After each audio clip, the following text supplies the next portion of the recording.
Nepomniachtchi, ready for game 5 with the white pieces. You, of course, know him, Yevgeny. What is he like, Jan Nepomniachtchi?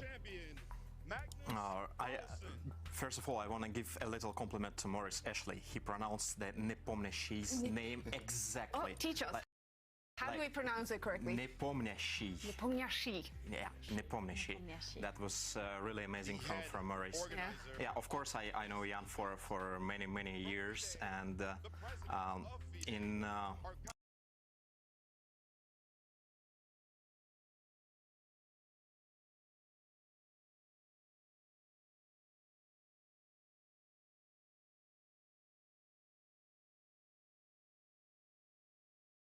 Yo, okay, there we go. I'm live.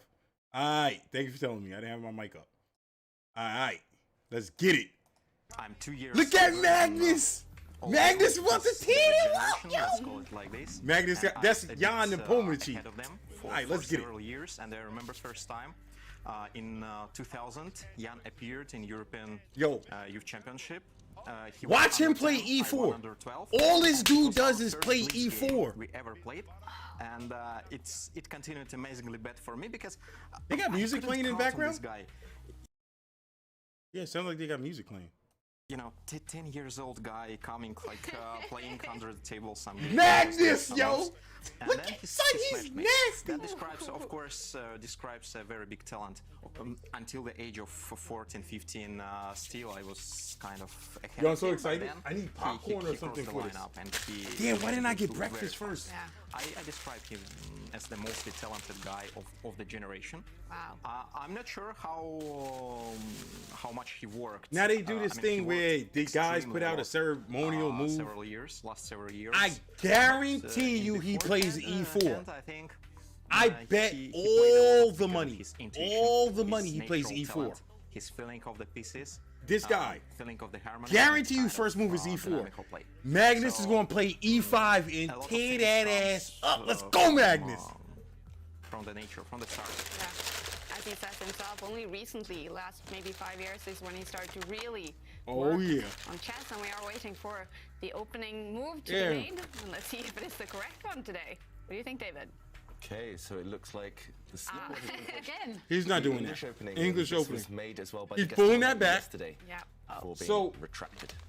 So will we see? It's a ceremonial thing that they do where the FIDE representative comes to the board when they're about to start, and he makes the first move. And the player can either play off of that opening, or he could pull it back and do his own move. His punk ass is not doing an English opening. That move that he did right there, that was an English opening. English opening, when I was in high school, that was my shit on white. I play London mostly as white now. English was my, he's not playing it. I bet y'all all the money in the world he plays E4. All he plays is E4. He's going to play E4. Magnus is going to play E5 and tear that ass up. I guarantee he plays E4. Jan, continuing with the English opening, it looks unlikely. He's taking that pawn back. And here we go. And which pawn is it? It's the E pawn. E4. No surprises. Yeah. This is what Jan has done so far. E5. What did I tell you? E4, E5. Get his ass, Magnus. See the knight jump out. Yep. Yep. There's a little chance Petrov's defense. Watch him do Petrov's defense. Black defends the central pawn, and this is the moment of truth. Roy Lopez. It is. Roy Lopez. The out. So Simon, no Scotch game today.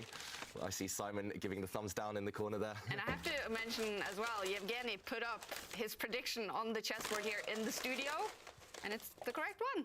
Actually, exactly this position right now. Yeah. He's only going to play Roy Lopez put on the board. So. Good job. Or fucking I tried to avoid the Berlin defense. I didn't believe that Magnus is going to be so boring, let's say. He wants to get some counter chances in every game, and of course when you're playing aggressive lines with white, you can get some chances with black. For normal Ruy Lopez kind of martial stuff is very important because you can score with black as well. Yeah. And talking of scoring with black, no surprises yet, but Magnus will most likely push a pawn now, attack the white bishop, and then Magnus back that ass up. His king. So this is exactly what we've seen before, twice so far in the match. In games 1 and 3. Powerful. And now Magnus continues to repeat what he's done before. Castle. He castles, and now any predictions, Yevgeny? We've seen white push the A4. The A pawn. A4 again, yeah? A4, yeah. And you're right. another anti-marshal. That's why they're playing so The fast. same anti-marshal we saw in game 3 a few days ago. And there, Magnus developed his bishop as black. Magnus was tearing him up the last time they played this. I'm not sure, because in bishop b7 lines, you give too many opportunities for the white's choice. There is something with c3, d3, d3, knight c3, something with h3, like preparing early d4. Lots of different setups for white. Yeah. And in case of b4, there are only two choices, basically, with a5 and d4 immediately. So you think in general it's quite a good opening strategy to give your opponent as few options as possible, especially when you've got time to prepare, right? Yeah, true. And now Magnus thinks, of course he knows, he just tries maybe a bit to memorize. Okay, he moves this rook. All of this is memorized. Yeah, so Let me show you how you That's get down. very Let me show you how you get surprising, down. and, Watch I this. think it's unpredictable for anyone also in Jan's team. yeah. So is this a new move? A new move for this match. Of course, this has been played many times before, but it's out of fashion, this rook move. I remember playing it myself when I was maybe you how we do. 8, 9 years old, but I don't think I've looked at it show you since how we then. do. So we did see black just shift the rook across. We've seen a trade of pawns, and now white This is has my complete game up here. control I'm of about the to A5. tear him up. White has a nice He's open line for his 14-24. rook. So maybe a small gain for white.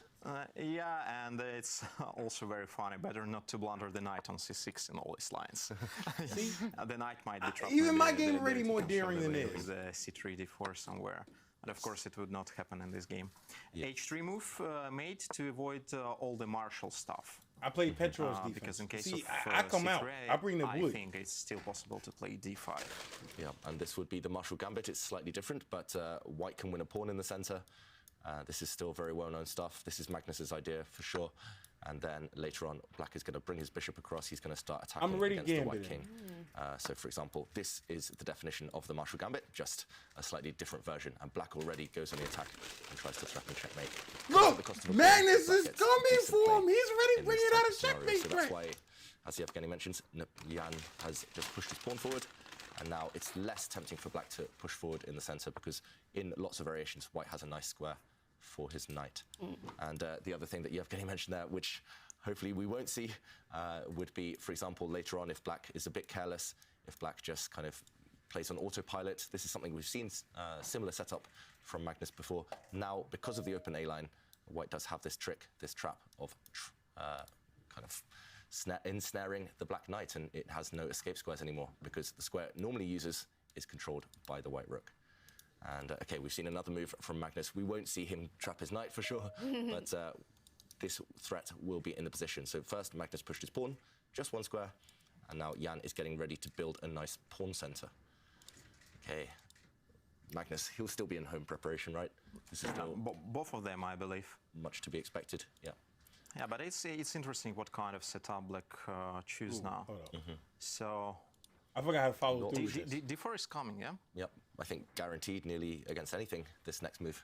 White is going to push the pawn in the center. And it's strange, actually. Normally in this type of position, there are some options. Either, I mean, if these A pawns were still on the board, then black can maybe bring the knight to the side. Black could even retreat, this kind of what we call the Breyer setup. Lots of options, but now some of them some of them disappeared clearly. Maybe some ways to play like bishop e6 appears to change the very dangerous bishop. And since the pawn on b5 is guarded, there is like bishop takes e6, f e6, queen b3, queen e7, knight g5 would be faced by knight d8 in some way. And it's, besides this bishop e6, what is the most interesting? It's I made a mistake. not so easy to find a useful move for black, because this d4, d5 happens. Yeah. Yeah, I was Incoming just threat. Yeah, I was just checking the database and checking both GChess and my online cloud database. I can see there have been quite a fair few games in this. The most popular move is actually not to develop the bishop to the square that Yevgeny highlighted, but just to continue normally by developing the bishop onto the b7 square. Alternatives are just to shuffle the rook, well, that's on f8. See, I'm going for a gambit finally, over here. Another option is Y'all to see my move game? the Y'all see bishop my game? to the d7 square. So Y'all those see are my kind of game? the I'm about to three tear this dude's ass most up. popular moves. Hold up. And checking as to who has played see what I'm this doing in right now? line with the black pieces, I can I got see some that craziness only, going. I think, potentially 5 grandmasters He's probably gonna have move this actually up. essayed He this can't opening. capture. If he We have captures and I Kalichman, capture a this and former just world fuck him up. champion, I forgot what the Bartel, line Polish is, though. grandmaster, I and think he's Gawain gonna do this. James, When he our does fellow this, countryman. Yep. So some strong players have experience here. I'm surprised to see Magnus thinking, even for 2.5 minutes. He I can't think be I have bluffing to here, capture? surely. But I do quite like some of these bishop moves. For example, the ones you mentioned there, Ivanka, for example, bring the bishop to this square or the other way, so that you can meet the pawn push in the center by maybe challenging for the open line.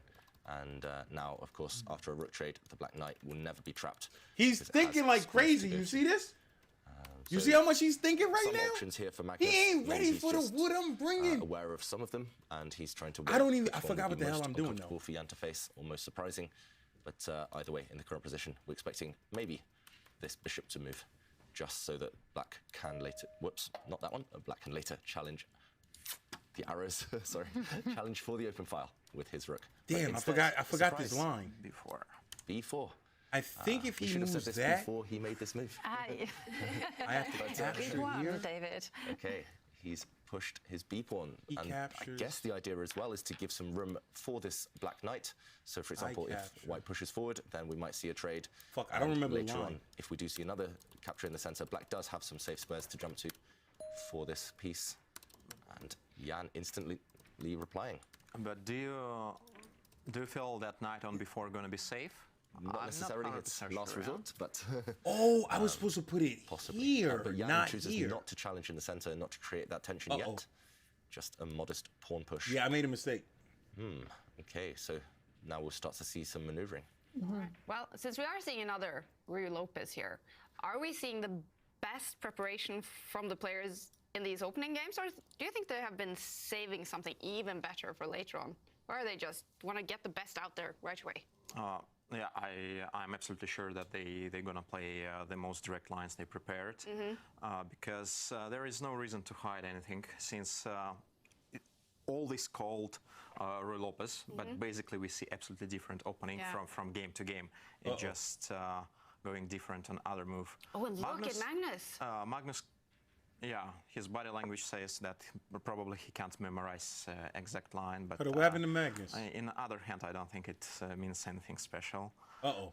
So I forgot what the... Oh, shit, he's going to move this. I think this Yeah, I just said he's gonna do before that. move is simply like challenging all the white strategy. He wants to change as more pawns as possible on the queen side, and then to continue like easy development. The problem is knight on c6. The problem is light squares.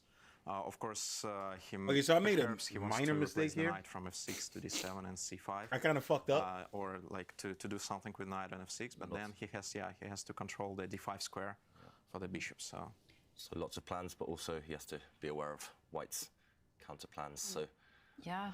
yeah, it's interesting to see him Kinda there with his fucked up. head in his hands. And I mean, he could have predicted this exact position, or he should have predicted this exact position, because it's nothing new from Nepomniachtchi. Nepomniachtchi just playing. But do you think maybe his Direct team play. has found a really good idea in this position and he's trying to remember the continuation? Possibly. I mean, for example, yesterday we saw Jan spend an hour on the clock, despite the fact he was still in preparation Yeah. in the final position, as he mentioned. So, yeah, sometimes you just need a bit of time to just kind of calm yourself down and get to grips with this new All right, so position. now he's attacking this. This is a and problem. also the I made a h3 move mistake. maybe is not the mostly popular, as Yavi says. So I think might be h3 a little surprise to Magnus. Therefore, he tried to memorize, and this body language says that Magnus got he's this, bro. challenging this in this way. Yeah. So basically, And, he's in I a just position wanted right to now he point out wasn't a few prepared. possibilities here, Like he because forgot the his game preparation. does look like it's quite quiet at the minute. But just checking the database, I can see that Black has gone for a few approaches. So So first Magnus is in a one little bit of trouble, basically. is what just they're simply saying. to develop the light It's square all right. bishop to the He's- d7 square. he's good. He got this. Another move which has been played is actually to move the knight that's standing on f6, move that to the d7 square, and hoping to maneuver the knight to the c5 square. And we have the answer. And finally, the last one was actually just a push in the center. Okay, so Magnus. So does that mean this Yeah. is a surprising move I made by a mistake. Magnus? slightly. He's releasing the tension. Maybe he's not happy with these pawns looking at each other. He wants to just I made a big open up mistake, this line for his rook while he has the chance. And I might we be see getting an fucked up instant in a reply second. from Jan. He also recaptures. Very sensible. So the pawn structure really clarifying itself. And maybe the plans are still in action, Jovanka. Maybe black still has this idea in mind to drop the knight back and to start going after this white bishop. Takes a while, though. I'm not 100% sure because, as Yevgeny said, this does come at the consequence of gifting white control of some central squares, and now there's some This serious dude's talking pressure on shit. this Where are knight. those It's Magnus not trapped. fanboys? You see this? It can be This dude in defended, the chat's but talking still, shit. It looks a bit Magnus clumsy ain't for black lose somehow, yet, bro. Relax. temporarily. He's like, where are those Magnus I fanboys? agree. You know, Fuck him. we have this idea on the show that when you step backwards, the opponent should go forwards. So I do quite like White's approach there in that position. But what was really interesting Come on, to me Magnus, was you got that this, it is possible for Magnus to strike in the centre and just abandon a pawn. And this seems to be a strategy that he has been employing. So I'm in a actually, bit of these trouble right last now. 2 games I don't know if against y'all Pieces, see what's you know, going on in my game. I'm in a sacrifice little bit pawn of trouble. in the name of initiative, force Jan on the back foot. Yeah, The in thing first 2 is, games, he sacrificed his pawns, position's right, not that Magnus? good either. Should we check out what happens? Because Like, if you say it's I'm part of his down a strategy pawn. I early in the sacrificed a events, then pawn. It was But his analysed position's, like, in, weird as hell. hang on, it was analysed on November 28th. Okay, just a few days ago, Just this a few position days was ago. analysed. Yeah. Whoa. Okay, could we see another leak from the Carlson camp? This is a weird situation. there right it now. Can you analysis name the nickname of the? I cannot do that. You know, it would be great information if I could find out. So I who- made a which small mistake on the engine line. was I played looked the at, wrong but, line all I can incorrectly. see, November 28th, was that someone Sue me? went in and had a look at this position. That would So- be a big coincidence. There aren't that many other I'm supposed to get my top-level events bishop going on right out. now, and this looks like a top-level opening Before then. to have studied. So Well, so But I either didn't do it's that. someone from the team making I a made a big blunder, not mistake. making it private. Could it also now be I'm that they're doing it freeballing. on purpose Basically, because they I have want no to idea sort what of I'm doing right now. put it out there and then lure them into something? throw out some kind of false trails. Yeah. Possibly. I mean, we'll find out if Magnus plays this move, I guess. But this We boy should is mention as well, the thinking. idea behind this is very similar to a Marshall He don't gambit, know what the where fuck after I'm a trade doing. of pawns in the center, you He just thinks I allow know what I'm doing. white He to think gobble I'm up on this, some crazy shit. I don't. This central pawn, Bro, and here I maybe was some just choices streaming for Dead black, by Daylight actually. for 10 But at hours. the very I don't least, know you what could the just fuck is defend your going on. knight, solidify this guy, and then Uh-oh. with the black bishop next move, you will gain a lot of time against this rook. For example, you can go this direction with some targets, or you can head this direction as well, maybe. And really interesting position, actually, to be honest. White is a pawn up, but these guys are asleep at home. Okay, that's not White's good. pawns are slightly weak, slightly tender, and Uh-oh. black will gain a few tempi, gain a bit of time over the next few turns. Oh, I can tell you actually, in fact, what was analysed in this exact position, but not with the pawn on c6. Okay. What was analysed in October the 13th, 2021, was actually the bishop, the light square bishop, defending the knight. In which Yeah, direction? so I made a Bishop mistake. e6. Yeah, Defending this piece, exactly. and also maybe creating some indirect threats against the white bishop. Uh-oh. This is really interesting, and another typical scenario here would be, for example, a trade in the center, and at the cost of a pawn, black has obtained a very, very strong bishop pair. So, Don't you consider the exchange sacrifice on e6 in this way? yeah, yes. Yeah, since we started with some sacrifices in this match, maybe So- rook e6 follow like having the bishop on long diagonal, bishop on c4, queen on e2 potentially. Yeah, so this would be another counter-sacrifice to the sacrifice. Yeah. And of course, I'm partly kidding because it's rook takes b1, knight c3. Okay. Yeah. Nice tactics there. Yep. Well spotted, Yevgeny. Very sharp. So actually, black sacrifice, then white sacrifice, and here black can sacrifice back again in order to create a double attack, create a knight fork. So, okay, I'll be surprised if we see this exact line, but either way, this might well be the critical move. If Magnus doesn't break out in the center now, then he might not break out ever, and he might just be slightly passive later on in the game. So what are the chances, do you think, we're going to see this pawn push? Yeah. In case it happens, I believe that somebody has the spice on chess base these days. That's true, and definitely in this way, I think it comes from the Russian side. But I don't think that Magnus would play d5 since h3 has been already played, and it's kind of martial stuff with tempi down, and h3 is quite a useful move. So it's in other hand, it's very difficult to define the move for for Magnus beside that. As David mentioned, all this bishop b7 and bishop d7 stuff is slightly passive. And white can simply develop following by knight d2, bishop g5. He's played it. Oh, he's played. Yeah. Wow. Okay, so Okay. this shows this must be opening preparation from Carlsen. Maybe the reason he paused is because he was I made a surprised slight, that Jan was playing miscalculation so quickly. Maybe just psychologically, it's hard to play the most critical move, the most direct move when you know your opponent is prepared. And wow, I'm trying to ignore that evaluation bar going over to white side there. But the initial, it probably will correct itself, like you always say, David. But okay, not that much actually. And the initial thought by the computer is that this is a quite big advantage for Jan. Do you agree with that, Yevgeny? No, I don't. Okay, Ivanka, you're I'm just highlighting gesturing. something. I'm gesturing because the move that was that Nepomniachtchi just played just now was the move that was analysed in November 28. Yeah, so I might not win this one. So maybe it's Team Nepo. Maybe. As I mentioned. Okay, you think it's the Russians who have been studying this position? Openly. What, openly as well. What makes you think it's the Russians rather than Magnus's team? Apart from maybe Magnus's body language right now. Yeah, but Jan's body language says that. I was going for he something, but I did clearly it was wrong. waiting for d5. Yo, this is what I'm It saying. I gotta stop playing clearly was DVD, analyzed. bro. So, but generally, I don't believe that it's made on purpose to turn on your connection to DVD chess make me base forget how to play show chess. your lines up. But already today, Jan, like previous press conference, Jan told that it could have been a coincidence. But today, I don't believe He about anymore. to But because of course, with these two playing this opening now, many people must be going on online database and analyzing what could they do here and here and here. Could that be the case, that it is just some random people? I don't believe it can be coincidence. Magnus's move on move 8, I don't think he's ever played before. Okay. It's definitely not the most common move. It's probably the third most common move in that position. And even after that, as Yevgeny mentioned, white played maybe a slightly rare move as well. And it's just too far down some kind of side variation to be have been looked at by just a random person. And I have to say, it was just one person, because I can see now that the game has followed this continuation. We can see a whole load of analysis where people have been experimenting and seeing what happens if white plays this move.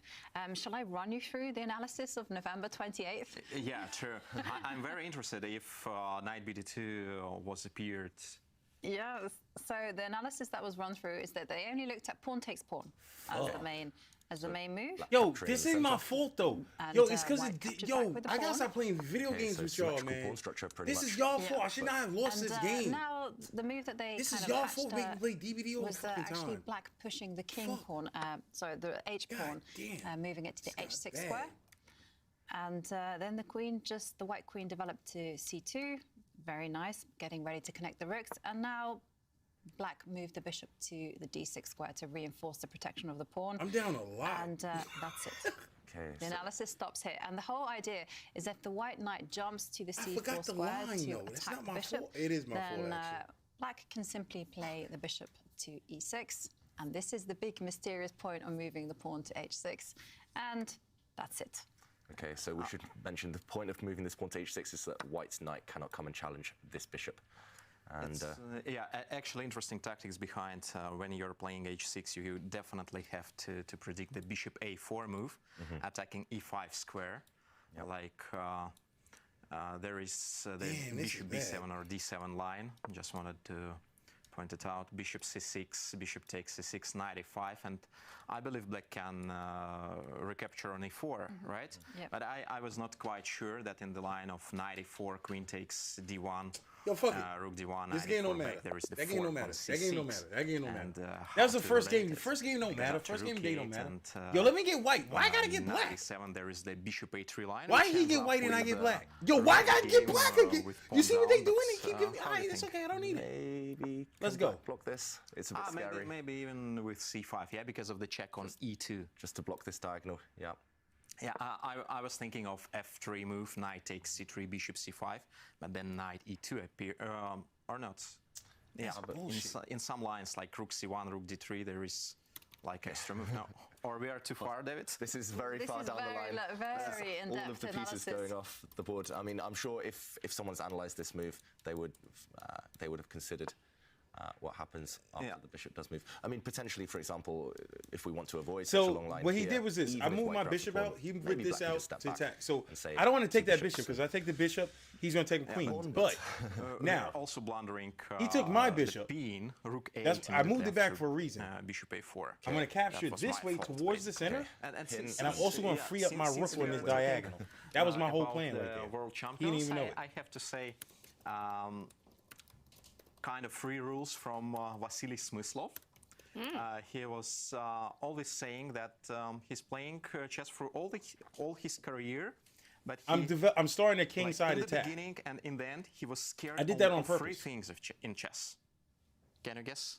I'm gonna move this pawn to solidify my center to protect this First of pawn. all, it's check. I'm also gonna Oh, use that to forks? get this bishop Then on this diagonal. No, forks Forks, okay. and beans.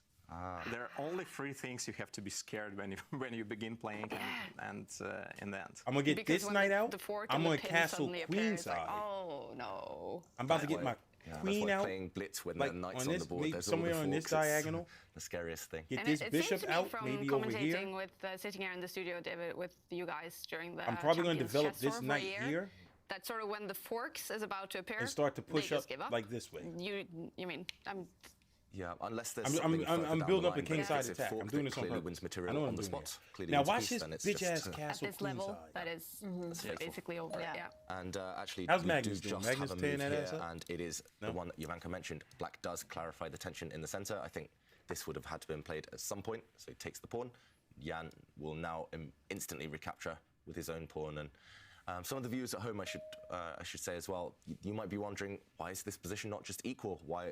I mean, it's level pieces, level pawns. It's pretty much symmetrical. But He moved from this my here to stop me experience from here, being the able to black put my side, bishop it's here and slightly pin uncomfortable him. because this I don't knight care about the pin. is actually dominated by this pawn. It doesn't look like much, but black's knight can never jump forward to any of these squares because the white pawn covers them. And also, this black knight is tied down to the defense of a central pawn, whereas white's pieces are much more flexible. That's why Yevgeny was suggesting, for example, in this position, trying to already put some pressure on this knight. It's all about this knight, and it's not really a happy piece right now. So it's small See, margins it's here. like a Magnus opposite probably should be side fine London if he's I'm going accurate, for. but he has to solve the problem. It's like a long London term for the of this black. knight. I'm going Personally, I quite like. I know it. I'm again, only this pushing pawn move, pawns. I but haven't also moved in major maybe just pieces. This bringing is the bishop, solidifying everything to I the want to get. square so that So you by can maybe putting reroute this this here, knight his later knight on can't jump to, over here.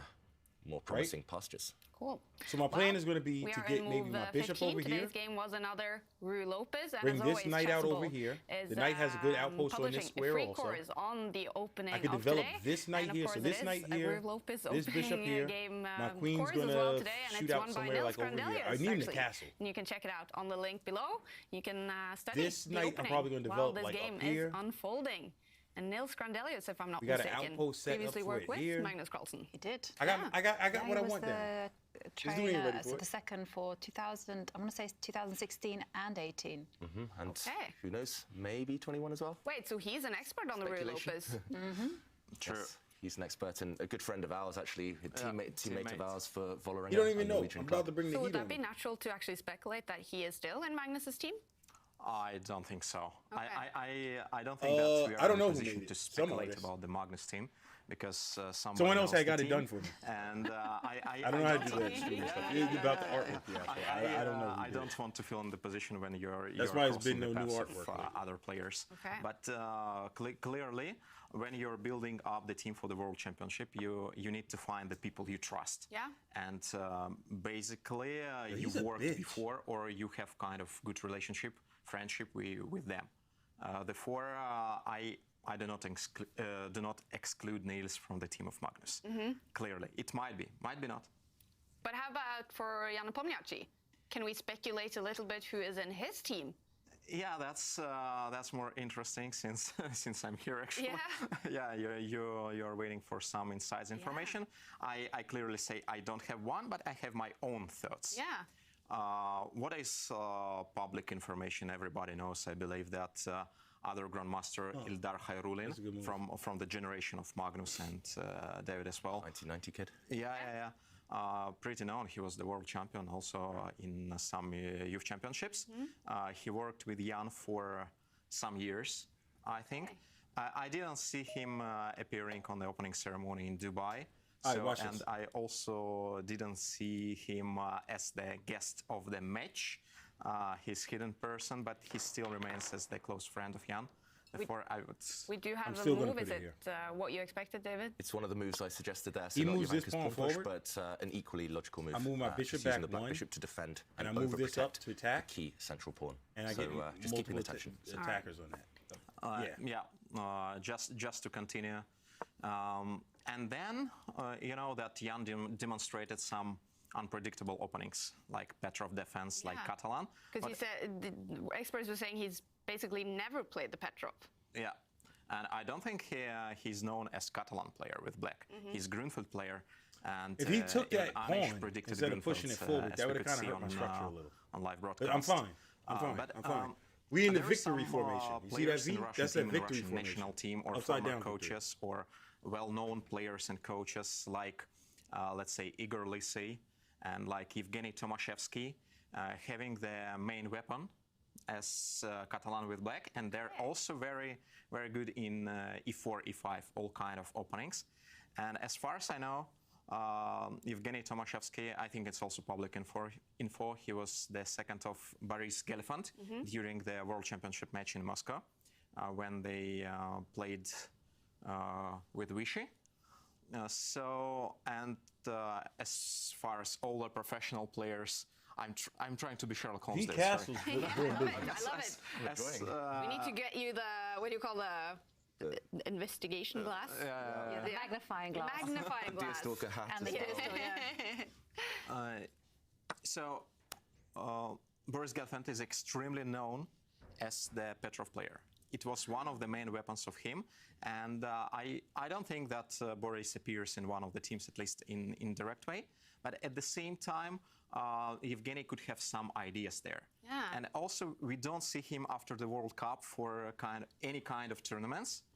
So Those I are can. signs as well, of course. Yeah. I make a prediction, and actually the repertoire fits to his style. The repertoire Jan is playing. They also the teammates in kind of quiz game. What, where, and when. It's exact translation. I don't know. Like maybe something similar in English appears.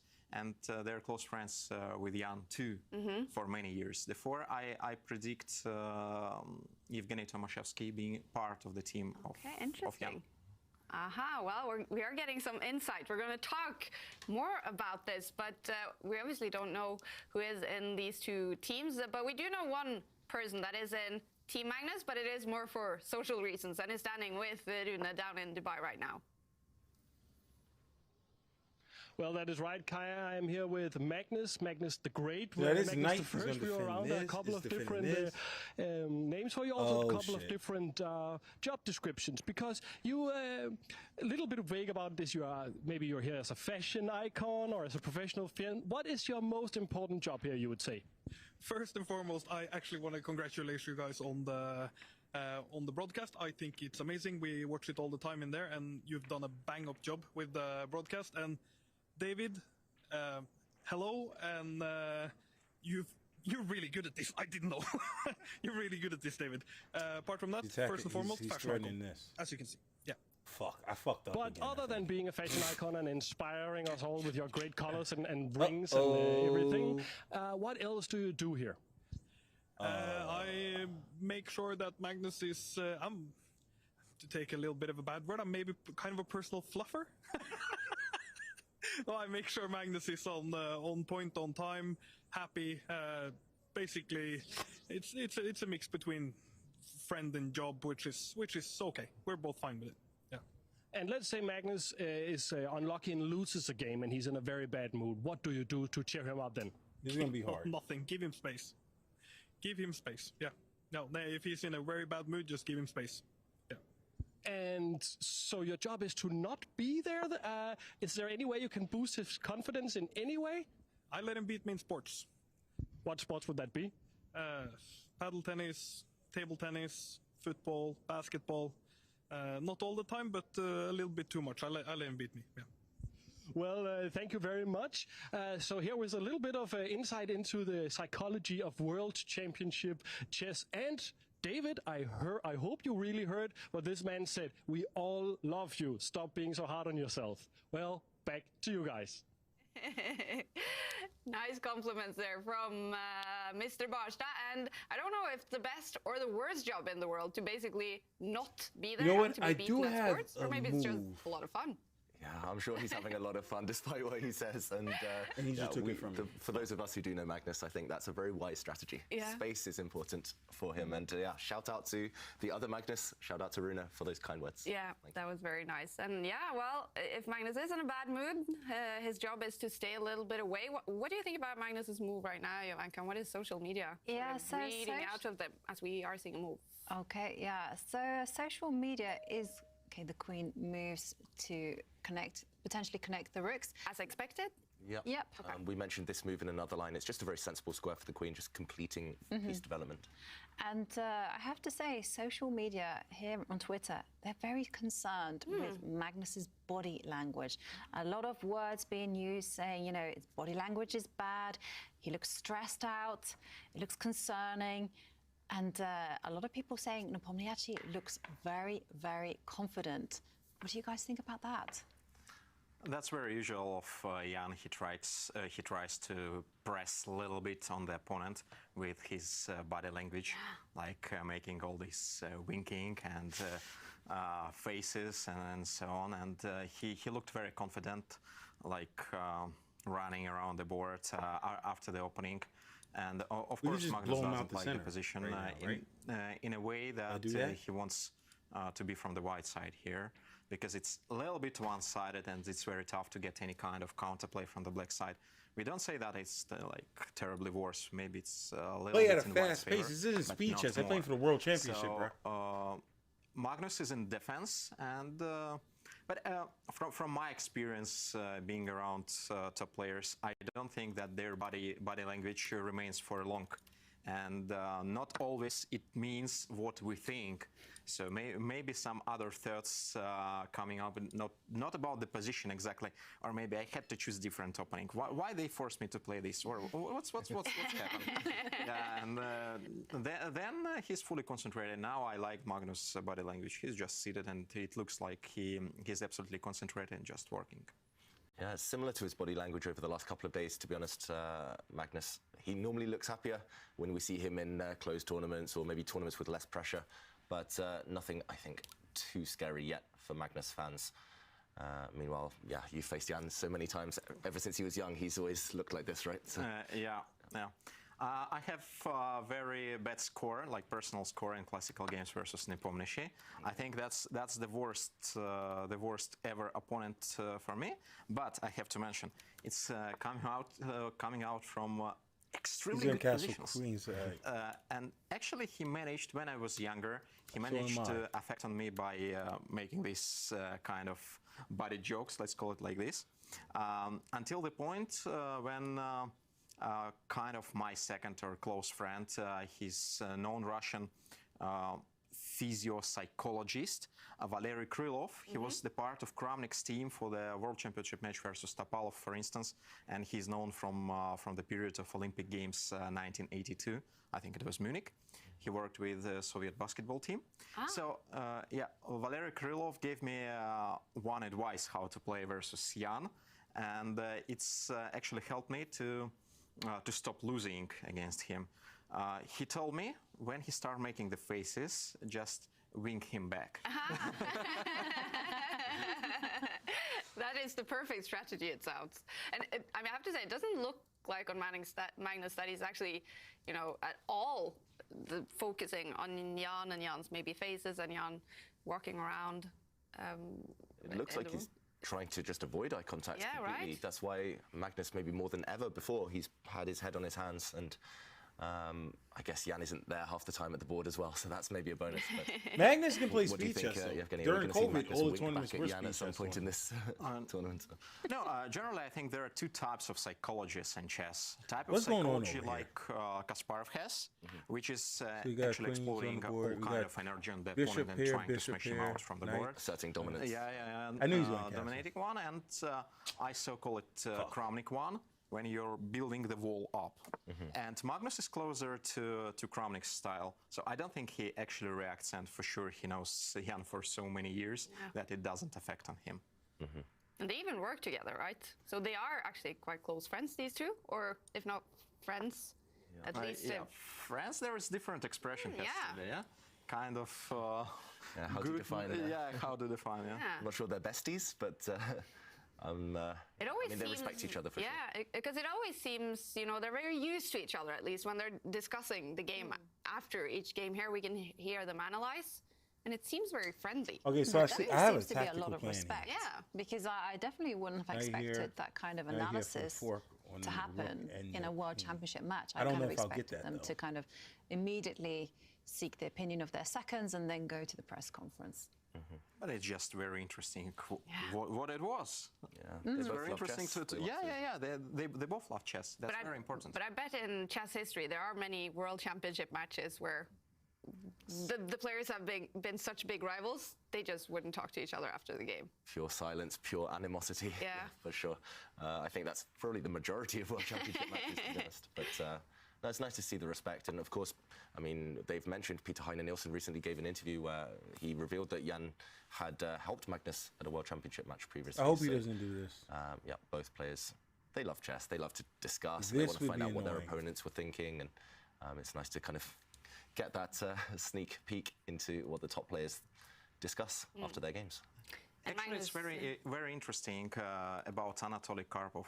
Once he was asked, why do you still continue playing? You This know that night is Karpov such a still bad night. playing He has every nowhere year to go. this, tournament Can't like go Cup here. Duck, Queen's blocking him Karpov's here. Trophy. Moving He here also is a appears waste. in This Chess is like Bundesliga. off center. Like, what are you doing? You Why you can't still move continue here. when the So results I mean- are decreasing from year to Yeah, year? because you usually want to Yeah. quit when I you're on the have top of the center world. control. Of course, and Karpov I simply... think my for example. position is Yeah, better yeah. than his. Yeah, he simply responded that, well, I love chess. He has a What else 3 you to want? 2 I love to over play. here, though. And Yeah, I those knew he guys was gonna also do love that. the game, I believe. Yeah. But is it actually quite unusual to do that? That a lot of these top players, they will quit playing chess when they are still on top of the world. Yeah, Kasparov quit when he was still #1. Kramnik quit just a couple of years ago when he was still very, very strong. Yeah, I mean, if I ever quit, I would like to maybe quit while I'm still at a decent level. But either way, it's nice to see Karpov playing every year. I mean, I was a teammate on the Bundesliga with him, and just the passion. He must be, what, 70 now? And yeah, it's still burning strong within him. How about Vishy Anand? Obviously, the previous world champion. We see him in Dubai commentating. Is he still playing actively? Less so since the pandemic struck. Before the pandemic, he was still playing a lot, right? But I haven't seen him in action too much lately. We saw him do very well in Paris, actually. Okay, in Rapid and No, Blitz. Croatia. Yeah, Rapid and Blitz. Yeah, but Rapid and in Blitz, classical yeah. chess, I'm not sure he's played that much over the last couple of years. He also mentioned in some interviews that he's really tired from playing with the internet, with the mouse, so just a little bit for a different generation. And I think then the tournament, like strong tournament, will come. Over the board tournaments, Vishy coming back. Well, how about for you, Yevgeny? What is your main sort of chess occupation now? Is it playing yourself or is it coaching? What you see yourself mostly as these days? Yeah, mostly I'm coaching. I have a lot of work in different countries. Oh, yeah, And just put it here. unfortunately, very unfortunately, since I also love the game, I'm not playing. So yeah, my main occupation is building up my Grandmaster Center with many students. Also, I'm the second of some good players, and yeah, I continue this way. Otherwise, when you're like in between middle. Okay, so I'm a little in the bit of trouble middle- now. In the again. middle You see, between I'm not Earth paying and attention. Sky, I it's shouldn't very be playing right difficult now. to survive as the chess It's been a professional. long night, you know what I'm But saying? of course, you're also commentating. And we do have another move. What do you think about this one by Magnus? Fuck. It's Yo, the why I move gotta get that, black every was game? Can I get analysed white? Yeah.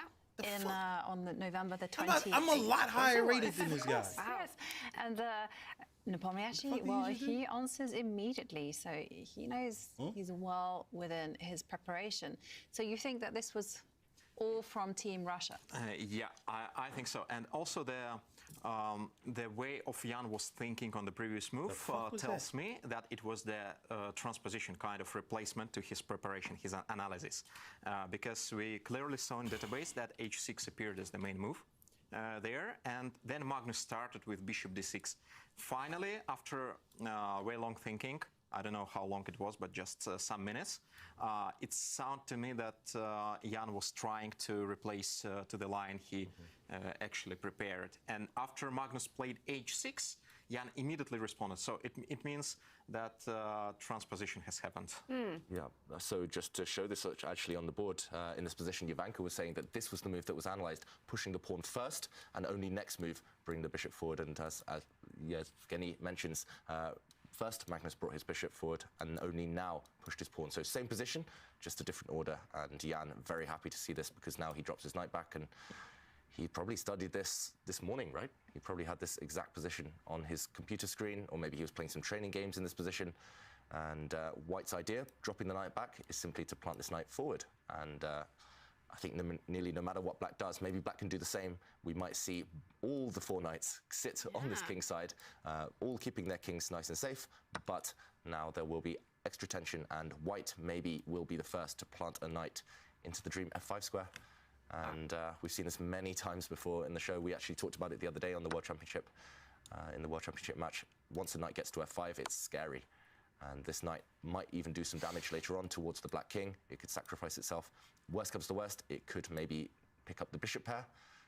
You could trade this knight for a bishop, and I don't think Black ever really wants to touch this knight, especially not now, because after a trade, this knight is kicked away, and once the knight moves, the central pawn will drop.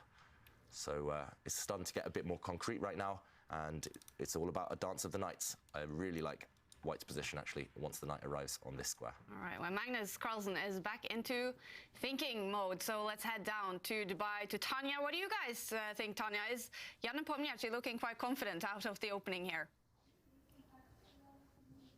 I mean, you look at the cameras and you look at Jan and you look at Magnus, and you do get the feeling that definitely there is a little bit of uneasiness in the world champion now, which is slightly surprising because when it all started, now a4, the anti-marshal, we've seen Jan do that before, Magnus bringing up the first deviation with rook b8, but then he's the one who's taking more time. I'm outside the Play Magnus lounge here, the Chess24 lounge. Come on in and let's check out what's the atmosphere in here. And we can see Henrik there. He's having a close look at the game, of course, following all the action. And I do spot there's Grandmaster Alejandro and Grandmaster Hans Niemann with us. Let's find out what they think about the position. Guys, what's going on in the current position? Well, we had a Roy Lopez. I guess that wasn't a surprise to anyone. I'm not really happy with Black's position. I think that Jan has really got a lot of harmony going on. All of his pieces have clear squares. You know, knight has just come to f1, potentially going to e3, where it could go to d5 or f5. So Black's pieces are sort of lacking harmony. Like, I really don't like this knight on c6. If you notice, the pawn on c3 is attacking the b4 and d4 square, so it really restricts this knight. Then the bishop on d6 doesn't really have a diagonal, and then the bishop on c8, where's that going to go? So I really think that Jan's position is really, really harmonious. And Ale, we're looking at the screen. Magnus, he's burnt the clock a bit, not looking super comfortable. What do you think is going on? Yeah, it doesn't look like very good prep. Honestly, he had switched up the move with rook b8, moved the queen and here. it didn't really pay off dividends. You look at the position, you think, is this full equality? Not so much. He gets out-prepared by Nepo. And in this case, I don't think he's going to be cruising towards a draw like he did in his previous defense of the Ruy Lopez. And I think he's going to suffer a little bit here. Maybe Nepo will put on some pressure. But at the end of the day, I think Magnus Carlsen's team is going to go back to the drawing board because this didn't really work out. We're slightly surprised because a4 is something that's happened in the match before. So the outcome and Magnus taking so much time early on, was that surprising for you? I'm surprised about a couple of things. First of all, that he actually switched up his system. I thought that his understanding of the previous version of the Ruy Lopez that he played was really, really good. And I don't know why he switched out. Maybe they found something that didn't quite make them happy. But this one in particular, they can't be happy again, having gotten this position in which the computer still gets a little bit of an edge. You can see that White is the one with pressure, and it's not surprising that he's burning clock because he's trying to figure out how to fully equalize this position and not land in real trouble. All right, let's go. And Hans, this move, knight f1, how are you expecting Magnus to react? Well, I think he's going to try to fix this. I think the main issue is going to be surrounding the bishop on b3 and whether black can challenge this bishop. I think he's probably considering, okay, you can play bishop to e6, but then you would double this pawn, so this isn't great. I think he's going to try to figure out a way to trade these bishops. And I think if you're able to trade the light squared bishops, then I think you're sort of trying to fight for equality. But right now, he really just needs to find a way to activate his pieces in some respect, because if Jan has time and isn't really faced with like active counterplay or active ideas, then he's going to, you know, bring the knight to e3. He's going to maybe bring the rook to d1. Maybe the bishop comes to a3. Like all the pieces can improve very naturally. And I don't really see how Magnus can really improve his position much. Like even if queen e7, you know, knight comes to e3, bishop e6, this is a very natural way to play, but you already have to think of knight d5 ideas, and this is already extremely awkward. So I think maybe the engine gives a slight edge, but from a practical perspective, I think Jan's position is just so easy to play, and I think that's really crucial, and that's probably why Magnus is spending so much time, because the natural moves just aren't really working. And Ale, tell us, 5 games into the match, what is your perspective on the opening prep the two players have shown? Who so far has been winning the opening battles? I would have to give the edge to Nepo. I think that I was very impressed with yesterday's preparation. He mentioned in the press conference that basically the entire game was in his notes, and that's very impressive. Damn it, I can't think get it that back Nepo has ranked because gotten this is the open. slight lead on that one, despite the fact that Magnus was the one that surprised in game 1. All right, there we have it. Alejandro and Hans Niemann with their take on the current position, and we see Magnus pausing, having a look, taking a big think after knight f1, how he wants to counter the position. So once again, Jan Nepomniachtchi coming out on top after the opening battle. Thanks so much, Tanya. And I'm standing here with Simon. We have the position in Dubai on the board. Are you worried at all for Magnus right now, Simon? Yeah, I am actually. I think that Jan's showed great preparation, as the experts were saying there, yesterday and today. I think he's got exactly the kind of position both players would like. They're worried about Magnus. Stop worrying about Magnus. Magnus will be all right. Equal pawn structure, but his pieces have better potential compared to Magnus's. And I think also the body language, you can see that Magnus is not as comfortable as you'd like him to be. I mean, some interesting observations. I know Ivanka, again, has found this very interesting line has been picked up. So there's loads of mind games going on in the background, because surely since last time, both teams should have been checking all these lines, so they should have picked up on this. But I think it's certainly Jan who's in the driving seat. I thought it was also very interesting. It was mentioned how to cope with people who maybe make funny reactions at the board. I thought that was very interesting. Yeah, and I think in general, I remember just a story. I had this once as a famous player in England, and he meows while he plays. What? Yes, Well, you heard it right. He's meow, Meows. meow. He basically does this. A little bit crazy. He literally pretends he's a cat. Now, I love cats, and I found this quite off-putting because he does this throughout the game. That would put you off, right? Yeah, it certainly did. And I thought the best way to react against this, he was doing it, was just to bark. So I just went, woof. What the fuck is he Someone talking needs to about? record this game when you guys are playing. It was just really surreal. He was meowing, I was barking, we're playing a game of chess, and I won very easily. So it obviously worked. So it would be like, meow? No, meow, meow. Okay. Just Would it be at meow? he would certainly make the meow a bit louder if he thought he played a good move. That's right. So it was just bizarre. Oh, and we do have a move by Magnus. Okay. It is, which one? This one. That's what right. do you think? I think this is a pretty standard move in these positions. The knight tries to head around to the king side. You can see that White's knight has done the same, and it's trying to get into these key squares, something like this. And Magnus's knight has the potential to come this way, but also maybe just to control some of the empty squares in the middle of the board. So it's certainly not a bad move. It looks extremely logical, this move, but it is just White's pieces which are slightly better here. And Jan, okay, he's very confident, as always, but you can tell a little bit of danger. So no shocking stuff happening with Magnus's move here. Nothing shocking as of yet, but, you know, you must be a little bit concerned if you're a Magnus fan, I think, just a little here. And I do see, you know, the bar again jumping a little bit up for Jan Nepomniachtchi. David, what do you think about this last move by Magnus?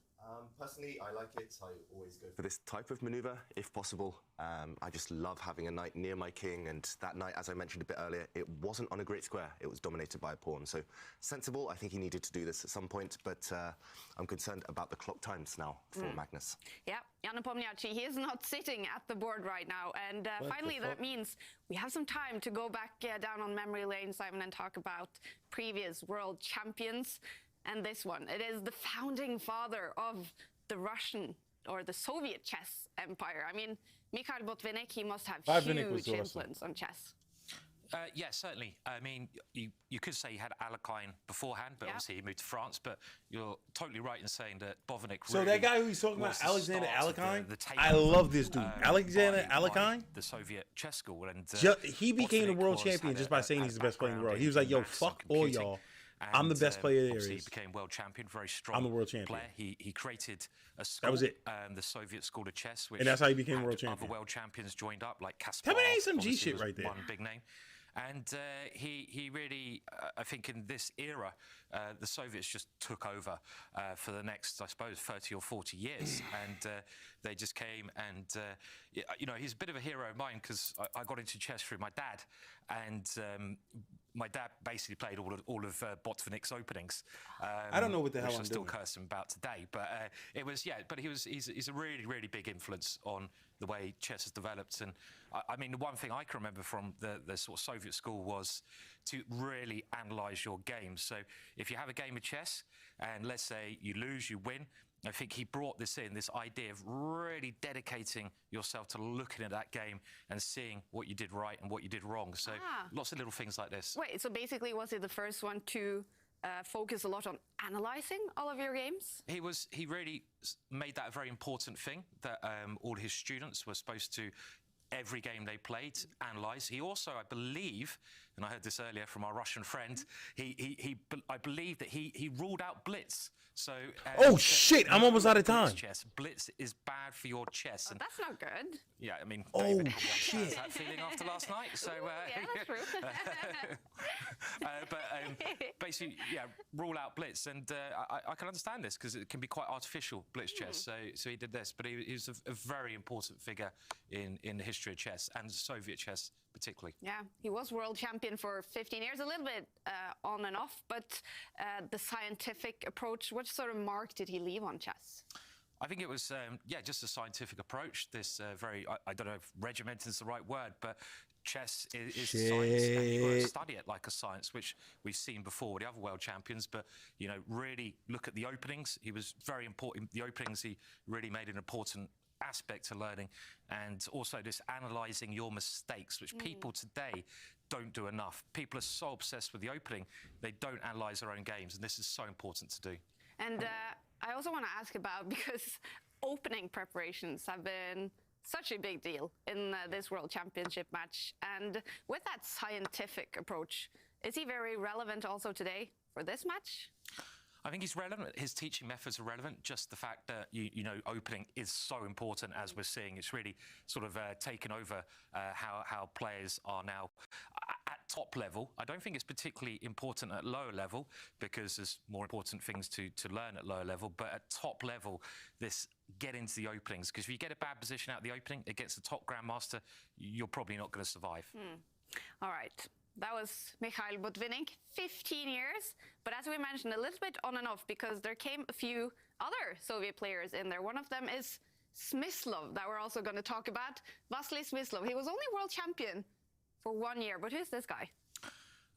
This guy is Smyslov, and well, he was world champion for 1 year. I see we have, just by the way, a couple of lose in the game. Should we take a look at that? Let's have a look. Yeah, so it seems that quite logical. White has moved his knight out here, as we discussed, and the black knight has gone this way as well. And you can see the knights all hovering on the king side, and you've got to watch out for such jumps of these knights coming in. So a bit of a Mexican standoff over there.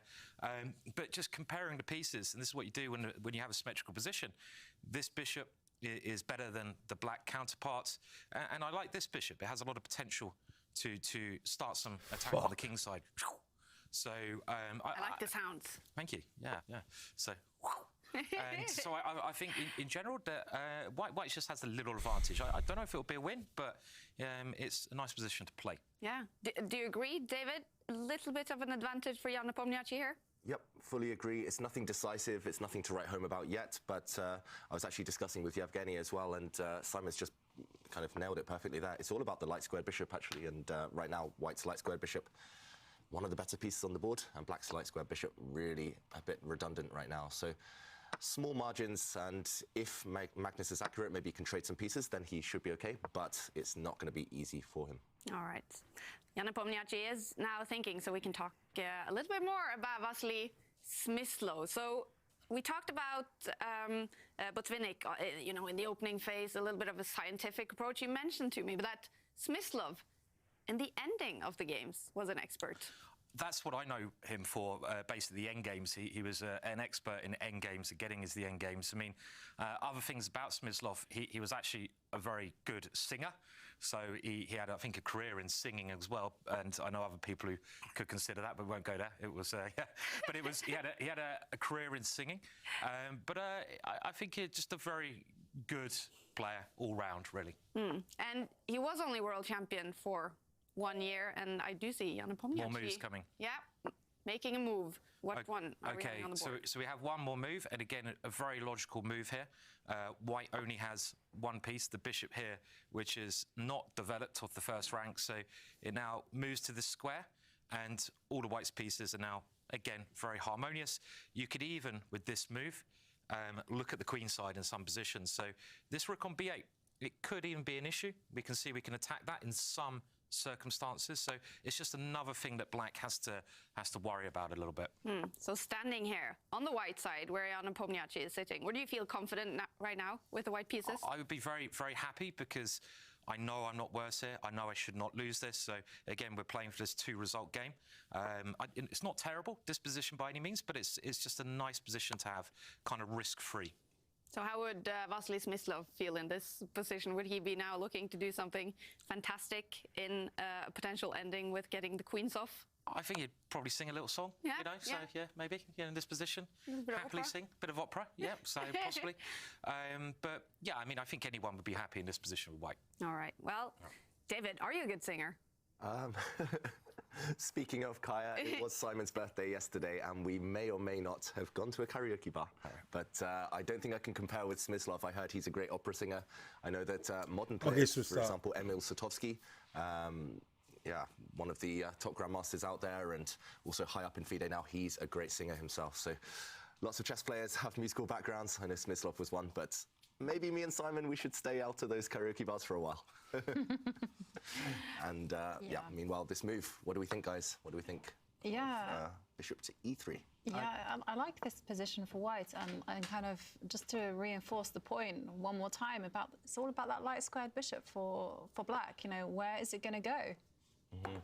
It's a big question. Yeah, in kind of strategical positions, Russian chess school trying to compare the pieces. Let's say the typical templates or Makagonov method, when you compare the bishop e3 to dark squared bishop of Black to bishop on d6, it's definitely dominating.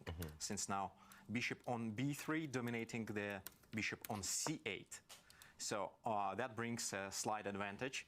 And of course, it's very easy plan from the White side. You will try to press on d file.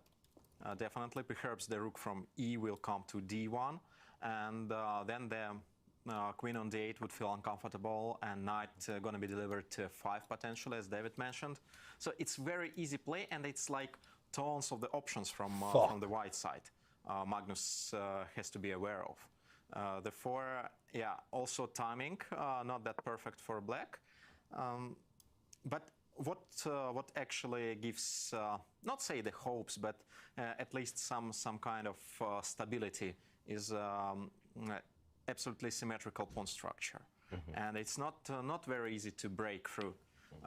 Black doesn't have any weakness, but in some ways, of course, I'm a bit worried about h6, g7 pawns. It might appear some sacrifices potentially. So Black would try to develop the bishop from c8. They will try to That's a prepare draw, the move right? like bishop e6. I would honestly think of the move of queen e8 in some ways, preparing bishop e6. And I'm pretty sure that Black has to deal with a passive queen and passive bishop. In case it would happen, Magnus will equalize. Yeah, I think that's the key. Right now, we should also mention that That's a trying draw, to bro. trade Take the bishops draw. immediately That's a fucking probably draw. would backfire This is a long term fucking draw. after this Take the trade. fucking draw. Black is saddled with these doubled, isolated pawns for the rest of the game, and they It's might a not look fucking draw. too weak now. It's not easy to attack them at the moment, but in any endgame, these will be a real liability. And I think the compensation of a semi-open f-file is not really relevant right now. So definitely, Black would love to trade these bishops off, trade these guys off, but right at the moment, it isn't quite attractive. So that's why your suggestion, I like it as well, actually, the more I look at it. Also, the queen Damn it. sometimes can post itself up on a square like this one. Yo, where rematch it does that. eye up some Yo, pawns. run that back. So, Run that back, bro. yeah, Run that shit this, back. This main idea Run that of shit back, trading bro. bishops might well be the key. Run that shit back. Magnus You Carlsen. little I'm bitch. just a bit They scared never of run that placing back. the queen on c6, have to mention, because of the bishop a4 Woo! options. Yep. It might easily get trapped there. So, for example, yeah, maybe not right now, but you gotta be Everyone slightly loves careful Magnus. of placing this queen. If you didn't know, everybody on the wrong loves square, Magnus, just in case bro. it gets trapped. Maybe you can survive, but yeah, you don't want to go dancing around with your queen too much if you're not ready. It's your day, Nepo. Love from Yeah, India. this one is a Nepo ain't getting multi-purpose shit. move. The main reason, of course, would be to try and trade bishops. So again, if White did nothing too much, or even if White jumps in, to be honest, if you can trade these bishops off, then Black will feel much more relieved. That's the key as well. When you're slightly cramped, when you're slightly on the back foot, when you have worse pieces to trade things off, and if Black can eliminate those bishops, yes, he's still stuck with a What's the passive piece, score? but What's I it think his looking like? problems will be much lessened. And Magnus has spent 15 minutes on the first moves here. Jan Nepomniachtchi less than 15 minutes. How worrying is that? You see how crazy this I mean, is if it from were a player like positional me, it would be standpoint? normal, but for a player like They Magnus, who's have quite the quick, same in general, amount. who trusts his instincts, who's But everyone's talking about who's generally with. quite It's happy so in crazy how that maneuvering in works. these types of middle games. They have the For him, same it's- material, Yeah, it's not a good but sign. just those little, We little should say it's nothing too drastic itty bitty because, pieces. the players have 2 hours for 40 moves, so for the first 20 moves, spending 1 hour is about par. It's about average, but considering that he blitzed out the first 12 or 13 moves, the fact that it's taken him 15 minutes now for the last 6 moves is slightly concerning. He doesn't look happy. There are 2 points to mention, actually. Jan is still in his prep. I'm absolutely sure he's still in his book. Yes. Not He's still only in his because prep. he's knowing That's the crazy. move order and having the exact prediction. He clearly analyzed this position before and had some training games. I'm absolutely sure about this structure. And because of this, mostly, Magnus spends some time. He tries to get the type of positions he wants to play. It's not only about one move, but the type of position. He's looking for some counterplay, looking for some chances or some clear equality. Therefore, he's thinking maybe for some spectators it must look like objective moves, but still you have to see knight goes c6, e7, g6, what's going to be afterwards. And it's clear that Jan develops the bishop on e3, and you have to react on this. So it's more depth from every move as it could look from side. Like one of the points that I kind of wanted to stress in this type of position, the person who is better prepared here actually understands the type of danger. So for instance, we saw some lines where a white knight arrived on this amazing f5 square, and immediately the player playing with the black pieces would be like, oh, what about this potential sacrifices on h6? I mean, do they work? Do they not work? And the person who has studied it will He actually knows. know when these type of situations. This is what I'm saying. Computers are will ruining be chess. Functioning very well. And They when won't. memorize. All this So, shit is and the player who's memorized. hasn't prepared is basically on their own working every single possibility out. And I do feel that Black is a little bit on a thin line here. Just felt very dangerous, some of the lines. I mean, I think objectively they're probably fine, but physically when you're sat on the board and you let a white knight just sit very happily on the f5 square, you think, panic. Yeah. personally, I wouldn't be too worried. I've seen similar situations. Okay. When I played against Alireza Firouzja recently in the Grand Swiss, there were plenty of times where this type of sacrifice. He loves may or may name not dropping work, big but normally people when he's Black playing. has He knights loves sitting doing in that. front of the Black King. He Okay. should be quite safe. So I think the issue for Magnus is actually the fact that he knows he's on the back foot. He knows he's slightly worse in this position, but there's no way to clarify things immediately. And sometimes you just have to take baby steps. You just have to think, okay, I'm going to be struggling for the next 10, 15 moves. First, I'm just going to trade off bishops, and then I'm going to worry about the next problem. Next problem will be solving my dark square bishop being bad, and just you can kind of take it step by step. That's normally what I would recommend. But when you're sitting at the board, of course, when there's so much pressure, you want to solve things immediately, and maybe that's why Magnus is burning so much time on the clock, because he's looking for those direct solutions. And so far, we don't really see any way to solve these issues. So Yeah, it's not immediately at least, yeah? No. Yes. And, well, we have a question from Haryanto Wong Sodoriho, who asked us on Twitter. He said, is there a possibility that when the players go to the restroom and analyze the current position using a chess engine? So, of course, this is something that is That very came up in the World prevalent. Championship before. You know, where everyone is asking about assistance. Someone was during accused a of game. doing that before. How is this being prevented? And I'm definitely sure that none of these players are using any form of engine assistance whatsoever. And to prevent that, basically be impossible here. yeah, right? more or less. Yeah, I because know. probably there's like metal detectors. For sure. Yeah. And I do know in the Grand Swiss, when David and myself were playing, they were using all sorts of technology to prevent, cheating. And also, they were scanning us with some kind of devices just to make sure that there were no frequencies or signals coming from us. So, definitely. That happened in the there's no way World that there's a Championship little before. pen giving a little someone was accused signal of saying now is the time to. when he was sacrifice a going to piece the bathroom doing Yeah. cheating, Players are and then they completely was on their own. checking the ceiling for wiring. Sorry. The risk is too high Yeah, for these exactly. players. I mean, if they get Yeah. caught trying something, then their careers are over. Yeah. Yeah, So basically. yeah, not at this level. No, definitely not. But of course, all the measures that can be taken are taken in Dubai just because you don't want to have any kind of speculation. So there is no way these two players can bring anything into the playing venue. I like very much how Magnus reacted on a kind of similar question one time. Yeah, he said that every top chess player has such a high attitude that he never accepts any help from a side, because you can't accept, like, mentally that you can be worse than others. Yeah. So you don't require this help. You can prove your own position in this world. That is a great response to it. Yeah. All right. Well, Magnus Carlsen. That's the I think he's mindset I have. Just to 12 tell you, minutes man. now on Gamers this these days don't next, think like move. that. We're going to head back down to Dubai. Obviously, we're talking about the Soviet chess empire today, and I bet you know a little bit about that as well, Runa. Well, yeah, I do, Kaya, and we tried to look around for a Soviet That pavilion. guy was barking like a There was no dog. Soviet pavilion. So we went to the Russian pavilion. How which stupid was is the that? That closest he thing said the we other could guy was get. meowing, so he started Here with us barking. we have Grandmaster Alejandro Ramirez. And I would Let like a to motherfucker ask do you, something like that without the So word. becoming a Grandmaster on your path, on your journey to becoming a Grandmaster, did some of these Soviet chess legends inspire you, and how? Absolutely. I think the ones that were the most influential to me were certainly Karpov. His squeeze style, the way that Anatoly he played Karpov. positionally, the way that he just was able to do nothing. This concept of being able to do nothing but not worse in your position was amazing, because many times you don't have a concrete plan and you're not able to really do it or play moves properly, just making your position consistently worse. I mean, even The guy who he's talking about, Karpov, was world champion until Kasparov fucked him up, on right? positions. And of course, Kasparov, the way that he Kasparov. he understands dynamics and the way that he Gary prepares Kasparov, that's openings my so favorite. deeply. That's probably like my Back when I favorite was player of all starting time. on my grandmaster path, those were my huge influences in chess.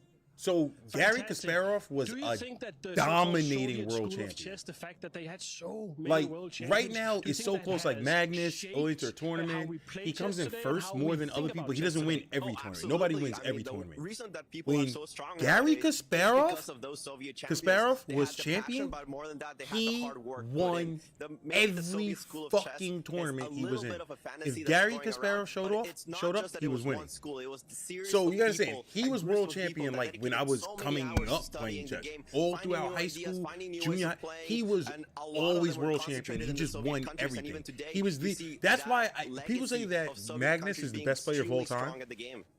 The thing Thank is, you you gotta very say, just because much, you're world champion, Alejandro. Actually, they there have will be they have a tons of chess different tournaments that go in the on. Soviet You don't win so every at the tournament. Russian This pavilion. is the world So championship. If he tomorrow loses we this, he hope to loses the world cover it. championship. Thank you very much And for this the guy, insights. And now, let's guys, say back to the studio. Jan Nepomniachtchi, whatever how you pronounce it, beats Magnus. Thanks so much, Rune. He can lose Okay, every tournament for the rest of the Alejandro year. Ramirez, he knows He's still world not only champion about unless chess he today, loses but in the a world bunch about championship. chess history. Basically, You all get what I'm saying? chess players So do. you're the And world I tell you champion, but guys you don't win every excellent in tournament knowing because your people are history as good. You well. know, sometimes you have bad Not all of tournaments. us. Gary I mean, Kasparov won I think it was every something actually fucking that, tournament he entered players while from he was previous world champion. generations were very big on that That was history. You know, you've unheard gotta of. know your Nobody's done basics. that. And Magnus, now we have so he wins much like information now that it's kind of 30% of the just feels tournaments like he's in. it's He doesn't a win bit every optional. tournament. But, He wins the world having said championships, all though. that, I do Because know you're that preparing against the one person. top grandmasters of today are very Gary obsessed Kasparov with chess history. won it.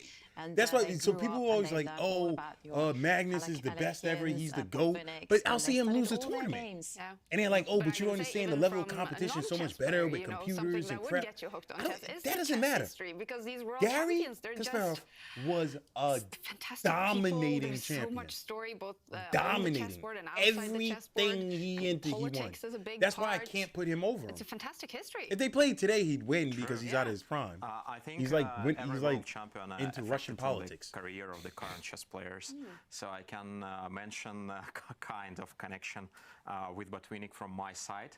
Since my first coach, Vladimir Yurkov, he's Chess very is a known skill in game. Soviet Chess is master in definitely a Russia. skill He was, game. also helping to Andrei Sokolov and Alexander Morozevich and many This is what I'm trying to others. say. All those in a other way. things, this is like And that's so why one thing I love about he was chess. the Like we could student play of any Botvinnik's game, chess school, and he there's was, bullshit in not all the games. student, he There's helped bullshit the with this lucky Botvinnik grenade. in This his one shot chess me in the school. bag. Oh, you had D strike. Oh, this one had And, chess. he It ain't no actually excuse. forced me not to We play sit blitz down. We got equal in, any material. official There's games, no or just oh well generally this not was playing bullshit blitz. because this happened. It's And you nowadays, the versus that generations man, changed. and that's it. Let's You see, go. I was born, This is a the bit, best game before ever other made. guys, challenging there. The best game. Between the generations.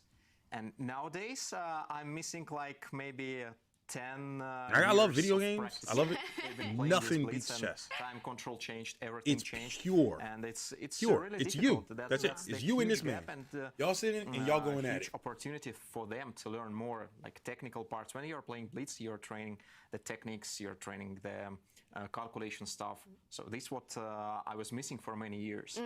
I try to rebuild it up, but it's maybe a bit too late. But do you think actually it is a big point now, David, that you are playing more blitz and even bullet chess now because computers are making, you know, just to get out of that opening. I hate the computers, though. To play more on intuition. Yeah. That's Sorry, gonna it's, something that I've done since I was young. because As they Gary have these mentions, high-powered chess it's a engines now generational where you thing. just put I think positions maybe in my and it early keeps spitting teens, out what that's the when I best really move started is. playing It a gives you lot the online. analysis. And, A lot of these games it are did help coming with down certain to parts of my just game. I was able to memorization. test certain openings. I was able to maybe rely on my intuition more. But then again, there are downsides to it. It means you take away time from other study. You do pick up bad habits. You kind of play for tricks and things like that. So, of course, the modern generation, the youngsters nowadays, that's pretty much how they learn. Yeah. And they're somehow able to take the benefits and maybe they work harder on the negatives. So, yeah, personally, I think that's the reason this Yo, generation mighty guy, what 1990 up? is so strong, because they had the best of both. They were learning the old school way, learning Chess with is books, the boards. shit. But then they also, later on, once they were already quite strong players, like these two in their teens, that's when they took on the computer work, and obviously they turned that to their advantage. So, yeah, generational thing, but yeah, different ways to work on chess, which is only good. Yeah. And, well, Magnus is definitely not playing blitz chess in this game. He is about to tick under 1 hour on the clock, and there it is. Less Wow. than an hour left for Magnus to reach move 640. 40.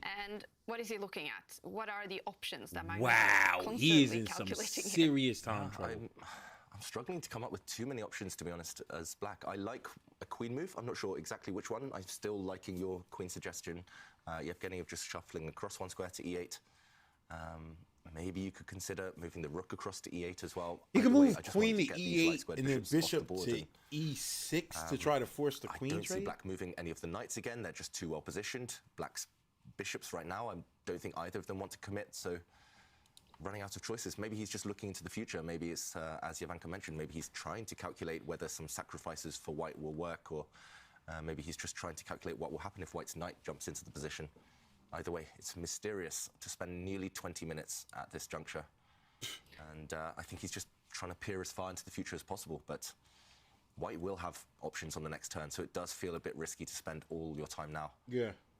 Are There's a you lot of getting time worried? you spending. Do you have any for Magnus? Yeah, because I don't see the clear plan from the black side at this point. So What's I wrong with know knight what, to like, generally, I F4? know what he has to do, but tactically wise, I'm not sure that it works. So I also been thinking of knight h7 move, trying to trade some pieces with the idea of knight g5, but I don't think it's smart, since first of all queen f6 would never come. It's always going to be faced by knight h5, and also in case knight g5 happens, knight takes g5. So what he's Probably worried the about pawn is G5 that gonna be knight weak afterwards. to I will jump F5. to F5, and That's gonna then attach having that this, bishop also. G3, Queen C1 options in some lines when I guard the bishop on B3. Yeah, I'm not sure about my move of Queen E8, since you have to deal with sometimes with hanging the bishop on D6 in case of knight F5 also options, and this pawn on D6 potentially weak. Yeah, but we got the move, yeah. You guessed it. You called it. We should have played Guess the Move. I said that. Time out. Rewind the VOD. I just said queen to E8.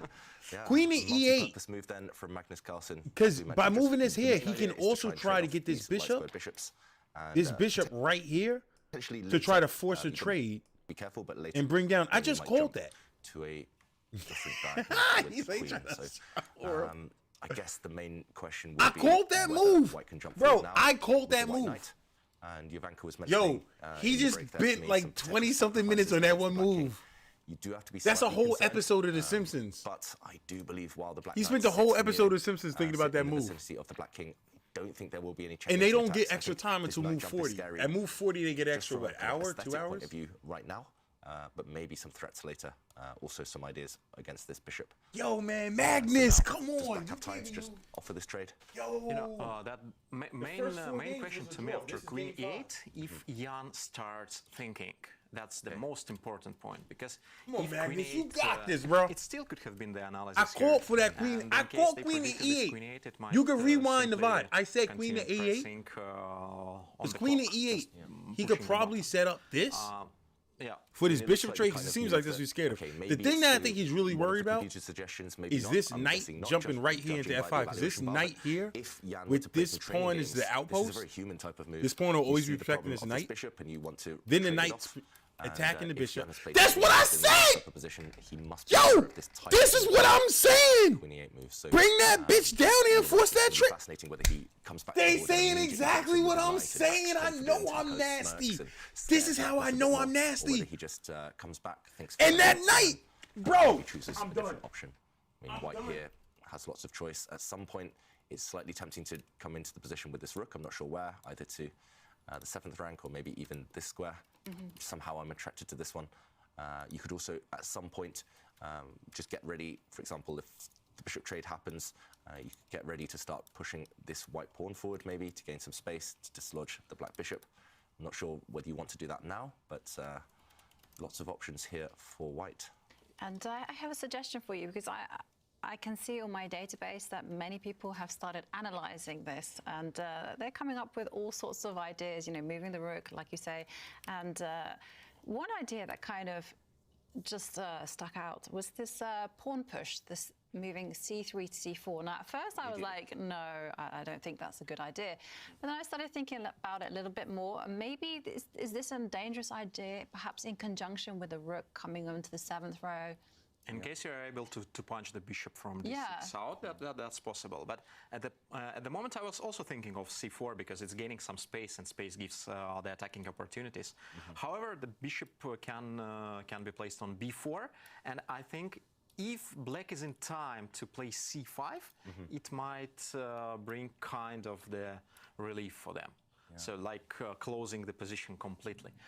Suddenly, this guy's completely blocked in, right? Yeah.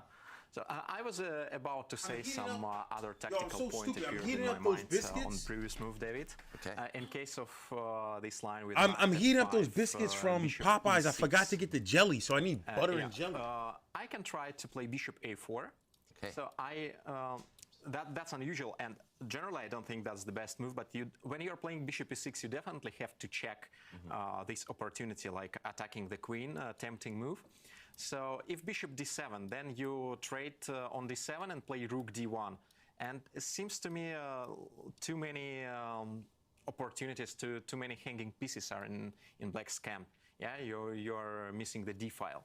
So let's say after bishop a4, it's queen c8. Butter and jelly queen though. c8 I gotta go upstairs and see if I then got some. suddenly I thought maybe you can try to trap the rook, playing bishop a7. I got the pancake unexpectedly, syrup. like changing the side. What y'all know about rook biscuits 8 with and bishop pancake c6. syrup, butter and Someone jelly? mentioned Y'all this know earlier, about that. actually, and now it might be in action. And yeah, wow.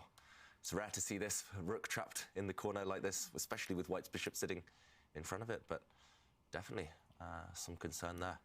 This just wins for whites, actually, this position, I think. So some care has to be taken. I guess this variation isn't forced. And yeah, I guess if white's bishop does attack the black queen, personally, I'm not so sure. I think maybe I would drop I back. think bishop d7, yeah. Maybe you have to. Objectively, yeah. I mean, it's not pleasant for black yet, but maybe here you can just run with the queen now. I'm slightly scared I'm walking to some knight forks, but I think it's okay. And maybe some pressure against white central pawn. So some chances for black, but yeah, definitely having to be accurate here. Magnus walking a bit of a tightrope already. And Jan Nepomniachtchi is finally back by the board. His clock's been running for 5 minutes since Magnus made his move. Do you expect Jan now to make a quick move? I think so. That's the question. If he's still in opening preparation, if he's looked at this idea before, then I'm sure he'll react quickly. If not, then for the first time this game, we will see Jan against Magnus rather than Magnus against Jan and his computer. Ah, finally. Interesting moment. Yeah, well, he is thinking a little bit here, Jan. So what do you think, Evgeny? Will he have a clear plan? What is next move going to be? I don't think at the moment. I just hope. I hope that finally we see the game, the real game of chess we would like to see. Because when you're playing against the preparation and against machine, it's not so spectacular for audience, so and also for us. I hope Jan starts thinking at the moment, and he actually does. I can see this on his face, that also on his kind of smile, or I don't know how to express what he did with his lips, but he began thinking. So just real game starts. Yeah. All right, well, that's good news, and we do hope that Jan Nepomniachtchi will now start thinking and getting out of his opening prep. So we're going to head back down to Dubai, where it's now getting dark. It's 6 o'clock, and we've been talking about the great Botvinnik today. He didn't like blitz chess, and something else I doubt Botvinnik was doing in the 50s was chess streaming. Oh yeah, son. Here in Dubai, we've got chess found the enthusiasts, butter fans, and I found the top-level jelly. grandmasters, all here for the World Championship match. But that's not all. And I got some pancake Here syrup. in Dubai from now on, we also have two of the You better world's go in on these best top biscuits. Y'all know streamers about who've that. been Y'all know about that. popularizing the Biscuits? game of chess. You got Man, with I can us teach y'all. Alexandra and Andrea Botez. Thank you for joining us, guys. The Magnus got. It's so good Oh, it's be the here. Botez So sisters. good to meet you in person finally, Tanya. It's the Botez. Like, She be we giving know her each number other. if you Andrea, beat her. Absolutely, we've streamed together. They You be guys in have New been York doing Park this playing really and cool they be in, chess and Central Park and travel stuff playing. project. Tell us about that.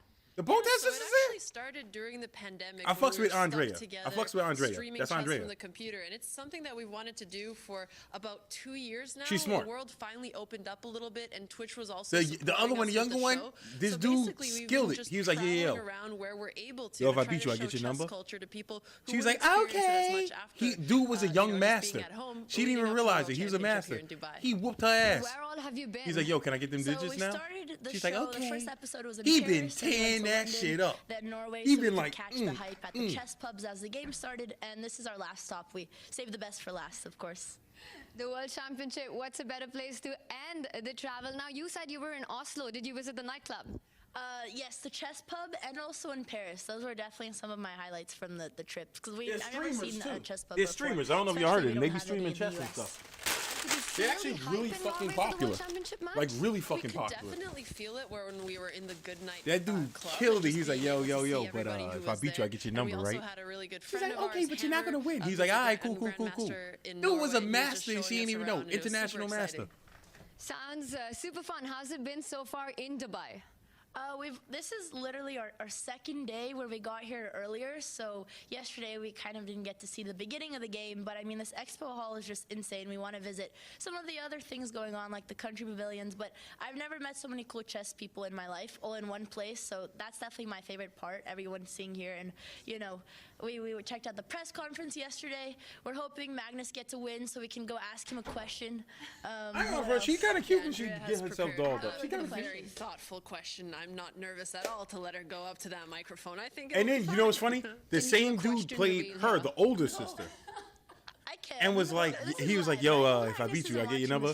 She was like, no, what do I look like, Andre? Her sister? He's like, I'm not her. No, you're not getting my number. And I couldn't find the knight fork, which He was was one like, oh, move. all right. And he was getting so frustrated with me, he went, how does the knight move? So I'm going to take the mic and ask him how the knights move, but in a very professional way. Alex said I might get kicked out. Alex, how do you ask same that dude. question in a professional way? But she beat him. Well, you know, Andrea's going to take She's the a better mic, player. so I tried to train her to say something like, hello, we're from Botas Live. I'm We getting have that an number. audience that's very new to Like, I'll beat chess, that, and I'll we're beat that trying to number. get beginners into the game. So if you could help explain this concept that They're on Andrea has. Twitch. She's not going to They're say, pretty I'm fucking popular. I don't know the if y'all PR ever heard of person, them. and then They're pretty- Andrea the just protesters, they're spits pretty out all the popular. PR I said, throws it out, and goes on her own. So This is exactly what I'm going to say. Hello, Nepo. Hello, Magnus. Great game today. Another draw. What a surprise. Magnus, I know you get a lot of really complicated questions about chess all the time, but I'm just dying to ask you, how does the knight move? And that's my question. I prepared it. That sounds amazing. I can't wait to see Magnus's face Yo, after we that. had I'm this going to big ask you ass guys, hubble. I can't who believe are you he's not rooting for butter. at the World Championship match? we're Take a rooting guess. for Magnus. Yeah, I I found think some we great gave jelly. it away a little bit. I just think it'd be really cool if he could break the record, and I think he'd win 7 games, you'd say? He Oh, will we have me and my have brother. gone 5. I know he's trying to go for 7 world stay eating championships, his so shit, but it'll he get never him noticed. closer to, you know, overtaking Kasparov's record there. All right, well, who's better at chess? The World Championship match will decide, but both these players also have streamed a little bit. Who do you think is a better streamer, Magnus or Jan? I mean, it's almost rude to ask that question, you know? It's like asking who would win in a game, Andrea or Magnus. So I'm not going to answer it. Well, that's... I mean... That wasn't very nice. but it's all... yeah, we- God, what have I done? I'll say Magnus just because we got to collaborate with Magnus. I'm sure Jan's a great streamer. We haven't got to stream with Jan, which we would love to because I'm sure he's just as a talented streamer. But he hasn't done as many streams as Magnus. Magnus, you know, I think Magnus is a very good natural streamer, and he's just very relaxed about it. I mean, he's terrible at tech. He's like a really big boomer. I think it takes him like an hour to just set up Zoom, but that is okay. When he actually gets live, he does an incredible job, you know? Look, Magnus had a secret key that Nepo didn't have. He had the friendship of Ludwig, so it was a very different story. It was just not fair from the beginning. And just to backtrack a bit so I don't, you know, upset the Russian fans, I think... Alexandra doing damage control here. But guys, you do an amazing job popularizing chess. Thank you so much for joining us. Same for you, Tanya. Yeah, thank you Thanks so much for having us. Andrea and Alexandra Botes, Andrea. they are rooting for Magnus Carlsen at the World Championship match, and they also think he's a better streamer. Thank you so much, Tanya. Wow, the Bota sister, fireworks, and a lot of fun hearing their thoughts about these two players. And we also have a move. We do have a move, and it's just a calm one from Jan. He's just shuffled his rook across 1 square. This is something that Yevgeny mentioned a bit earlier on, just controlling a file. Why not? Improving a piece. And the question's back to Magnus. How is he going to release the tension? This dude's Will move, try he and just trade does off some his shit white like, square all right, here we now? go. Or will he... Quickly. Okay, he's about to... He's gone for it. That was my question. What is the Jan's preparation to play? Yo, for I Bishop called E6? this! What did Man. he calculated? What did he wanted? Because he allowed to play this Bishop E6 basically. I mean, he saw Magnus's Yo. plan. It wasn't... Yeah. I mean, it wasn't hidden. Magnus He did just some allowed shit. it to happen. So, do you think he's going to trade off those I bishops, called or for him maybe to do go for for a your minute. idea? Maybe shuffle the bishop. Yeah, maybe I there's the called point for of that Bishop so A4, long ago. hoping for Bishop D7 and He could then have saved the after time. He capturing did exactly to what I play said to do. C4 and C5. He moved the but, queen over, you then the want to bishop mention over to that now attack the that bishop trick. on I called D6 that for how is under long the now? pressure on D file, and also bishop is not jumping to B4 afterwards. The thing is, he kind of has to do a trick because Also, if well, I think that this C4 move might appear first. He's not gonna repeat. Because having this, like, also it's coming from the Soviet school that the threat is more dangerous before then after it appears. So you have to save the threat of bishop a4 move. And So this is kind of forcing, c4, right? c5 all the time. Because if he don't doesn't see take the any bishop, other he preparation gets it from free the because he Jan's takes bishop, side, bishop. for bishop e6 He move. can't retake So the queen because he of the must react fucking on rook. bishop e6. And So he's gonna force or a trade. a little bit Yo, spoiled man, the advantage, not Magnus, you got this, bro. pointing out the bishop on d6, or he prepared something special. So my candidates in the position are bishop a4, c4, and of course, first of all, we're going to consider the capture. So it's bishop takes e6, followed by some c4 and knight f5 options. So what do you think? Ooh, guys? that'd be nasty. Yep, I completely agree. Those are the three candidate Actually, that'd be moves, really nasty. in the current position. Like you, I would always start out looking at the capture, the most direct move. But okay, he hasn't gone for that. He saved me there from explaining why I wasn't so attracted to the capture. I think this would have just freed up black's position. The black rooks are now connected. Black's queen would be on a nice safe post, and actually all of these four black pieces would be standing well. So instead, Jan has attacked the black queen. I was half expecting your other move, actually, just kind of keeping this one in the pocket, but he's gone for it immediately. Jan, now, big question. Where is this black queen going to run to? But the thing is, now if he moves doesn't bishop want here, to be traded off. She doesn't really want to be captured, and I think you need to either run away or block this. So you can run away, you have maybe a choice of two sensible squares. One of them, I'm slightly concerned, might run into, at some point, your idea, Yevgeny, of trying to trap this black rook. I'm not sure whether this fully works, actually, because black can step forward now. Bishop Calculation, anyway. some calculation is required. Bishop, is it this square? Counterattack? Oof, who can count? Yeah, but I was hoping to pin the rook by playing queen b2. Ah, nice. Okay, and now there's a pin on this Yeah, diagonal. but you have rook a7, yeah. On this line, sorry. Yeah, and black can give away the rook. So queen takes b3, rook takes a1, rook a1, and there is the opposite color bishop position. White is definitely pressing a little bit, but it's like he wants it because over of here for a the reason. more active bishop. But dark squared bishop of black might appear on c5 and on this diagonal, so very close to symmetry, and I think Magnus would hold it. Yep. Still, if you ask me what could happen, like in bishop d7 line, I can guess a little bit that Jan underestimated the pin also. Bishop d7, bishop takes d7, queen d7, and in the line with c4,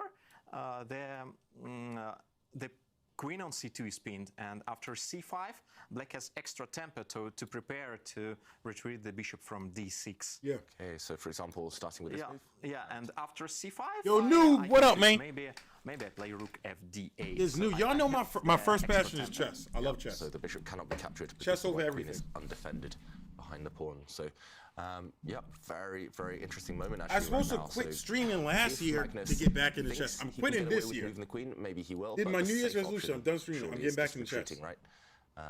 It's much Y'all think I'm joking, safer, I'm I dead think, serious. to try and trade these bishops off. He's I was supposed already to do it tried once last to year. get them off the board.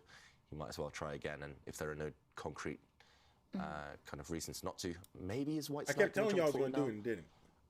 Definitely this year. I was thinking about, but Last year anyway, streaming. bishop takes a4 as the intermediate move.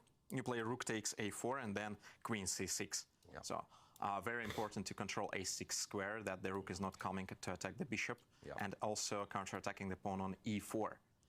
I have to be aware of some tricks. I was thinking of knight f3 to h4 with kind of knight That's takes what you're h4, joking rook d6 in intermediate blunder. We talked about knight fooks earlier, right? This would be a true, nice and- trick and a nice. and knight e7, but yeah, generally I don't believe in that.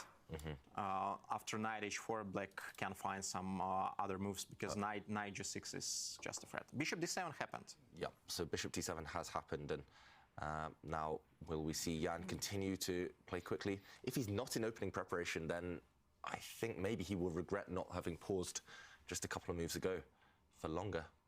Because if these bishops disappear from the board, if Magnus, for example, in this line that we showed, if the bishops disappear, if Magnus can put his queen on this really nice, kind of safe, snuggly c6 square, then I think he's going to solve most of his problems.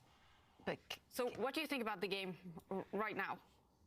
It's closer to equality than before. Okay. Yeah, it's at least clarifying right now. Earlier, it wasn't clear what Magnus should do, and clearly he was uncomfortable. It was really scary times on the clock as well, but the last couple of moves, Magnus has played quickly.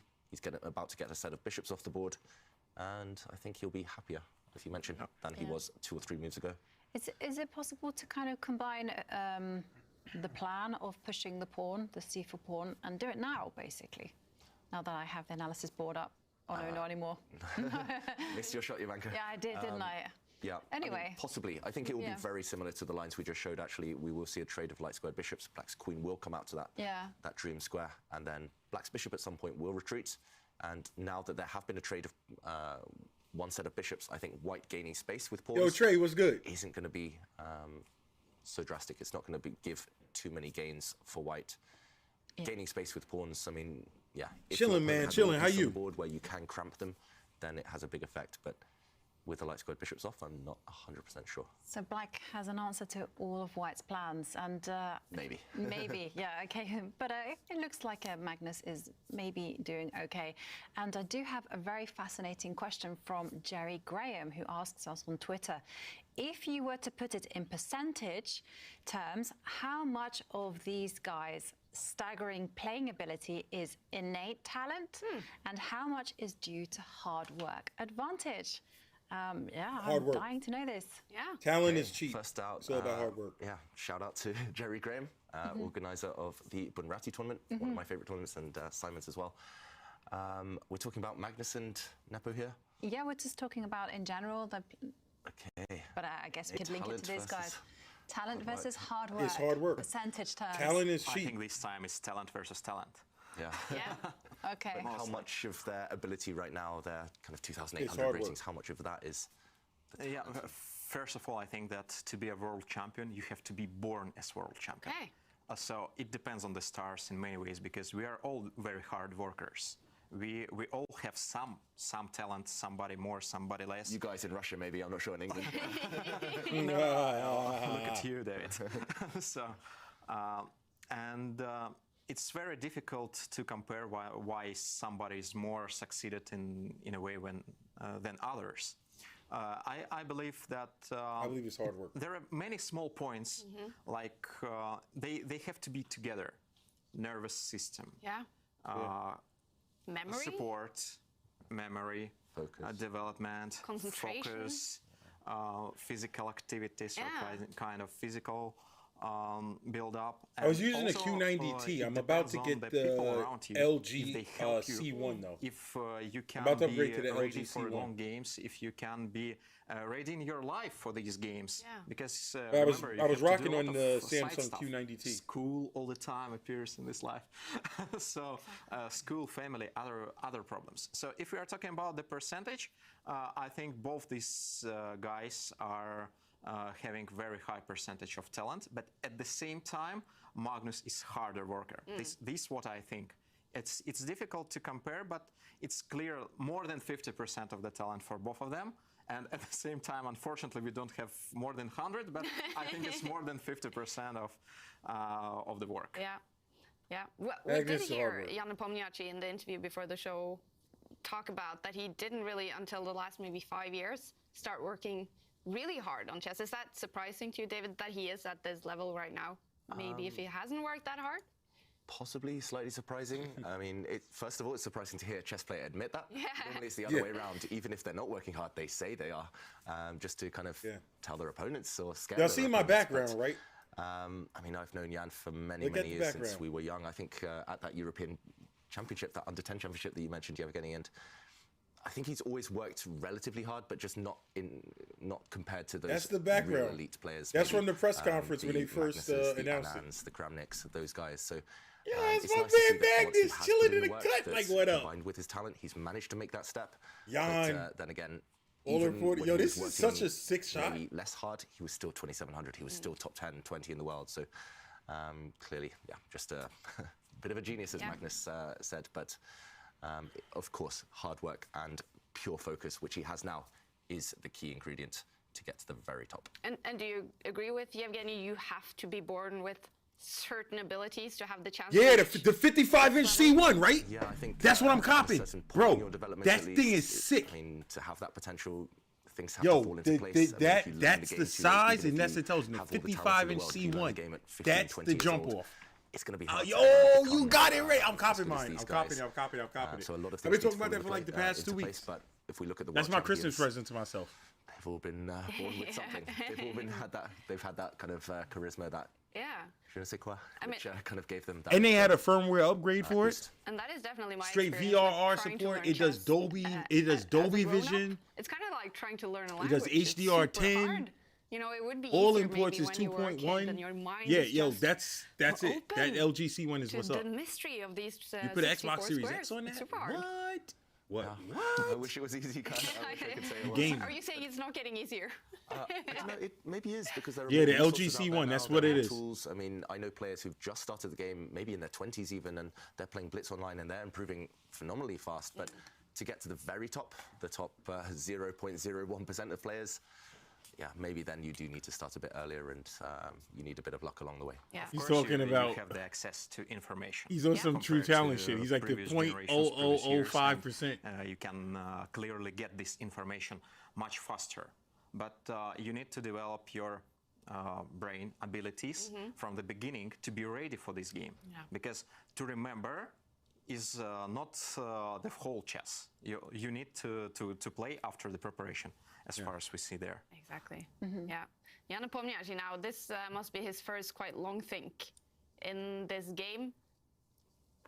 Do you think he's still feeling confident? I think he kind of missed bishop d7. You know how Jan is approaching. How do you Jan miss is playing. bishop to He's very d7? fast in calculations, but I'm not sure that he's 100% precise usually. So some small things he might miss time to time, and I actually think that perhaps he could have considered more of this queen c8 move, or not been considering these queen c6 opportunities in some ways. And he's thinking now other way, if I'm wrong, that he's going to choose between these three candidates, as we mentioned: bishop takes d7, knight f5, and c4. And there are small differences, but all of them have to be like clarified, because this is the final point when white might hope for some advantage. Yeah. In That other knight hand, is the it problem. disappears. It fully disappears. And actually, the Jan's body language at the moment says that he's looking around. He's fully concentrated, but he tries to show him up as a bit frustrated. So I don't think he's 100% likes what he did. Maybe he feels, this is the feeling. He clearly doesn't know that it was mistake or it was not. But his feeling, maybe I could have done something different. Magnus taking the jacket To me, off. It seems like his preparation, Jan probably came up to this point just 2 moves ago, just before black shuffled the queen across, and Magnus's move just provoked quite a quick response from Jan. Okay, he thought for a few minutes, and then eventually he brought his rook across, but maybe now was the time to really invest the time. Kind of go into that deep think, try and plan ahead, try and make sure he's calculated everything, because if you're right, Yevgeny, and he didn't calculate black's last move, for example, in this position, if he didn't calculate black retreating the bishop, then this was a big But it mistake. was a big missed obvious he was opportunity. moving that back. For example, he could have the same position, was but so maybe with a obvious. more useful move after the black bishop's dropped back. Maybe he could have the same position, but with a more useful move than just this rook on a slightly different square. Maybe he could have combined it with a pawn push earlier. Maybe there were other opportunities to combine it with a knight jumping forward, but just that one moment where I think maybe he rushed as soon as his opening preparation was over. He wanted to continue the momentum. I think that kind of rush of blood to the head maybe will cost him any chance of an advantage. It does feel to me as well that he maybe just didn't sense that it was already a critical moment just 2 moves ago. As soon as black's queen landed on the square, it was critical. You needed to be accurate in order to prove anything. And to me as well, it feels like the moment has passed. Yeah, and we did see him shake his head. We did see him make that face. Now, Evgeny, you've been talking about all of Jan Nepomniachtchi's faces that he makes during a game. What does it mean when he does like this or shakes his head? Exactly. It means nothing, as I said, because you can have several guesses. So one thing is certain: he definitely reacts on what's happened on board. But you can't say if he reacts on your last move, if he shows, oh, what you have done? Come on, what is this? Or he thinks, really, bishop d7? It's something happening there. So definitely perhaps he underestimated, or he's thinking now of this bishop d7, because before, several minutes ago, he didn't show any emotion. He was just appearing and disappearing around the board. Now he's in full depth of concentration, and I clearly think that now he's deep enough. Yeah. All right. Well, Jan Nepomniachtchi is thinking, and as always, we are asking you guys to send in your selfies. So let's take a look at the selfies that have been posted on #C24Live. Yo, I should send a selfie.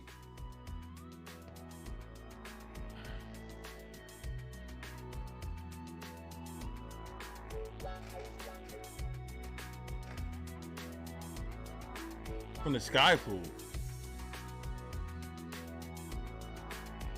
Yo, everyone's rooting for Magnus. The whole world is rooting for Magnus. This dude's sitting here and everybody wants him to lose. I didn't even like Magnus. Go Magnus. Everybody's rooting for Magnus. The whole world. The only people who want him to win is like his family.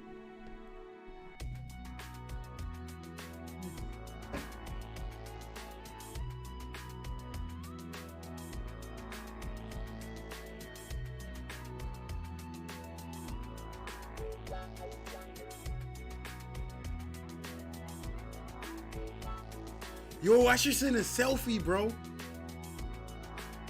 I should send a selfie in.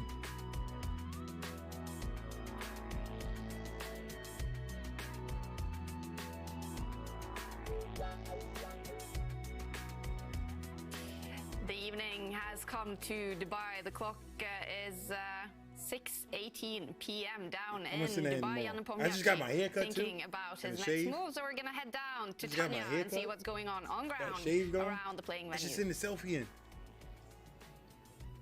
Now, Kaya, as a very iconic clash takes place inside the auditorium, which is sure to inspire an entire generation of chess players, I also have with me a very inspiring woman, and she's a very special guest. She is a woman grandmaster. She's the former Minister of Finance for Latvia, and she is the current managing director at FIDE. Dana is with us. Dana, thank you so much for joining us. Hello, nice to meet you. Greetings to all the spectators you're of accomplished. the World Chess Championship match. Dana, this has been a fantastic match, spectacular venue. FIDE and an is the iconic governing expo. body. You must be tremendously pleased with the way it's gone. Of course, I mean the fact that I never got a the FIDE clash rating. of I the got a two USCF, greatest United minds in States the Chess world Federation. is taking place in the 127333207. Center of Innovation, Technology and Future Expo. We couldn't be willing better, because that's a great opportunity to raise the interest once again about our royal game. We all do deserve that. I couldn't agree more with you now, Dana. Of course, the fight is between these two great chess players, but it also has an echo for the chess world as a whole. How do you think this match is going to change the dynamics of the chess world? I mean, the last 2 years have already been very dynamic with Yeah. the Queen's Gambit, with the COVID restrictions, and so many people just turning into the online chess and starting to play it. That has already given us the level playing field that we have to take the full use of. And this is another occasion how to raise the interest, and we are trying to do that. I mean, you mentioned that chess here might influence the generations. We do really take the kids here. We want to show them the best players in the world, to taste the game, hopefully inspiring them, their neighbors, their friends, and others. So. With this big visibility of chess, I think that we have to raise the appetite, but then we have to give something to them, and that is why we have to combine this with various projects such as chess in education, chess in schools, just to Chess give in them the the schools chance program. to actually go in for the game, and that's the thing that I'm very fond of and that I'm doing I used to play in those FIDE. tournaments. That's actually amazing to hear that FIDE is taking this grassroots level chess, bringing more children into the game. And we had a chess school tournament over here, and you were, of course, a big part of that. Tell us about that. Yeah, in the Spanish pavilion, there was the grand finals of the World Schools Teams Chess Championship. 2,600 kids all over the world were fighting for the opportunity to come over here, to play here in Expo, to actually come over also to the World Championship match, to see the world champion here, and I think that's just exciting. But that's a minor part, actually, of all those activities that we are trying to do with the it's context a bot. of I this, can't fix it right this chess now. match. Another training camp is going on right now. The kids are sitting in there following the games. We will have the master classes tomorrow with 5 times world chess champion Vishwanathan Anand working with them. Viswanathan We will have Anand. the I remember championships among the pavilions, so not 2 professional chess players probably, but very important messengers and ambassadors bringing the idea of chess being fun to their countries. So we are trying to choose use all the channels, the diplomatic, the practical, the kids. Shirov got screwed really out of his shot at the title. Wider audiences. Alexia Shirov, they screwed him out. FIDE is doing that, and you're a chess player yourself. Now, for all these kids, there are these training camps. I remember they had there's that Chess Life tournament, magazine. It was also the Shirov on opportunity fire. to watch the World He was Championship fucking match up close everybody is so up. inspiring. It is so inspiring, and as I was joking with the kids coming to the training camps, you must see the place. We are also showing them the backstage a little bit, so that Niels when they Gondelius, become the runner-ups of the he's a world beast. chess He champions, has they're a better course in preparing on their Roy Lopez? riders. That's the opening that they will know used how this it game, should Roy be, Lopez. yes, and what they It's can a expect. classical Spanish And opening. they will also E4, feel E5, this tension in the air. I think this is something that you knight cannot to really fully convey through the F3, screens. Yes, one can knight see to the tension is C6, high when and then watching bishop to watching the B5. games, going through them. Classic opening. The result has been misleading. I mean, all the games have finished in draw, but that doesn't mean that there was no action on the board. There was actually a gigantic fight going on. But to see how big the emotional fight is going on around the chessboard. I mean, how they behave, how they try to control their nerves, how they try to demonstrate that their self-confidence just to influence the opponent. This That's is the B6. a great part Yeah, of the E4, game. And that's E5, something that I love chess knight to about. F3, It is still the knight to interaction between C6, two human beings, and it's not bishop just to- the battle on the 64 Bishop to B5, squares excuse with me. the wooden Bishop pieces. to B5. Yes, that's the beauty about chess. These emotions, this tension, this fight. I can see the incredible work that you're doing. It's like with one of the FIDE, most natural but also openings the to chess play player in when you you who's think about it. constantly following the match. 'Cause We've seen you in King's the room. pawn, You've got you your respond with eye King's out on pawn. what the players are doing. So I have to ask Knight you, out attacking as it, a woman grandmaster, as a development, but chess putting player, pressure on the Dana, what pawn. is your take A on knight out this for big development, clash protecting between the pawn, Jan and and bishop Carlsen? out. It's such a natural. Magnus is, just- of course, the That's like the first opening everyone- favorite in this match. Like, when I was in high school, today is a we played great chance tournaments, every actually game was for, Roy Lopez, pretty much. Nepo to Every show game. that he's Because every game, the Scholastic chess runner-up starts and, E4. use Because everyone's his coach always tells advantage, them, okay, the yo, computer you doesn't start show with E4, too it's the big of best a, opening. an advantage You for, get for the white center, pieces, but I you think get it's very development, you difficult get whatever. for a And human then later being when you to learn play what you're with doing and with shit like that, you start to black. mix it up. I think for the Maybe- spectators that would be Man, I even rebelled more against that so interesting early. if, I was like, Jan yo, I'm would doing win this one English game, Opening. Then Magnus would probably become The English angry used to be my jump and off. fight back, so more dynamics would come in. But if we compare this match with the chess game, they're still in the early opening. They're trying to test getting the to the mid-game. opponent, trying to understand They're in the mid. now what shape the opponent is. They're taking the risks, but not too harsh ones, just to be on the safe side. Nobody wants to lose in the very beginning. Yes, so it's really as I say, checking the documents of the opponent, playing e4, d4, trying to understand what the preparations are. So the middle game, the most exciting part is still ahead. Thank you so much for that, Dana. Thank you, my pleasure. And there we have the managing director of FIDE with her take on what's going on inside the match. It's amazing to see the big chess boom under the inspiring leadership. Definitely, Tanya. And Jan Pomniac, after thinking for about 17 minutes, he did make his move. That's I a did hear you surprising guys move. say, okay. Was it a surprising one, Simon? Very. Slightly, yeah, because we were talking about plans where White was trying to use his C pawn, this pawn here, if you remember earlier on, and pushing that. But he's changed his kind of idea now, and he's rerouted the knight from the kingside position Let's back go to attack the this bishop. square here. And I think it's pretty clear what he's Yes, trying to do. yeah. It's a manoeuvring To stage. C4. The knight is trying to come out C4. and attack this dark square bishop, so that's pretty straightforward. But it's a change of plans. So he's not necessarily going for this old plan, but still looks like causing black some problems here, because it's going to attack the piece on this one here, and Magnus still has some issues. And I think we even had another move there from Magnus, did we? I'm just trying to work out what was played. Yeah. He's just taken the bishop. Okay. Yeah. So I think Get the the bishop off more the board. exchanges that we see, generally the happier Magnus will become, because Magnus is on the back foot, so he needs to get rid of those dangerous pieces, get them off the board. But still, certainly a little bit better for white so far. Yeah. David, what do you think? Is it looking better for Magnus right now? Yes, is the short answer, but I'm Is also he gonna very trade surprised by queens? Jan Nepomniachtchi's last move. He's gone for a queen trade. He's captured with the white queen. I was assuming here he would just take with the white rook to keep those Queen pieces on trade. the board. As Simon Yeah, mentioned, he's the taking more the pieces rook, so. disappear, the closer we get to the end game, where Magnus is very happy in general. And here, white still has a tiny advantage maybe, because his bishop is slightly superior to black's bishop, but black doesn't have any weaknesses. It feels like black should be fine here, and the players are speeding up. Lots of moves now have come. The bishops have disappeared, the queens have disappeared, and now Magnus is trying to get rid of a set of rooks as well. And he's going to if take he control of that achieves file. that, I think this game should be holdable for the world champion. I think most of his problems now are gone. Despite what the evaluation bar says, I don't think black has too much to worry about here. Yeah, I also think that black already overcame the most dangerous moment, because now the only one bad piece is on board. It's bishop on d6, and perhaps I don't know. I try to understand what Jan was thinking about in this line. Let's say rook takes a8, rook a8,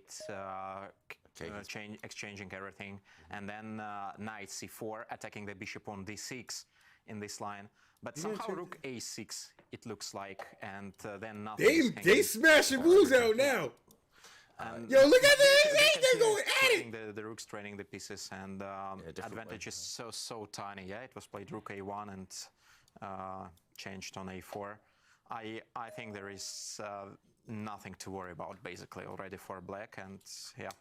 You can tell by the speed of Magnus's moves as well. He's much more confident than he previously was. And at some point, you'll see the black king maybe enter the center of the board just to keep everything nice and safe. The black knights might later reroute, and it's looking pretty balanced right now. And also, it's not a Jan type of position. It's more of a Magnus type of position, if anything.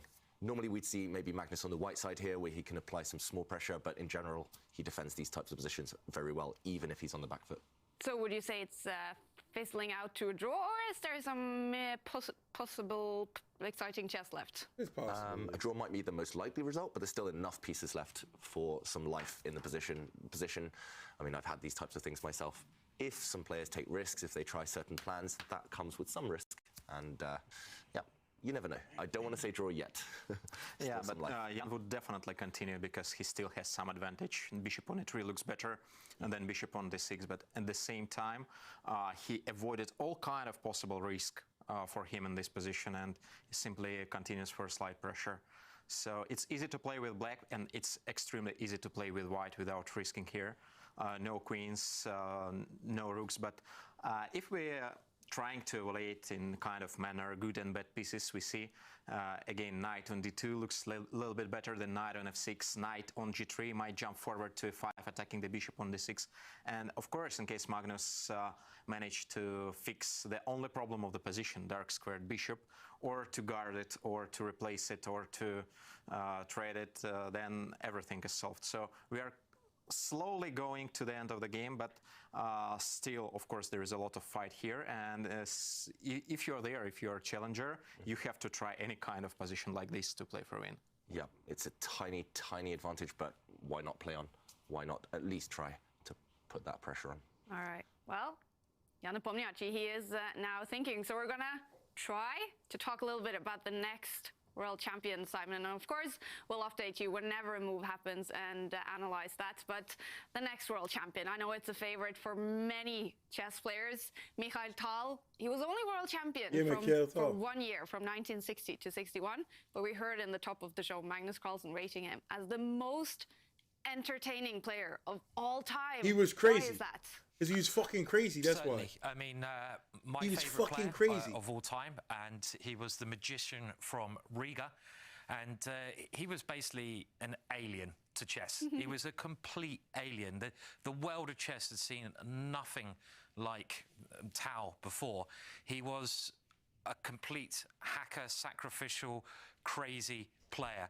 He was insane. Sacrifices, they weren't always totally correct, but his imagination, his ideas were just He from another was planet. fucking And, he had a very crazy. interesting life outside of chess, but if you just look at his games, he just had this something magical. It was as He simple was as that, he was a magical. madman. And he really, If you watch his, really was he's a something madman. extremely special. I studied his games. He's a Compared to some of the world madman. champions before him, like Botvinnik, who had this much more scientific approach. Yeah.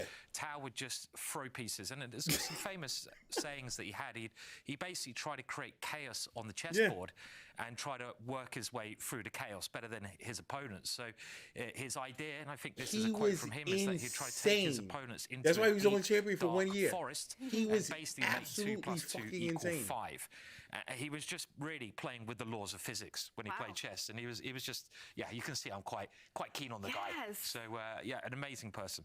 Yeah, he was read awesome. A quote that Tal was able to do stuff on the chessboard that wasn't supposed to be possible. Even he must have been horrible to play against. He was crazy. Yeah, I mean, he was. You could never really expect what Tao was going to do. He loved sacrificing. That was his thing. And even his sacrifices nowadays, you put them on the computer, and the computer will say, "Well, this sacrifice is just bad. It shouldn't be possible." But he beat the world's best players by basically doing this confusion, like creating this confusion on the board. He had a very interesting personality as well. He had a lot of health problems during his life, and he used morphine for this, and he did like to drink quite a lot, but you know, his magical ability was just something special. He had a very was sort a of vivid life madman. away from the chessboard. He was very approachable, very likable, and very amusing. And I love this picture here of him, just you know, something very special. And his eyes were said to be incredibly special eyes. They like had this innate power. So He was look at him. He was fucking crazy. I mean, again, I could tell you many stories about him. Bro. I had a friend, Joseph Gallagher, who If you watch his he games, met Tao and wrote a book on Mikhail Tao, Grandmaster Joseph Gallagher, and he told me that he played a simultaneous against Tao. This is where you play as part Multiple of, I think, people. another 39 players. And this is when he was a kid. He saw Tao like 21 years after this, he said, in a lift at a competition. And he thought, I've got to say something to Tao. We'll come back to move in a second. I see one more move, but not big change. And he basically said, do you remember, you know, I say, wait, I think he said, do you remember I played you? And of course, he didn't expect Tao to remember him. And Tao looked at him and said, you know, yes, you should have played on move 34, knight takes f7. And he just remembered this amazing thing from years ago in a simultaneous and the move that he should have played. So something incredibly special about him. But yeah, incredible player. Just going back to the board, we can see that I believe another move has been played. It looks like the rook's come to a6, and I'm going along with what all the experts are saying as well, that I think Magnus's position has improved. In these matches, you often only get like one chance, really, but you can still pressurise here for exactly the same reasons. The bishops, just compare the bishops. White's bishop is much superior to Black's bishop, so there's going to be a lot of pushing here, I think, from Jan in this position. Yeah. What Bishop do you to think, B4? David, Yevgeny, Ivanka, what's happening on the board? Fully agree with Simon. Firstly, I just got to say Tal, just what a player. And recently, when we were in Latvia, I had the chance to visit his grave. No, what am I talking about? Not that's, Bishop before. inspired me to win That's some a games. And blunder. What am I talking about? Tal, what a player, and also how he reinvented himself to becoming more solid later in his life. He went on a 90-game unbeaten streak, I think, 20 years after he was world champion. So yeah, great player.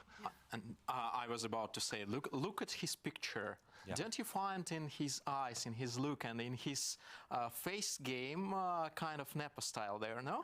Or better to say maybe opposite, I think Tal's you're right. style and Nepo. Yeah, I you know, I was actually thinking one crazy time, if I was going to get a tattoo of a chess player, it would be that man there on the thigh. And I this just think exact picture as well? there's actually some great photos just of him, but I just think that intensity he had was quite special. And, Mikhail you know, so many stories I could tell about him. I mean, another one was there was Grandmaster Neil McDonald, and he was faced to play Tao in a game, and he was very This excited. dude And this was goes a back to what David said, psychopath. 'cause he was looking forward to a very sacrificial game. and he was like, he sat down and Tao just swapped off all the pieces and beat him in an ending. And he's like, this is not what he's supposed to do. So he was he could play every part of the game as you need to do if you're Andrew, going to be a what great chess player. Attacking genius is something I said, I've seen written about Mikhail Tal. Is that? That's totally true. least. Yeah. I don't know if anyone's come along like him afterwards. He was just a very unique person. Yeah. And so, being the unique and entertaining person that he was, what is his influence today? I know you are big fans of him, but does his chess style also sort of live on? Yeah, I mean, his chess style does live on, but I'll be honest, when you look at this kind of World Championships, you can't see much of it at the moment. I mean, because he loved doing things, you know, the computer would hate him. The computer would say, you are an idiot, Tao. Everything you're doing is wrong. You know, I like this guy. Champion? How are you even a grandmaster? I like this guy. So the computer just totally disagrees with everything he does. But that's This why dude he is was so cool as special. fuck. He did things that you're not supposed to be able to do, and he made them work. So yeah, that's why he was magical. Yeah. And we did see the new in chess cover, Death of a Magician, when he died in 1992. Only world champion for 1 year. Would he deserve to be a world champion for longer? Yeah, I mean, I think, well, it was 1 year here this year, 60-61, but his influence in that year is probably stronger than any other world champion at all. Yeah. House of Staunton. Has said Bro, that, he thinks I used to get those and House he of thinks so. Staunton He's the catalogs. most entertaining player Oh my of God. all time. Do you think, David, that Magnus now is looking to find some I have a House of entertainment in this Staunton World set. Championship match? I think he would I love have some entertainment in the one World left. Championship match. It won't be today, however. That's where because you this get your is quick. more of a technical Anything grind now. chess This with is you more of an House of endgame where Staunton. It's just about maneuvering What? the pieces, keeping safe. I remember I was in high school, I avoiding used to get those small one or catalogs and two dream of tactics getting here some of and those there, boards. avoiding any Like their strategic boards, their everything. In concessions. fact, they just. But with this their last stuff move, is fire. Pomniachtchi, I've just been looking at it, trying to figure out the idea. Maybe he does have some small tactics in mind. Maybe we can show this on the board. So White has just improved his rook, or at least he's My arguing man that says he's improved built his like rook just to north of the sixth wall. rank. And here there are some targets. For example, I was just wondering what happens if at some point Black would move the bishop back. Maybe not immediately if the bishop's ever attacked, for example, by a white knight.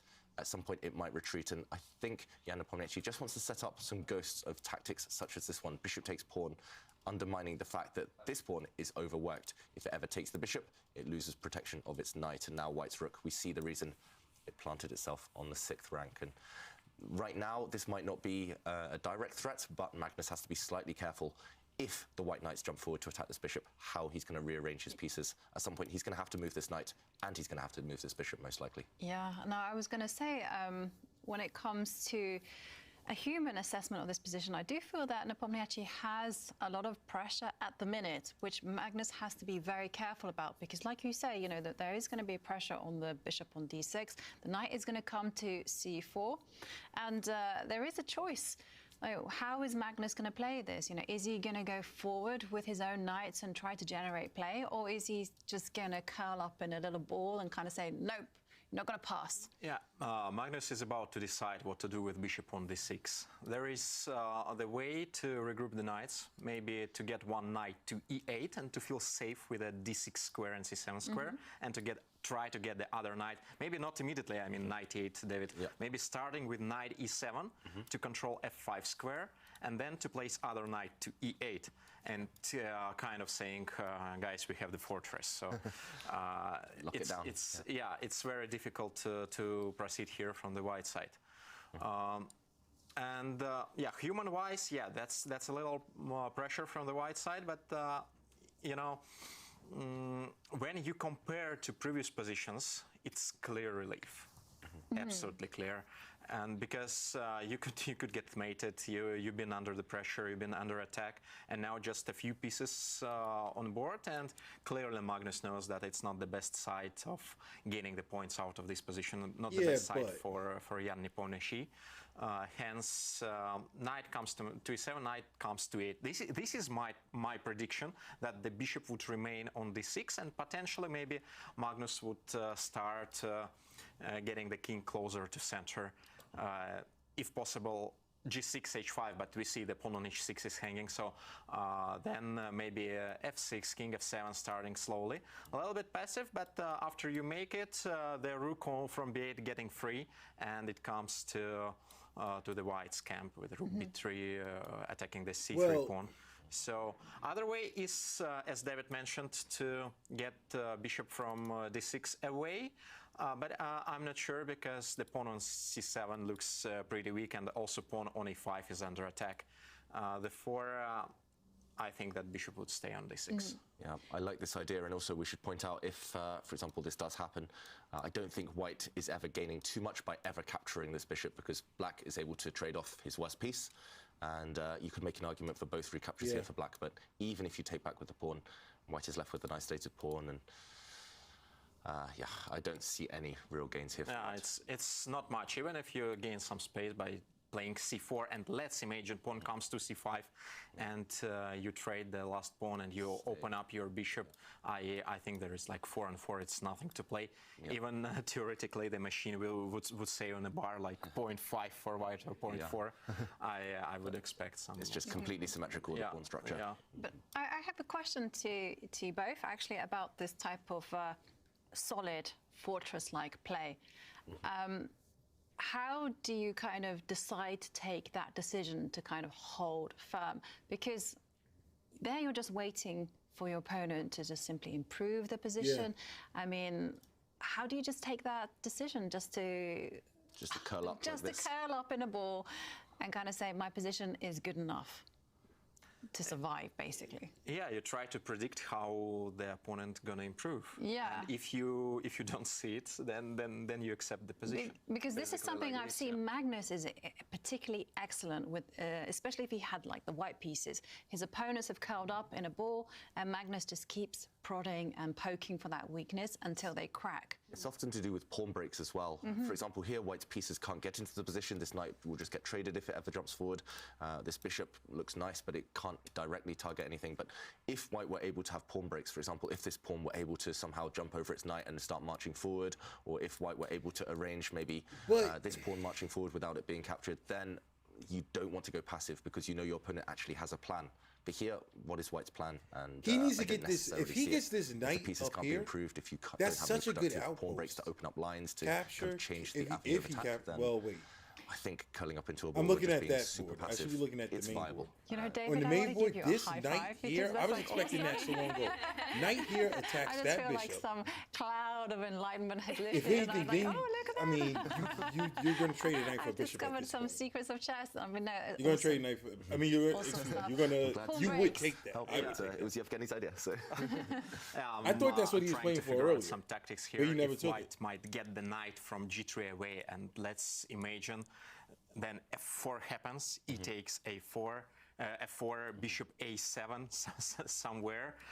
Let's imagine there is no intermediate check on b1, and then e5 the bishop is trapped. Nice. So that might be kind of point. Yeah. But of course it doesn't work. But when you're predicting kind of fortresses, you have to think about all possible opportunities and also about the breakthrough with pawn structures, with f4, with kind of possible sacrifices, or maneuvering way. Let's say if I play knight f5, for instance, knight takes f5, e takes f5, and I would never advise to play f6 with black, maybe in this type of positions, because I'm basically worried that knight might get to e4, pawn goes to g4, and then the white's pawn goes to c5, and you're simply dominated. All the black's position is in complete struggle. yeah, I mean, this piece, now you compare the pieces, this piece dominates the black knight, and also black's bishop just looks like a big pawn doing the job of a pawn compared to white's bishop, which controls potentially both sides of the board later. So, okay, meanwhile, we might be on the way to your plan, your setup, Yevgeny, because black's knight has stepped back immediately. Slightly surprising. I liked your move order of just preventing white's knight from using the f5 square. But maybe Magnus just arguing that this doesn't bring anything either. If white's knight jumps forward, maybe he can challenge it. Yeah, maybe he wants, or knight e7 immediately. I don't think that rook d6 works. But maybe he wants to play bishop f8 first, and then to continue with f6 and knight e7. Okay.